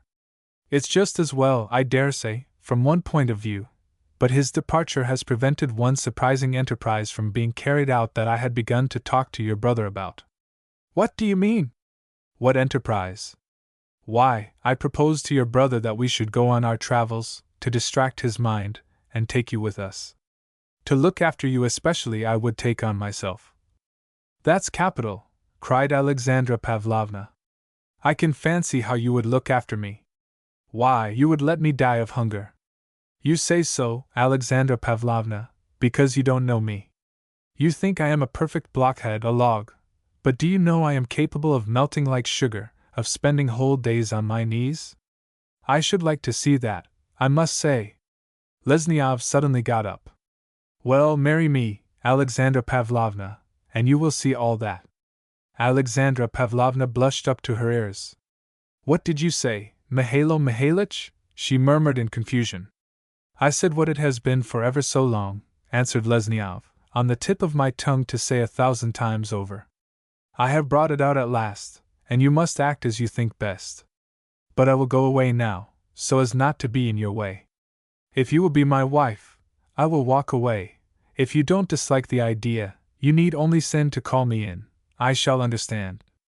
Alexandra Pavlovna tried to keep Lesniov, but he went quickly away, and going into the garden without his cap, he leaned on a little gate and began looking about him.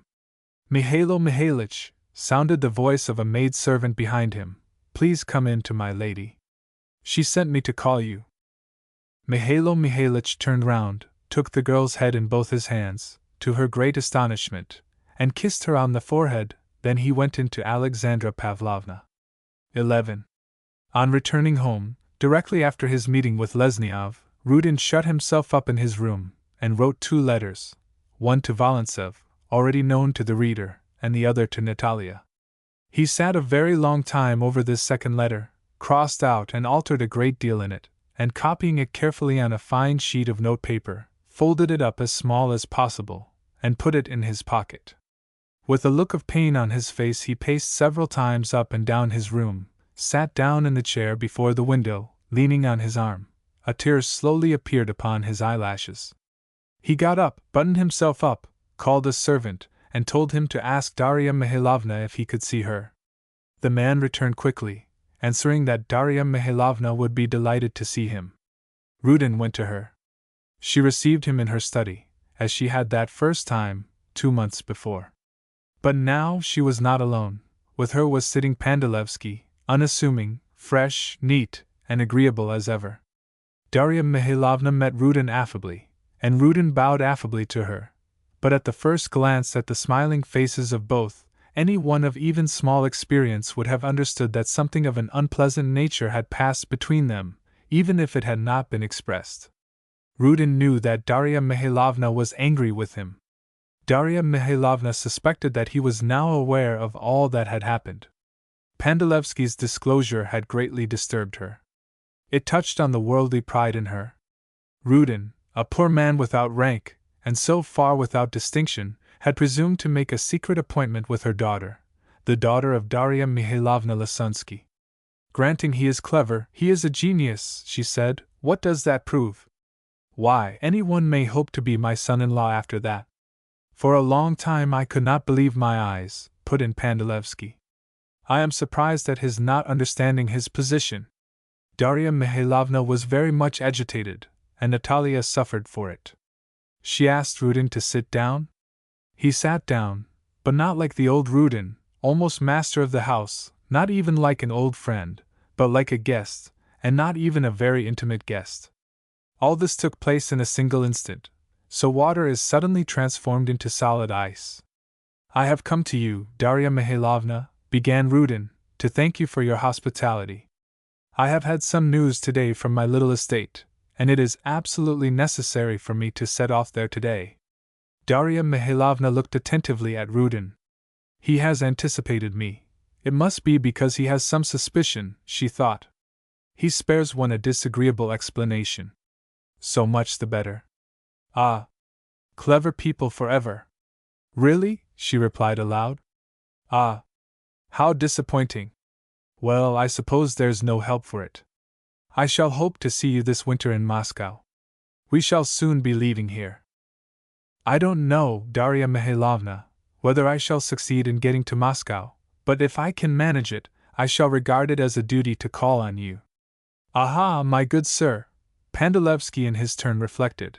It's not long since you behaved like the master here, and now this is how you have to express yourself. Then I suppose you have unsatisfactory news from your estate? He articulated, with his customary ease. Yes, replied Rudin drily. Some failure of crops, I suppose? No, something else. Believe me, Darya Mihailovna, added Rudin, I shall never forget the time I have spent in your house. And I, Dmitri Nikolaich, shall always look back upon our acquaintance with you with pleasure. When must you start? Today, after dinner. So soon? Well, I wish you a successful journey. But if your affairs do not detain you, perhaps you will look us up again here. I shall scarcely have time, replied Rudin, getting up. Excuse me, he added, I cannot at once repay you my debt, but directly I reach my place. Nonsense, Dmitri Nikolaich, Darya Mihailovna cut him short. I wonder you're not ashamed to speak of it. What o'clock is it? She asked. Pandalevsky drew a gold and enamel watch out of his waistcoat pocket, and looked at it carefully, bending his rosy cheek over his stiff, white collar. 33 minutes past 2, he announced. It is time to dress, observed Darya Mihailovna. Goodbye for the present, Dmitri Nikolaich. Rudin got up. The whole conversation between him and Darya Mihailovna had a special character. In the same way actors repeat their parts, and diplomatic dignitaries interchange their carefully worded phrases. Rudin went away.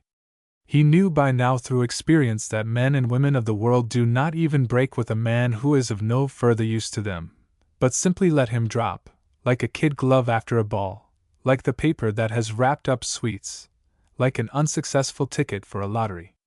He packed quickly, and began to await with impatience the moment of his departure. Every one in the house was very much surprised to hear of his intentions. Even the servants looked at him with a puzzled air. Basistov did not conceal his sorrow. Natalia evidently avoided Rudin. She tried not to meet his eyes. He succeeded, however, in slipping his note into her hand. After dinner Darya Mihailovna repeated once more that she hoped to see him before they left for Moscow, but Rudin made her no reply. Pandalevsky addressed him more frequently than anyone. More than once Rudin felt a longing to fall upon him and give him a slap on his rosy, blooming face. Mlle Boncourt often glanced at Rudin with a peculiarly stealthy expression in her eyes. In old setter dogs one may sometimes see the same expression. Aha, she seemed to be saying to herself, so you're caught. At last 6 o'clock struck, and Rudin's carriage was brought to the door. He began to take a hurried farewell of all. He had a feeling of nausea at his heart. He had not expected to leave this house like this. It seemed as though they were turning him out. What a way to do it all! And what was the object of being in such a hurry? Still, it is better so. That was what he was thinking as he bowed in all directions with a forced smile. For the last time he looked at Natalia, and his heart throbbed. Her eyes were bent upon him in sad, reproachful farewell. He ran quickly down the steps, and jumped into his carriage. Basistov had offered to accompany him to the next station, and he took his seat beside him. Do you remember, began Rudin, directly the carriage had driven from the courtyard into the broad road bordered with fir trees, do you remember what Don Quixote says to his squire when he is leaving the court of the Duchess? Freedom, he says. My friend Sancho is one of the most precious possessions of man, and happy is he to whom heaven has given a bit of bread, and who need not be indebted to any one. What Don Quixote felt then I feel now. God grant, my dear Basistov, that you too may some day experience this feeling. Basistov pressed Rudin's hand, and the honest boy's heart beat violently with emotion. Till they reached the station Rudin spoke of the dignity of man, of the meaning of true independence. He spoke nobly, fervently, and justly, and when the moment of separation had come, Basistov could not refrain from throwing himself on his neck and sobbing. Rudin himself shed tears too, but he was not weeping because he was parting from Basistov. His tears were the tears of wounded vanity. Natalia had gone to her own room, and there she read Rudin's letter. Dear Natalia Alexeyevna, he wrote her, I have decided to depart. There is no other course open to me. I have decided to leave before I am told plainly to go. By my departure all difficulties will be put an end to, and there will be scarcely any one who will regret me. What else did I expect? It is always so, but why am I writing to you? I am parting from you probably forever, and it would be too painful to me to leave you with a worse recollection of me than I deserve. This is why I am writing to you. I do not want either to justify myself or to blame anyone whatever except myself.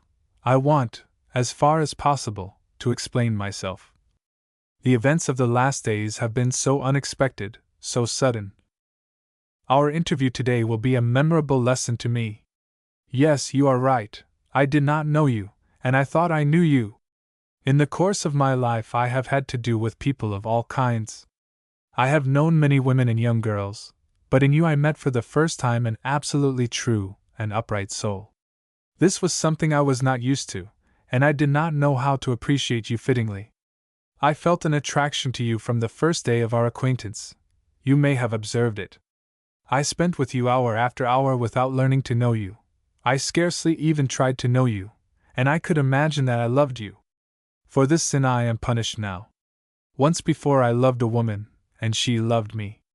My feeling for her was complex, like hers for me, but, as she was not simple herself, it was all the better for her. Truth was not told to me then, and now I did not recognize it when it was offered me. I have recognized it at last, when it is too late. What is past cannot be recalled. Our lives might have become united, and they never will be united now. How can I prove to you that I might have loved you with real love, the love of the heart, not of the fancy, when I do not know myself whether I am capable of such love? Nature has given me much. I know it, and I will not disguise it from you through false modesty, especially now at a moment so bitter, so humiliating for me. Yes, nature has given me much, but I shall die without doing anything worthy of my powers, without leaving any trace behind me. All my wealth is dissipated idly. I do not see the fruits of the seeds I sow. I am wanting in something. I cannot say myself exactly what it is I am wanting in. I am wanting, certainly, in something without which one cannot move men's hearts, or wholly win a woman's heart, and to sway men's minds alone is precarious, and an empire ever unprofitable. A strange, almost farcical fate is mine. I would devote myself, eagerly and wholly to some cause, and I cannot devote myself.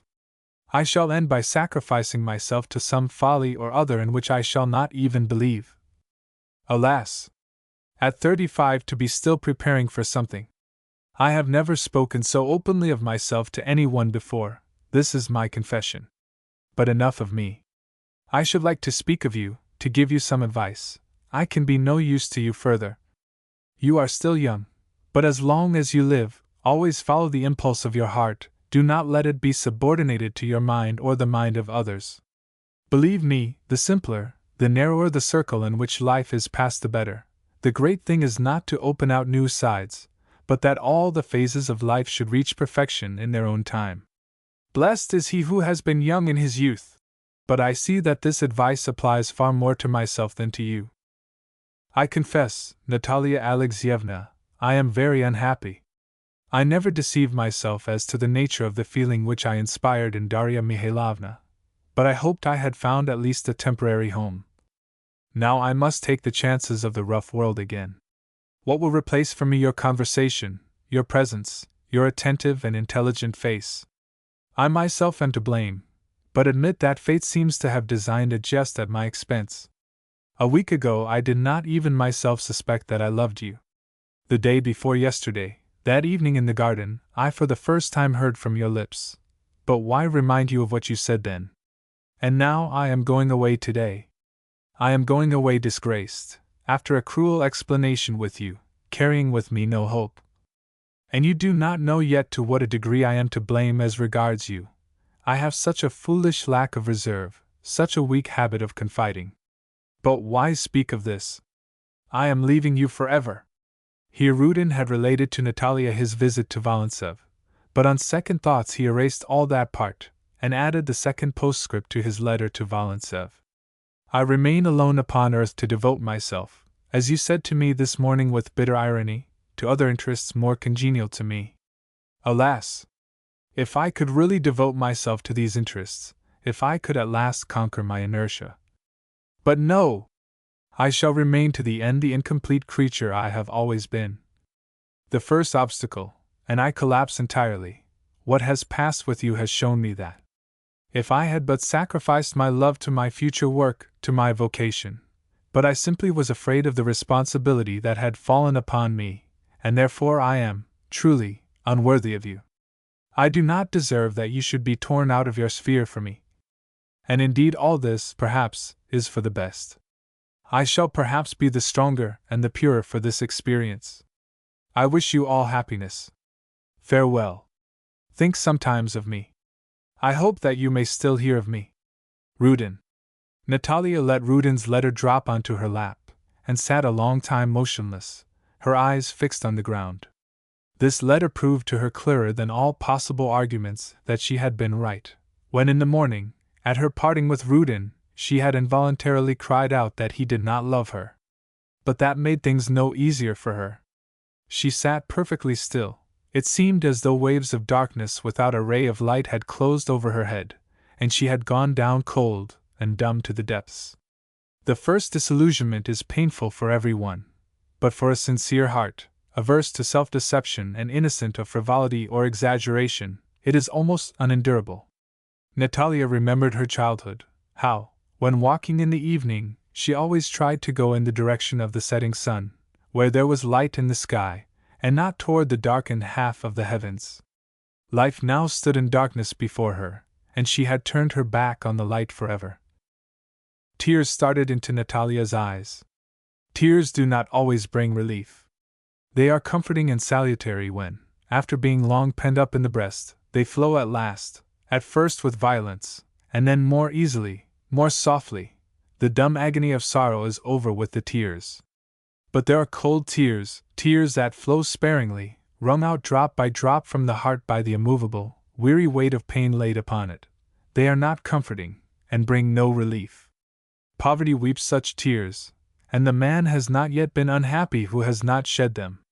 Natalia knew them on that day. 2 hours passed. Natalia pulled herself together, got up, wiped her eyes, and lighting a candle, she burnt Rudin's letter in the flame, and threw the ash out of window. Then she opened Pushkin at random, and read the first lines that met her. She often made it her oracle in this way. This is what she saw. She stopped, and with a cold smile looked at herself in the glass, slightly nodded her head, and went down to the drawing-room. Darya Mihailovna, directly she saw her, called her into her study, made her sit near her, and caressingly stroked her cheek. Meanwhile she gazed attentively, almost with curiosity, into her eyes. Darya Mihailovna was secretly perplexed. For the first time it struck her that she did not really understand her daughter. When she had heard from Pandalevsky of her meeting with Rudin, she was not so much displeased as amazed that her sensible Natalia could resolve upon such a step. But when she had sent for her, and fell to upbraiding her, not at all as one would have expected from a lady of European renown, but with loud and vulgar abuse, Natalia's firm replies, and the resolution of her looks and movements, had confused and even intimidated her. Rudin's sudden, and wholly unexplained, departure had taken a great load off her heart, but she had expected tears and hysterics. Natalia's outward composure threw her out of her reckoning again.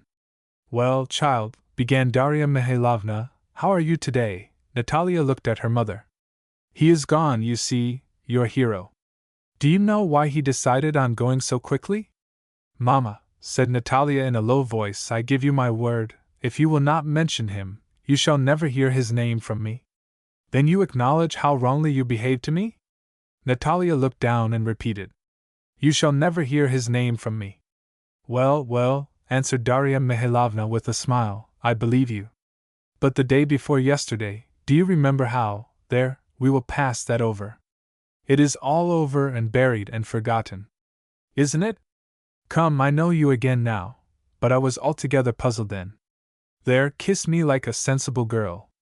Natalia lifted Darya Mihailovna's hand to her lips, and Darya Mihailovna kissed her stooping head. "Always listen to my advice. Do not forget that you are a Lasunsky and my daughter," she added, "and you will be happy. And now you may go." Natalia went away in silence. Darya Mihailovna looked after her and thought, "She is like me, she too will let herself be carried away by her feelings. Mais elle aura moins d'abandon. And Darya Mihailovna fell to musing over memories of the past, of the distant past. Then she summoned Li Boncourt and remained a long while closeted with her. When she had dismissed her, she sent for Pandalevsky. She wanted at all hazards to discover the real cause of Rudin's departure, but Pandalevsky succeeded in completely satisfying her. It was what he was there for. The next day Volintsev and his sister came to dinner. Darya Mihailovna was always very affable to him, but this time she was especially cordial to him.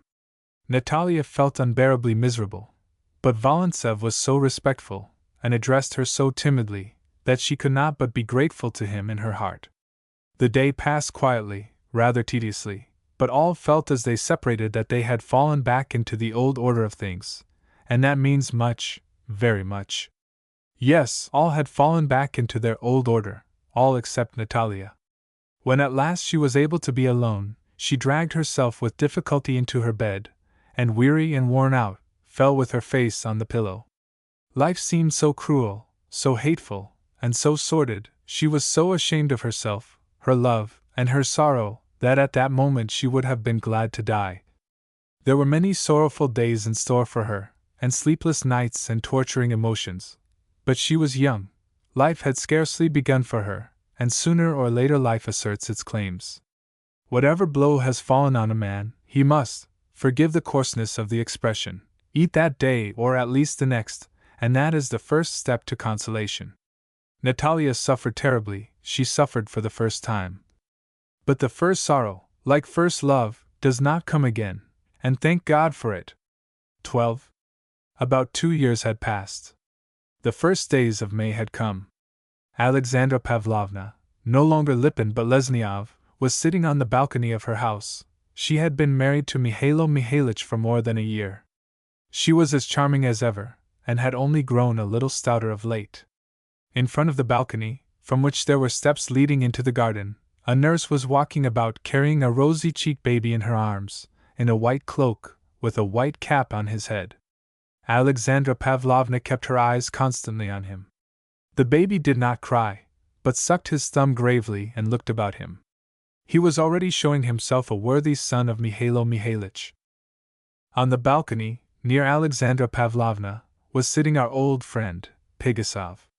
He had grown noticeably grayer since we parted from him, and was bent and thin, and he lisped when he spoke. One of his front teeth had gone, and this lisp gave still greater asperity to his words. His spitefulness had not decreased with years, but his sallies were less lively, and he more frequently repeated himself. Mihailo Mihailych was not at home. They were expecting him in to tea. The sun had already set. Where it had gone down, a streak of pale gold and of lemon color stretched across the distant horizon. On the opposite quarter of the sky was a stretch of dove color below, and crimson lilac above. Light clouds seemed melting away overhead. There was every promise of prolonged fine weather. Suddenly Pigasov burst out laughing. "What is it, African Semenich?" inquired Alexandra Pavlovna. "Oh, yesterday I heard a peasant say to his wife," she had been chattering away, "Don't squeak! I like that immensely. And after all, what can a woman talk about? I never, you know, speak of present company. Our ancestors were wiser than we. The beauty in their stories always sits at the window with a star on her brow and never utters a syllable. That's how it ought to be. Think of it! The day before yesterday, our marshal's wife, she might have sent a pistol shot into my head, says to me she doesn't like my tendencies. Tendencies! Come, wouldn't it be better for her, and for every one, if by some beneficent ordinance of nature she were suddenly deprived of the use of her tongue? Oh, you are always like that, African Semenich. You are always attacking us per. Do you know it's a misfortune of a sort, really? I am sorry for you. A misfortune? Why do you say that? To begin with, in my opinion, there are only 3 misfortunes: to live in winter in cold lodgings, in summer to wear tight shoes, and to spend the night in a room where a baby cries whom you can't get rid of with Persian powder. And secondly, I am now the most peaceable of men. Why, I'm a model! You know how properly I behave. Fine behavior, indeed!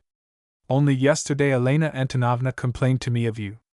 Well, and what did she tell you, if I may know? She told me that for one whole morning you would make no reply to all her questions but… What? What? And always in the same squeaking voice. Pigasov laughed. But that was a happy idea, you'll allow, Alexandra Pavlovna, eh? Admirable, indeed.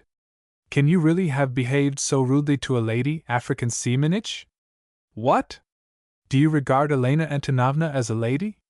What do you regard her as? A drum, upon my word, an ordinary drum such as they beat with sticks. Oh, interrupted Alexandra Pavlovna, anxious to change the conversation, they tell me one may congratulate you. Upon what? The end of your lawsuit. The Glinovsky meadows are yours.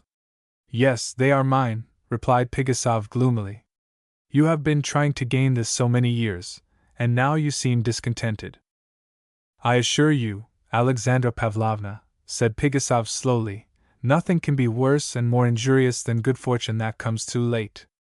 It cannot give you pleasure in any way, and it deprives you of the right, the precious right, of complaining and cursing Providence.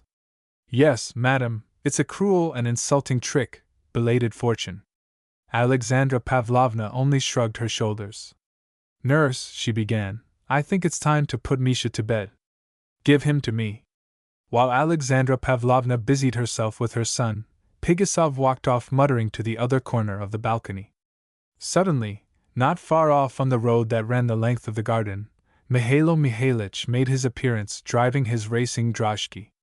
Two huge house dogs ran before the horse, one yellow, the other gray, both only lately obtained. They incessantly quarreled, and were inseparable companions.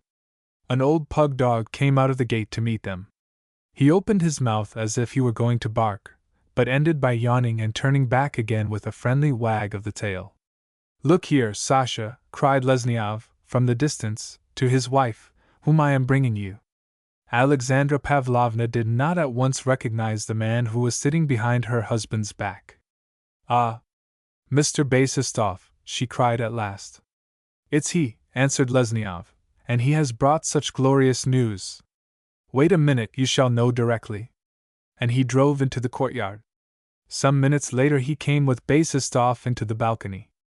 Hurrah! He cried, embracing his wife, Cereza is going to be married. To whom?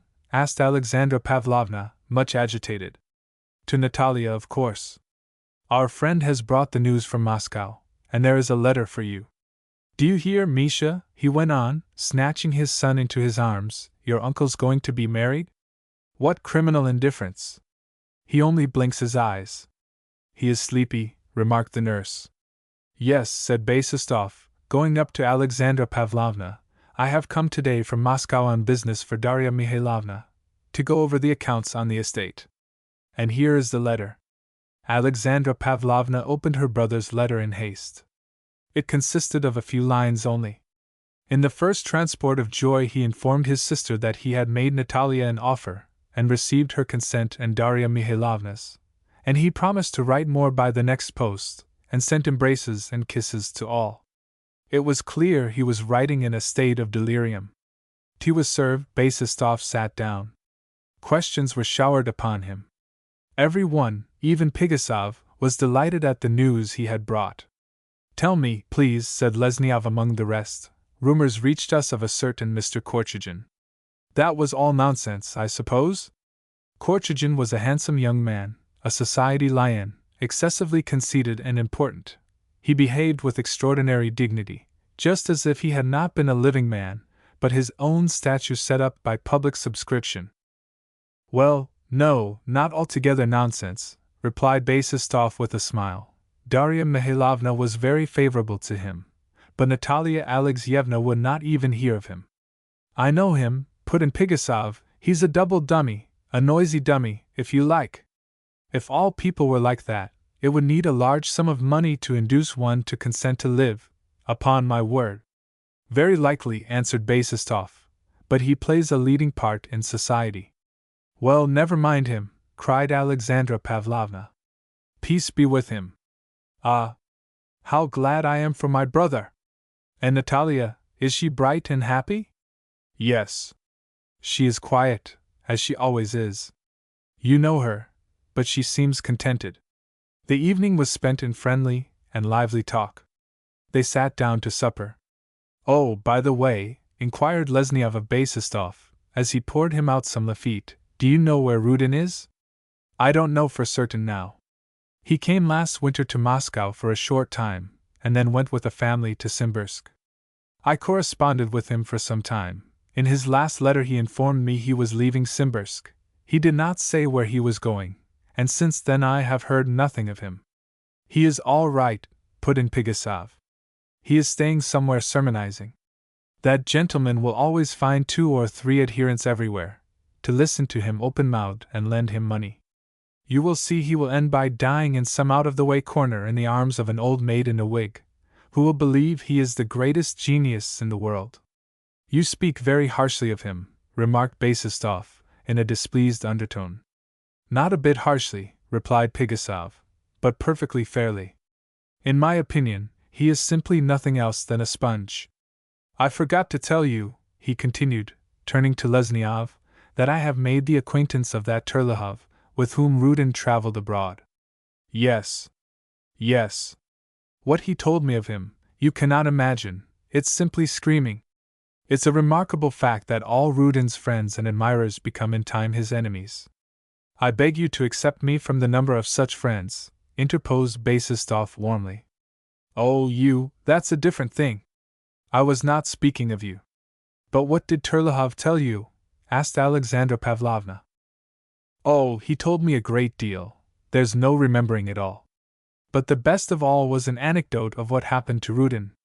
As he was incessantly developing, these gentlemen always are developing, other people simply sleep and eat, but they manage their sleeping and eating in the intervals of development. Isn't that it, Mr. Basistov? Basistov made no reply. And so, as he was continually developing, Rudin arrived at the conclusion, by means of philosophy, that he ought to fall in love. He began to look about for a sweetheart worthy of such an astonishing conclusion. Fortune smiled upon him. He made the acquaintance of a very pretty French dressmaker. The whole incident occurred in a German town on the Rhine, observe. He began to go and see her, to take her various books, to talk to her of nature and Hegel. Can you fancy the position of the dressmaker? She took him for an astronomer. However, you know he's not a bad-looking fellow, and a foreigner, a Russian, of course, he took her fancy. Well, at last he invited her to a rendezvous, and a very poetical rendezvous, in a boat on the river. The Frenchwoman agreed, dressed herself in her best, and went out with him in a boat. So they spent 2 hours. How do you think he was occupied all that time?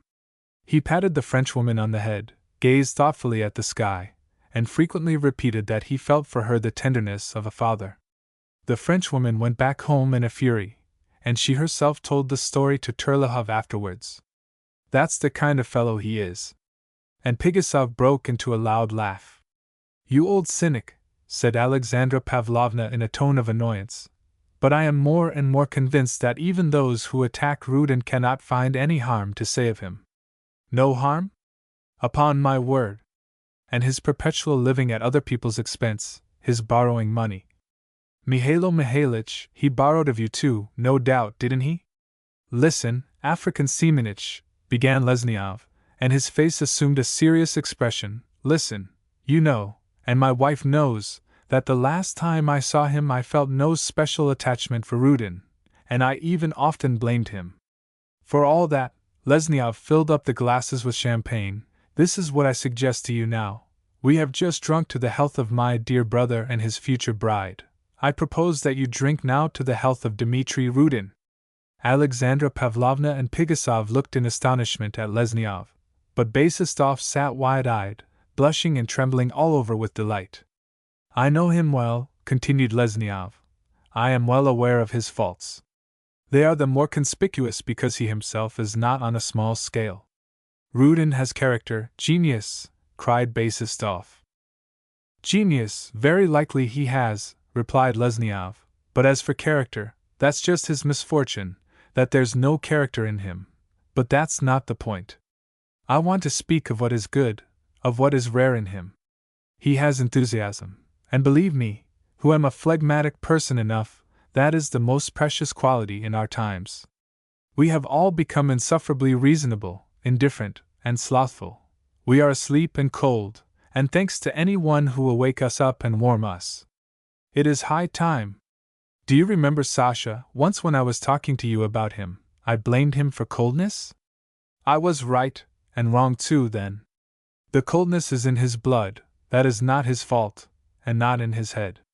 He is not an actor, as I called him, nor a cheat, nor a scoundrel. He lives at other people's expense, not like a swindler, but like a child.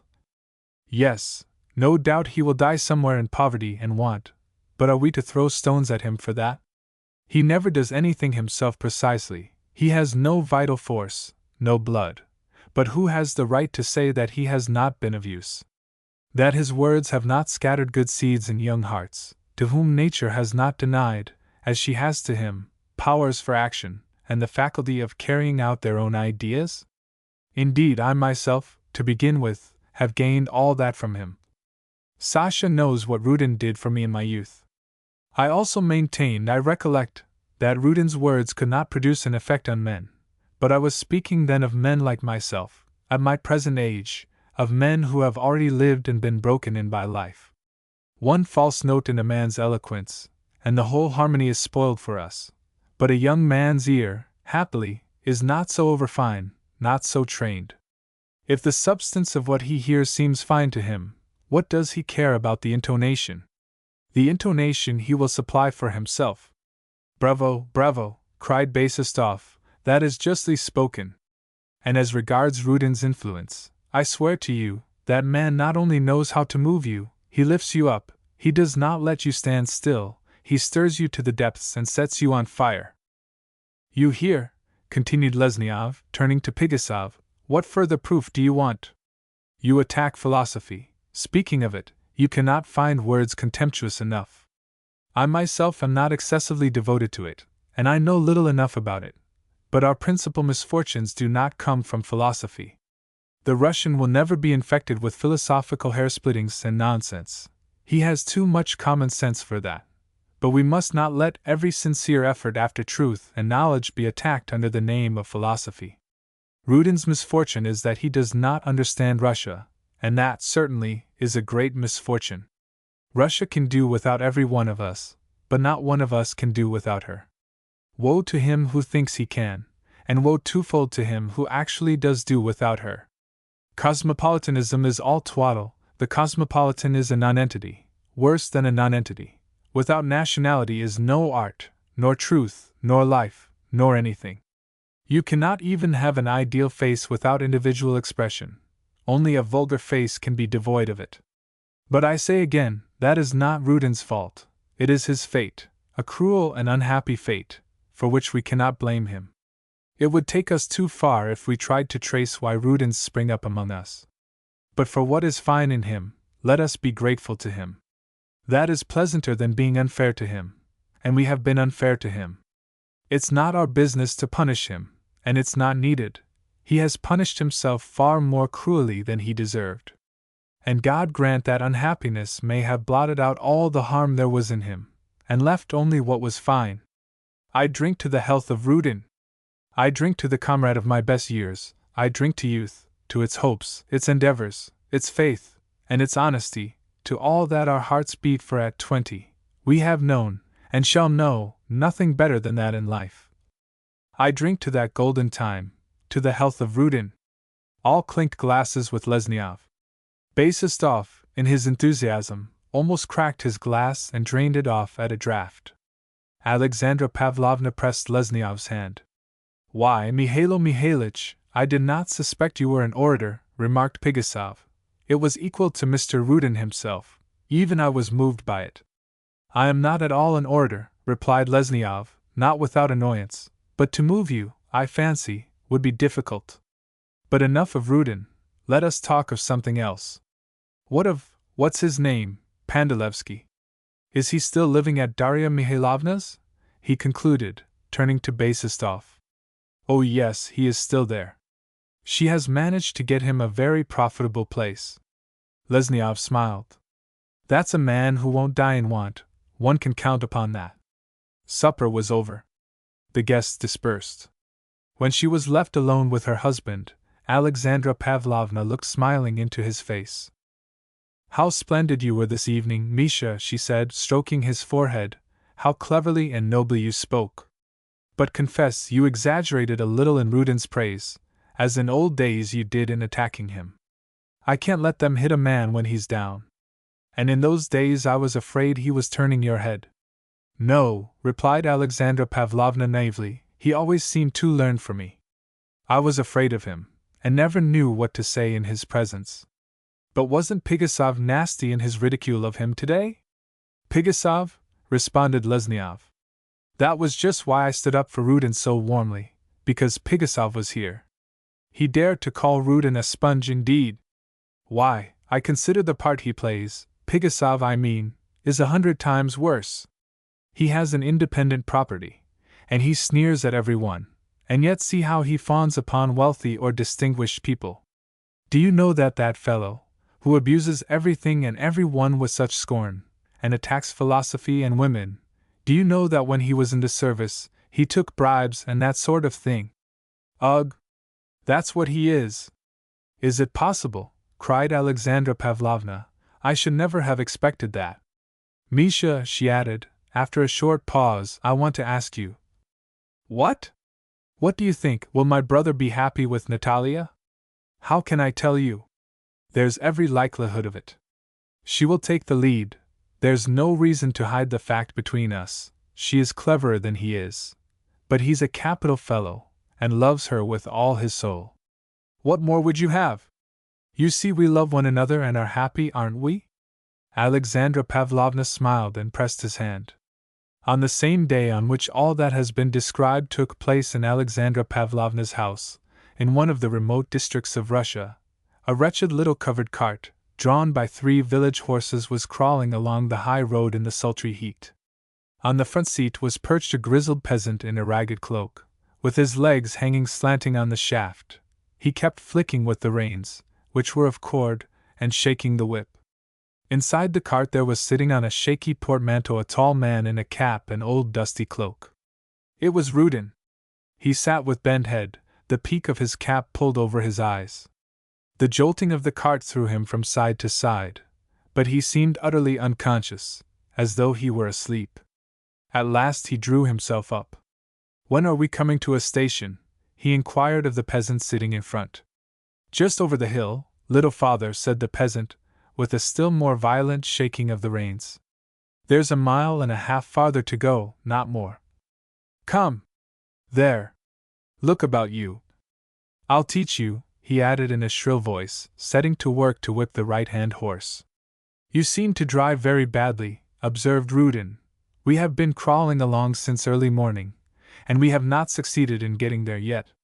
You should have sung something." "Well, what would you have, little father? The horses, you see yourself, are overdone, and then the heat, and I can't sing. I'm not a coachman." "Hullo, you little sheep!" cried the peasant, suddenly turning to a man coming along in a brown smock and bark shoes downtrodden at heel. "Get out of the way!" "You're a nice driver," muttered the man after him, and stood still. "You wretched Muscovite," he added in a voice full of contempt, shook his head and limped away. "What are you up to?" sang out the peasant at intervals, pulling at the shaft horse. "Ah, you devil! Get on!" The jaded horses dragged themselves at last up to the posting station. Rudin crept out of the cart, paid the peasant, who did not bow to him, and kept shaking the coins in the palm of his hand a long while.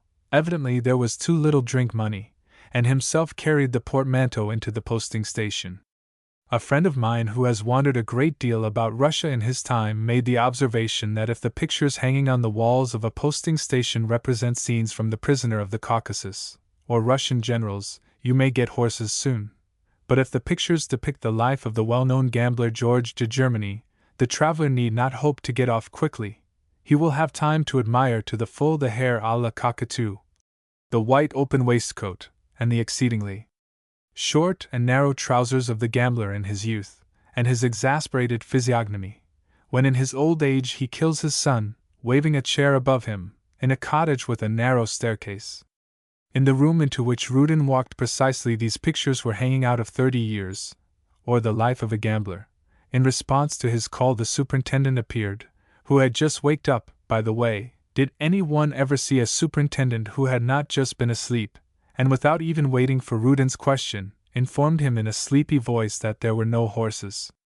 How can you say there are no horses, said Rudin, when you don't even know where I am going? I came here with village horses. We have no horses for anywhere, answered the superintendent. But where are you going? To SK. We have no horses, repeated the superintendent, and he went away. Rudin, vexed, went up to the window and threw his cap on the table. He was not much changed, but had grown rather yellow in the last 2 years. Silver threads shone here and there in his curls, and his eyes, still magnificent, seemed somehow dimmed. Fine lines, the traces of bitter and disquieting emotions, lay about his lips and on his temples. His clothes were shabby and old, and he had no linen visible anywhere. His best days were clearly over. As the gardeners say, he had gone to seed. He began reading the inscriptions on the walls, the ordinary distraction of weary travelers. Suddenly the door creaked and the superintendent came in. There are no horses for SK, and there won't be any for a long time, he said, but here are some ready to go to V. To V? Said Rudin. Why, that's not on my road at all. I am going to Penza, and V lies, I think, in the direction of Tambov. What of that? You can get there from Tambov, and from V. You won't be at all out of your road. Rudin thought a moment. Well, all right, he said at last, tell them to put the horses to. It is the same to me. I will go to Tambov. The horses were soon ready. Rudin carried his own portmanteau, climbed into the cart, and took his seat, his head hanging as before. There was something helpless and pathetically submissive in his bent figure. And the 3 horses went off at a slow trot. Epilogue. Some years had passed by. It was a cold autumn day. A traveling carriage drew up at the steps of the principal hotel of the government town of C. A gentleman yawning and stretching stepped out of it. He was not elderly, but had had time to acquire that fullness of figure which habitually commands respect. He went up the staircase to the 2nd story, and stopped at the entrance to a wide corridor. Seeing no one before him, he called out in a loud voice asking for a room. A door creaked somewhere, and a long waiter jumped up from behind a low screen, and came forward with a quick flank movement, an apparition of a glossy back and tucked-up sleeves in the half-dark corridor. The traveler went into the room and at once throwing off his cloak and scarf, sat down on the sofa, and with his fist propped on his knees, he first looked round as though he were hardly awake yet, and then gave the order to send up his servant. The hotel waiter made a bow and disappeared. The traveler was no other than Lesniov. He had come from the country to see about some conscription business. Lesniov's servant, a curly-headed, rosy-cheeked youth in a grey cloak, with a blue sash round the waist, and soft felt shoes, came into the room. Well, my boy, here we are, Lesniov said, and you were afraid all the while that a wheel would come off. We are here, replied the boy, trying to smile above the high collar of his cloak, but the reason why the wheel did not come off. Is there no one in here? Sounded a voice in the corridor. Lesniov started and listened. Eh? Who is there? Repeated the voice. Lesniov got up, walked to the door, and quickly threw it open. Before him stood a tall man, bent and almost completely grey, in an old frieze coat with bronze buttons. Rudin! He cried in an excited voice. Rudin turned round. He could not distinguish Lesniov's features, as he stood with his back to the light, and he looked at him in bewilderment. You don't know me? Said Lesniov. Mihailo Mihailitch, cried Rudin, and held out his hand, but drew it back again in confusion. Lesniov made haste to snatch it in both of his. Come in, he said to Rudin, and drew him into the room. How you have changed, exclaimed Lesniov after a brief silence, involuntarily dropping his voice. Yes, they say so, replied Rudin, his eyes straying about the room. The years, and you not much. How is Alexandra, your wife? She is very well, thank you. But what fate brought you here? It is too long a story. Strictly speaking, I came here by chance. I was looking for a friend. But I am very glad. Where are you going to dine? Oh, I don't know. At some restaurant. I must go away from here today. You must. Rudin smiled significantly. Yes, I must. They are sending me off to my own place, to my home. Dine with me. Rudin for the first time looked Lesniov straight in the face. You invite me to dine with you, he said. Yes, Rudin, for the sake of old times and old comradeship. Will you? I did not expect to meet you, and God only knows when we shall see each other again. I cannot part from you like this. Very well, I agree. Lesniov pressed Rudin's hand, and calling his servant, ordered dinner, and told him to have a bottle of champagne put in ice. In the course of dinner, Lesniov and Rudin, as though by agreement, kept talking of their student days, recalling many things and many friends, dead and living. At first Rudin spoke with little interest, but when he had drunk a few glasses of wine his blood grew warmer. At last the waiter took away the last dish. Lesniov got up, closed the door, and coming back to the table, sat down facing Rudin, and quietly rested his chin on his hands. Now then, he began, tell me all that has happened to you since I saw you last. Rudin looked at Lesniov. Good God, thought Lesniov, how he has changed, poor fellow.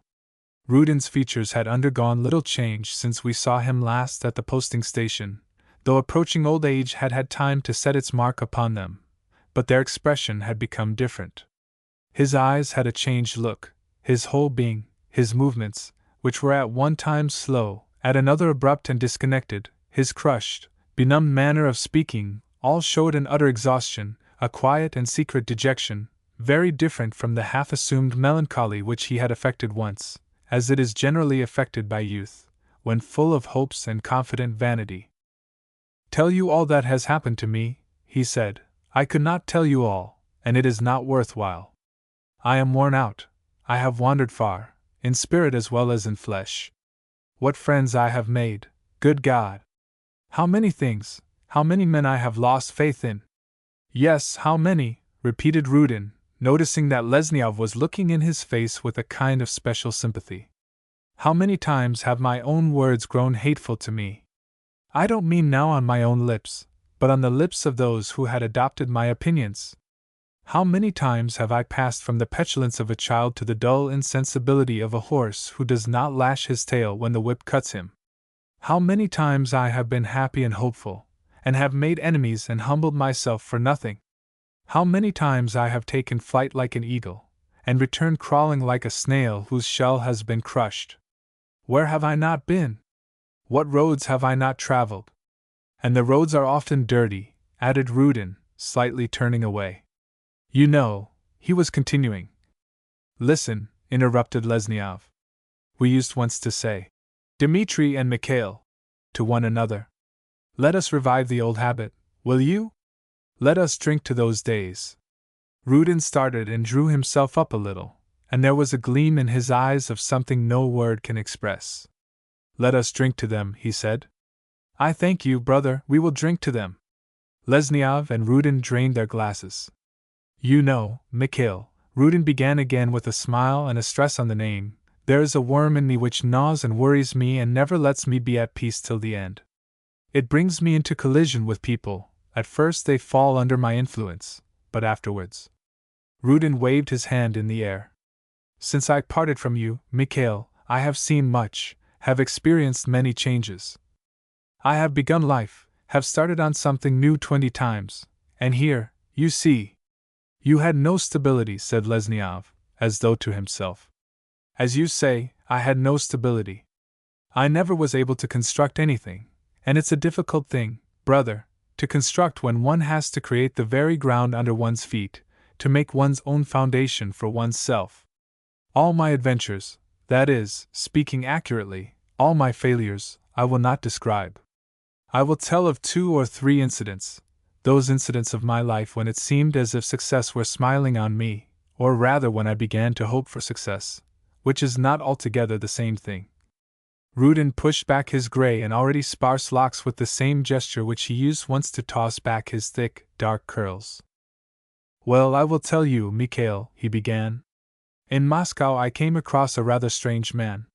He was very wealthy and was the owner of extensive estates. His chief and only passion was love of science, universal science. I have never yet been able to arrive at how this passion arose in him.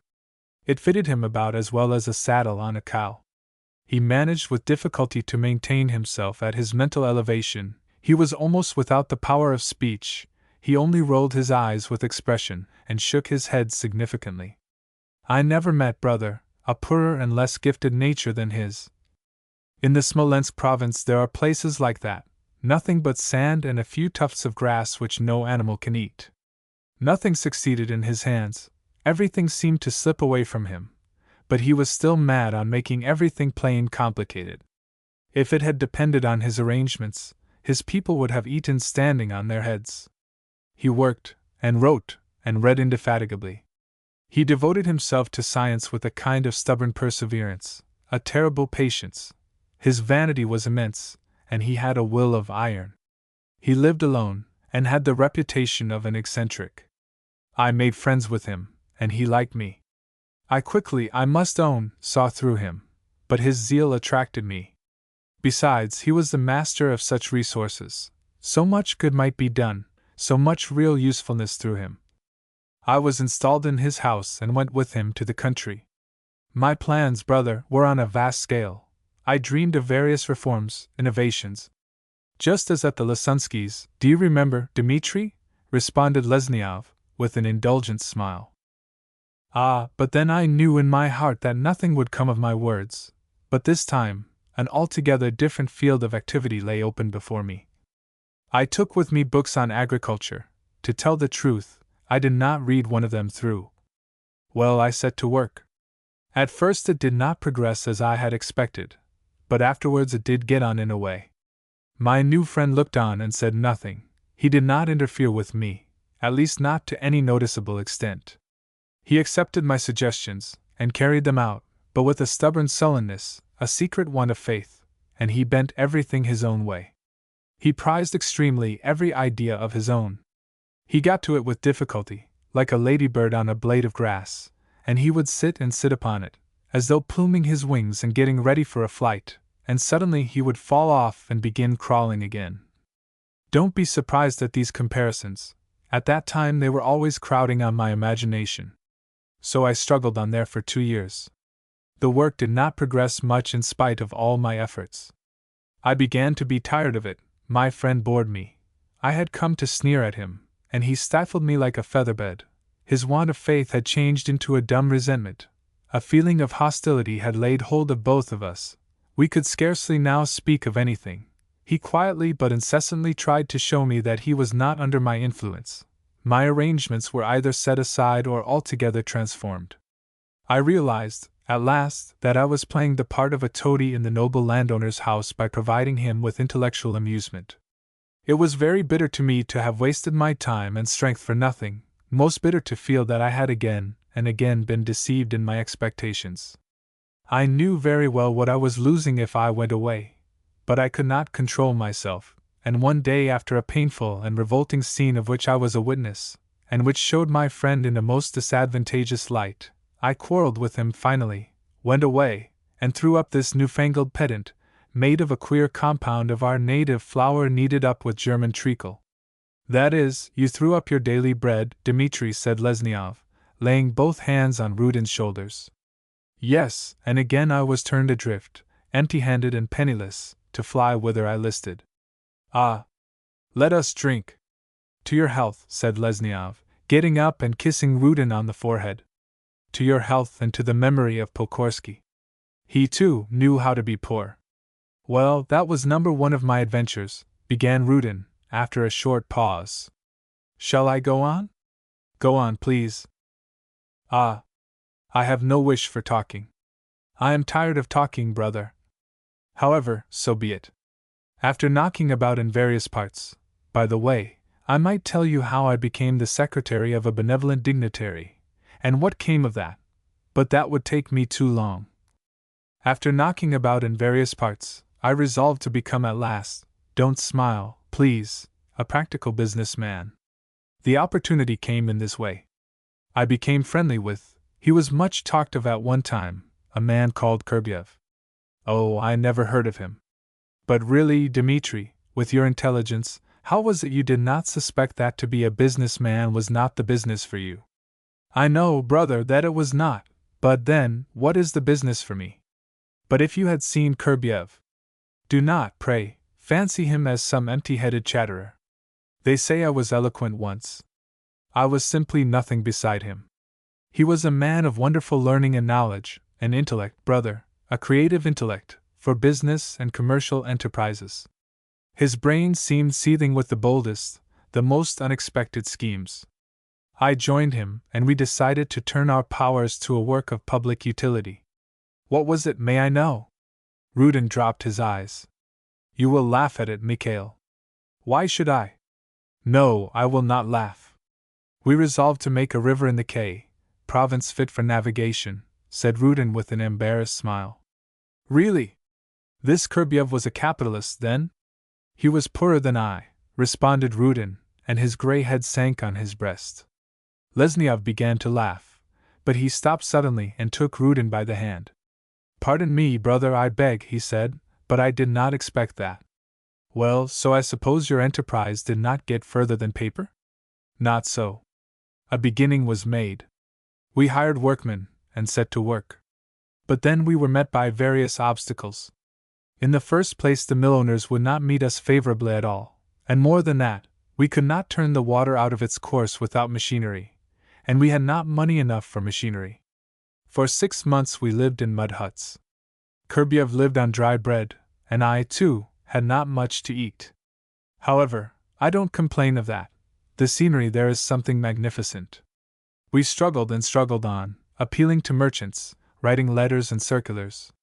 It ended in my spending my last farthing on the project.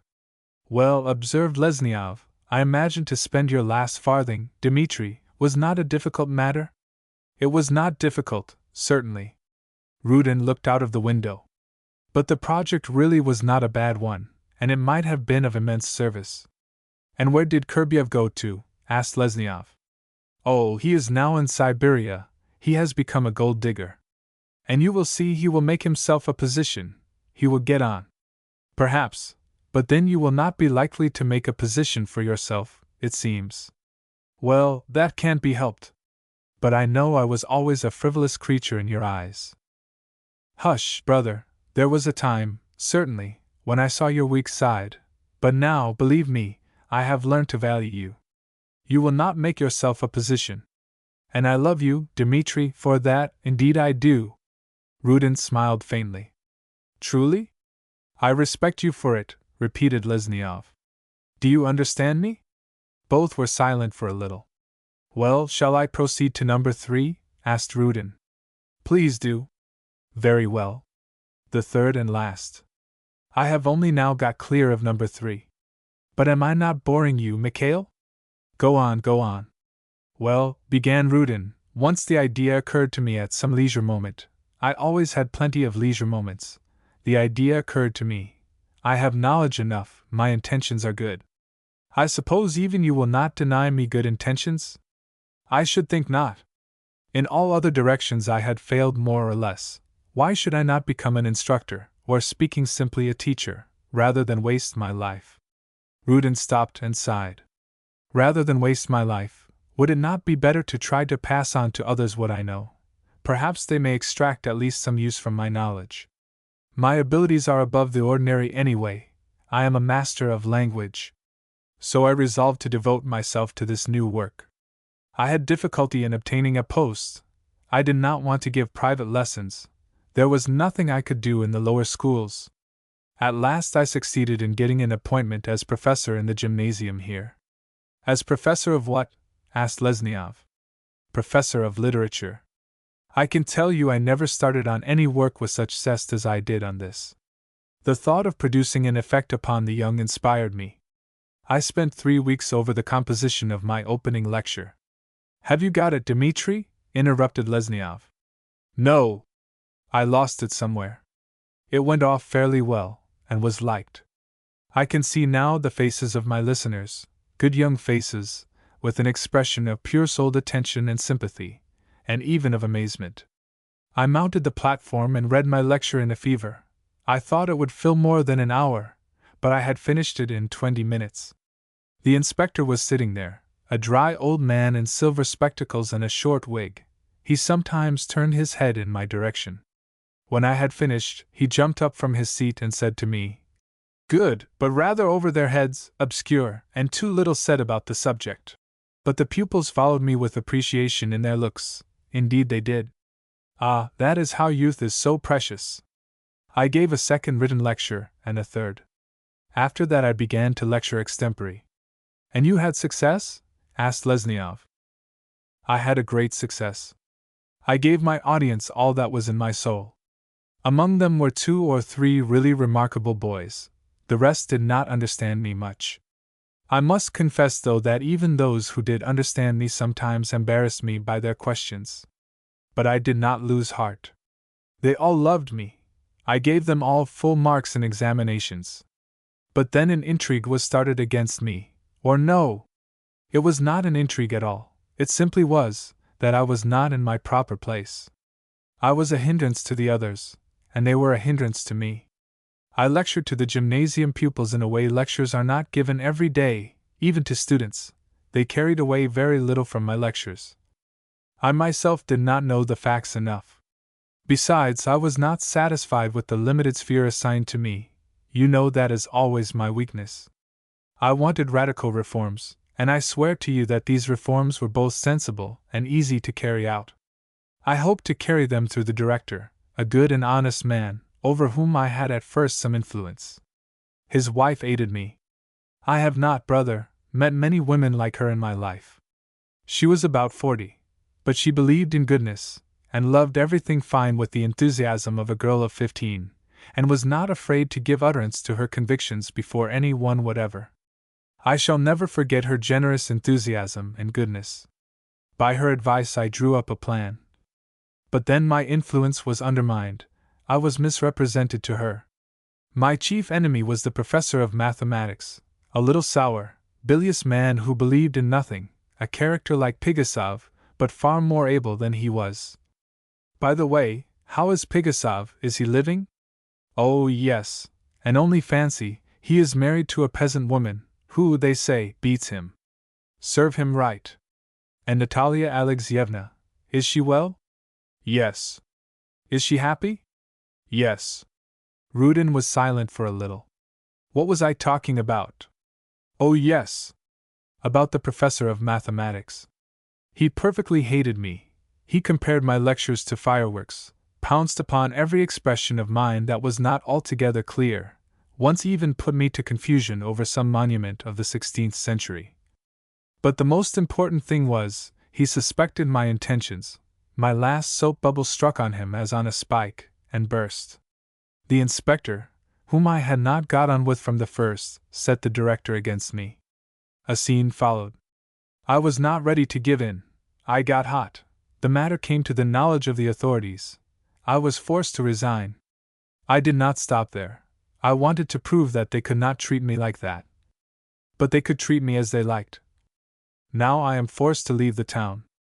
A silence followed. Both the friends sat with bowed heads. Rudin was the first to speak. "Yes, brother," he began, "I can say now, in the words of Koltsov, 'Thou hast led me astray, my youth, till there is nowhere I can turn my steps.' And yet can it be that I was fit for nothing, that for me there was, as it were, no work on earth to do? I have often put myself this question, and however much I tried to humble myself in my own eyes, I could not but feel the existence of faculties within me which are not given to every one. Why have these faculties remained fruitless? And let me say more. You know, when I was with you abroad, Mikhail, I was conceited and full of erroneous ideas. Certainly I did not then realize clearly what I wanted. I lived upon words, and believed in phantoms. But now, I swear to you, I could speak out before all men every desire I feel. I have absolutely nothing to hide. I am absolutely, in the fullest meaning of the word, a well-intentioned man. I am humble. I am ready to adapt myself to circumstances. I want little. I want to do the good that lies nearest, to be even a little use. But no! I never succeed. What does it mean? What hinders me from living and working like others? I am only dreaming of it now. But no sooner do I get into any definite position when fate throws the dice from me. I have come to dread it, my destiny. Why is it so? Explain this enigma to me. An enigma, repeated Lesniov. Yes, that's true, you have always been an enigma for me. Even in our young days, when, after some trifling prank, you would suddenly speak as though you were pierced to the heart, and then you would begin again. Well, you know what I mean, even then I did not understand. That is why I grew apart from you. You have so much power, such unwearying striving after the ideal. Words, all words. There was nothing done, Rudin broke in. Nothing done. What is there to do? What is there to do? To keep an old blind woman and all her family by one's work, as, do you remember, Mikhail Pryazentsov did, that's doing something. Yes, but a good word is also something done. Rudin looked at Lesniov without speaking and faintly shook his head. Lesniov wanted to say something, and he passed his hand over his face. And so you are going to your country place? He asked at last. Yes. There you have some property left? Something is left me there. 2 souls and a half. It is a corner to die in. You are thinking perhaps at this moment. Even now he cannot do without fine words. Words indeed have been my ruin. They have consumed me, and to the end I cannot be free of them. But what I have said was not mere words. These white hairs, brother, these wrinkles, these ragged elbows, they are not mere words. You have always been hard on me, Mikhail, and you were right.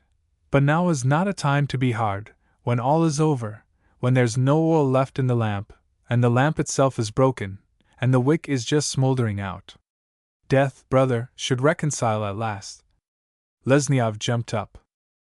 Rudin, he cried, why do you speak like that to me? How have I deserved it from you? Am I such a judge, and what kind of a man should I be, if at the sight of your hollow cheeks and wrinkles, mere words could occur to my mind? Do you want to know what I think of you, Dmitri? Well, I think, here is a man, with his abilities, what might he not have attained to, what worldly advantages might he not have possessed by now, if he had liked? And I meet him hungry and homeless. I rouse your compassion, Rudin murmured in a choked voice. No, you are wrong. You inspire respect in me, that is what I feel. Who prevented you from spending year after year at that landowner's? Who was your friend, and who would, I am fully persuaded, have made provision for you, if you had only been willing to humor him? Why could you not live harmoniously at the gymnasium? Why have you, strange man, with whatever ideas you have entered upon an undertaking, infallibly every time ended by sacrificing your personal interests, ever refusing to take root in any but good ground, however profitable it might be? I was born a rolling stone, Rudin said, with a weary smile. I cannot stop myself. That is true, but you cannot stop, not because there is a worm gnawing you, as you said to me at first. It is not a worm, not the spirit of idle restlessness, it is the fire of the love of truth that burns in you, and clearly, in spite of your failings. It burns in you more hotly than in many who do not consider themselves egoists and dare to call you a humbug perhaps.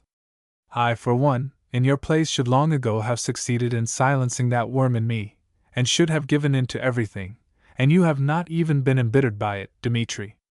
You are ready, I am sure, today, to set to some new work again like a boy. No, brother, I am tired now, said Rudin. I have had enough. Tired? Any other man would have been dead long ago. You say that death reconciles, but does not life, don't you think, reconcile? A man who has lived and has not grown tolerant towards others does not deserve to meet with tolerance himself. And who can say he does not need tolerance? You have done what you could, Dmitri. You have struggled so long as you could, what more? Our paths lay apart. You were utterly different from me, Rudin put in with a sigh. Our paths lay apart, continued Lesniov, perhaps exactly because, thanks to my position, my cool blood, and other fortunate circumstances, nothing hindered me from being a stay-at-home, and remaining a spectator with folded hands. But you had to go out into the world, to turn up your shirt sleeves, to toil and labor. Our paths lay apart, but see how near one another we are. We speak almost the same language. With half a hint we understand one another. We grew up on the same ideas. There is little left us now, brother. We are the last of the Mohicans. We might differ and even quarrel in old days, when so much life still remained before us. But now, when the ranks are thinned about us, when the younger generation is coming upon us with other aims than ours, we ought to keep close to one another. Let us clink glasses, Dmitri, and sing as of old, Gaudimus igitur. The friends clinked their glasses, and sang the old student song in strained voices, all out of tune, in the true Russian style. So you are going now to your country place, Lesniov began again. I don't think you will stay there long, and I cannot imagine where and how you will end. But remember, whatever happens to you, you have always a place, a nest where you can hide yourself. That is my home, do you hear, old fellow? Thought, too, has its veterans. They, too, ought to have their home. Rudin got up. Thanks, brother, he said, thanks. I will not forget this in you. Only I do not deserve a home. I have wasted my life, and have not served thought as I ought. Hush, said Lesniov. Every man remains what nature has made him, and one cannot ask more of him. You have called yourself the wandering Jew. But how do you know? Perhaps it was right for you to be ever wandering. Perhaps in that way you are fulfilling a higher calling than you know. Popular wisdom says truly that we are all in God's hands.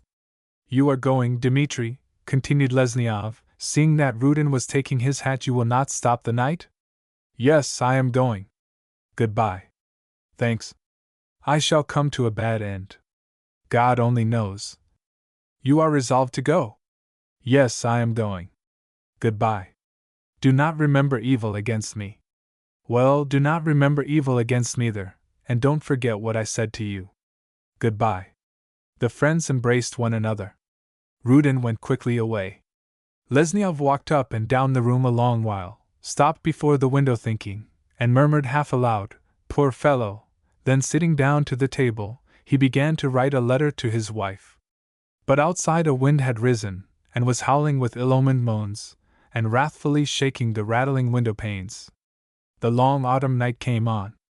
Well for the man on such a night who sits under the shelter of home, who has a warm corner and safety.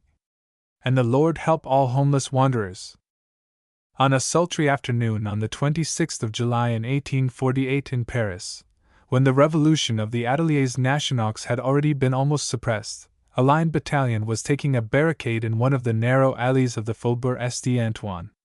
A few gunshots had already broken it, its surviving defenders abandoned it, and were only thinking of their own safety, when suddenly on the very top of the barricade, on the frame of an overturned omnibus, appeared a tall man in an old overcoat, with a red sash, and a straw hat on his grey disheveled hair.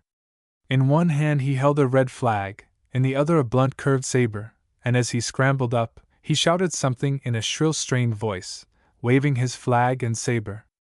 A Vincennes terrier took aim at him, fired. The tall man dropped the flag, and like a sack he toppled over face downwards, as though he were falling at someone's feet. The bullet had passed through his heart. Tiens, said one of the escaping revolutionists to another, on vient de tuer la Polonaise. Biger, answered the other, and both ran into the cellar of a house, the shutters of which were all closed, and its walls streaked with traces of powder and shot. This Polonaise was Dmitri Rudin. The end.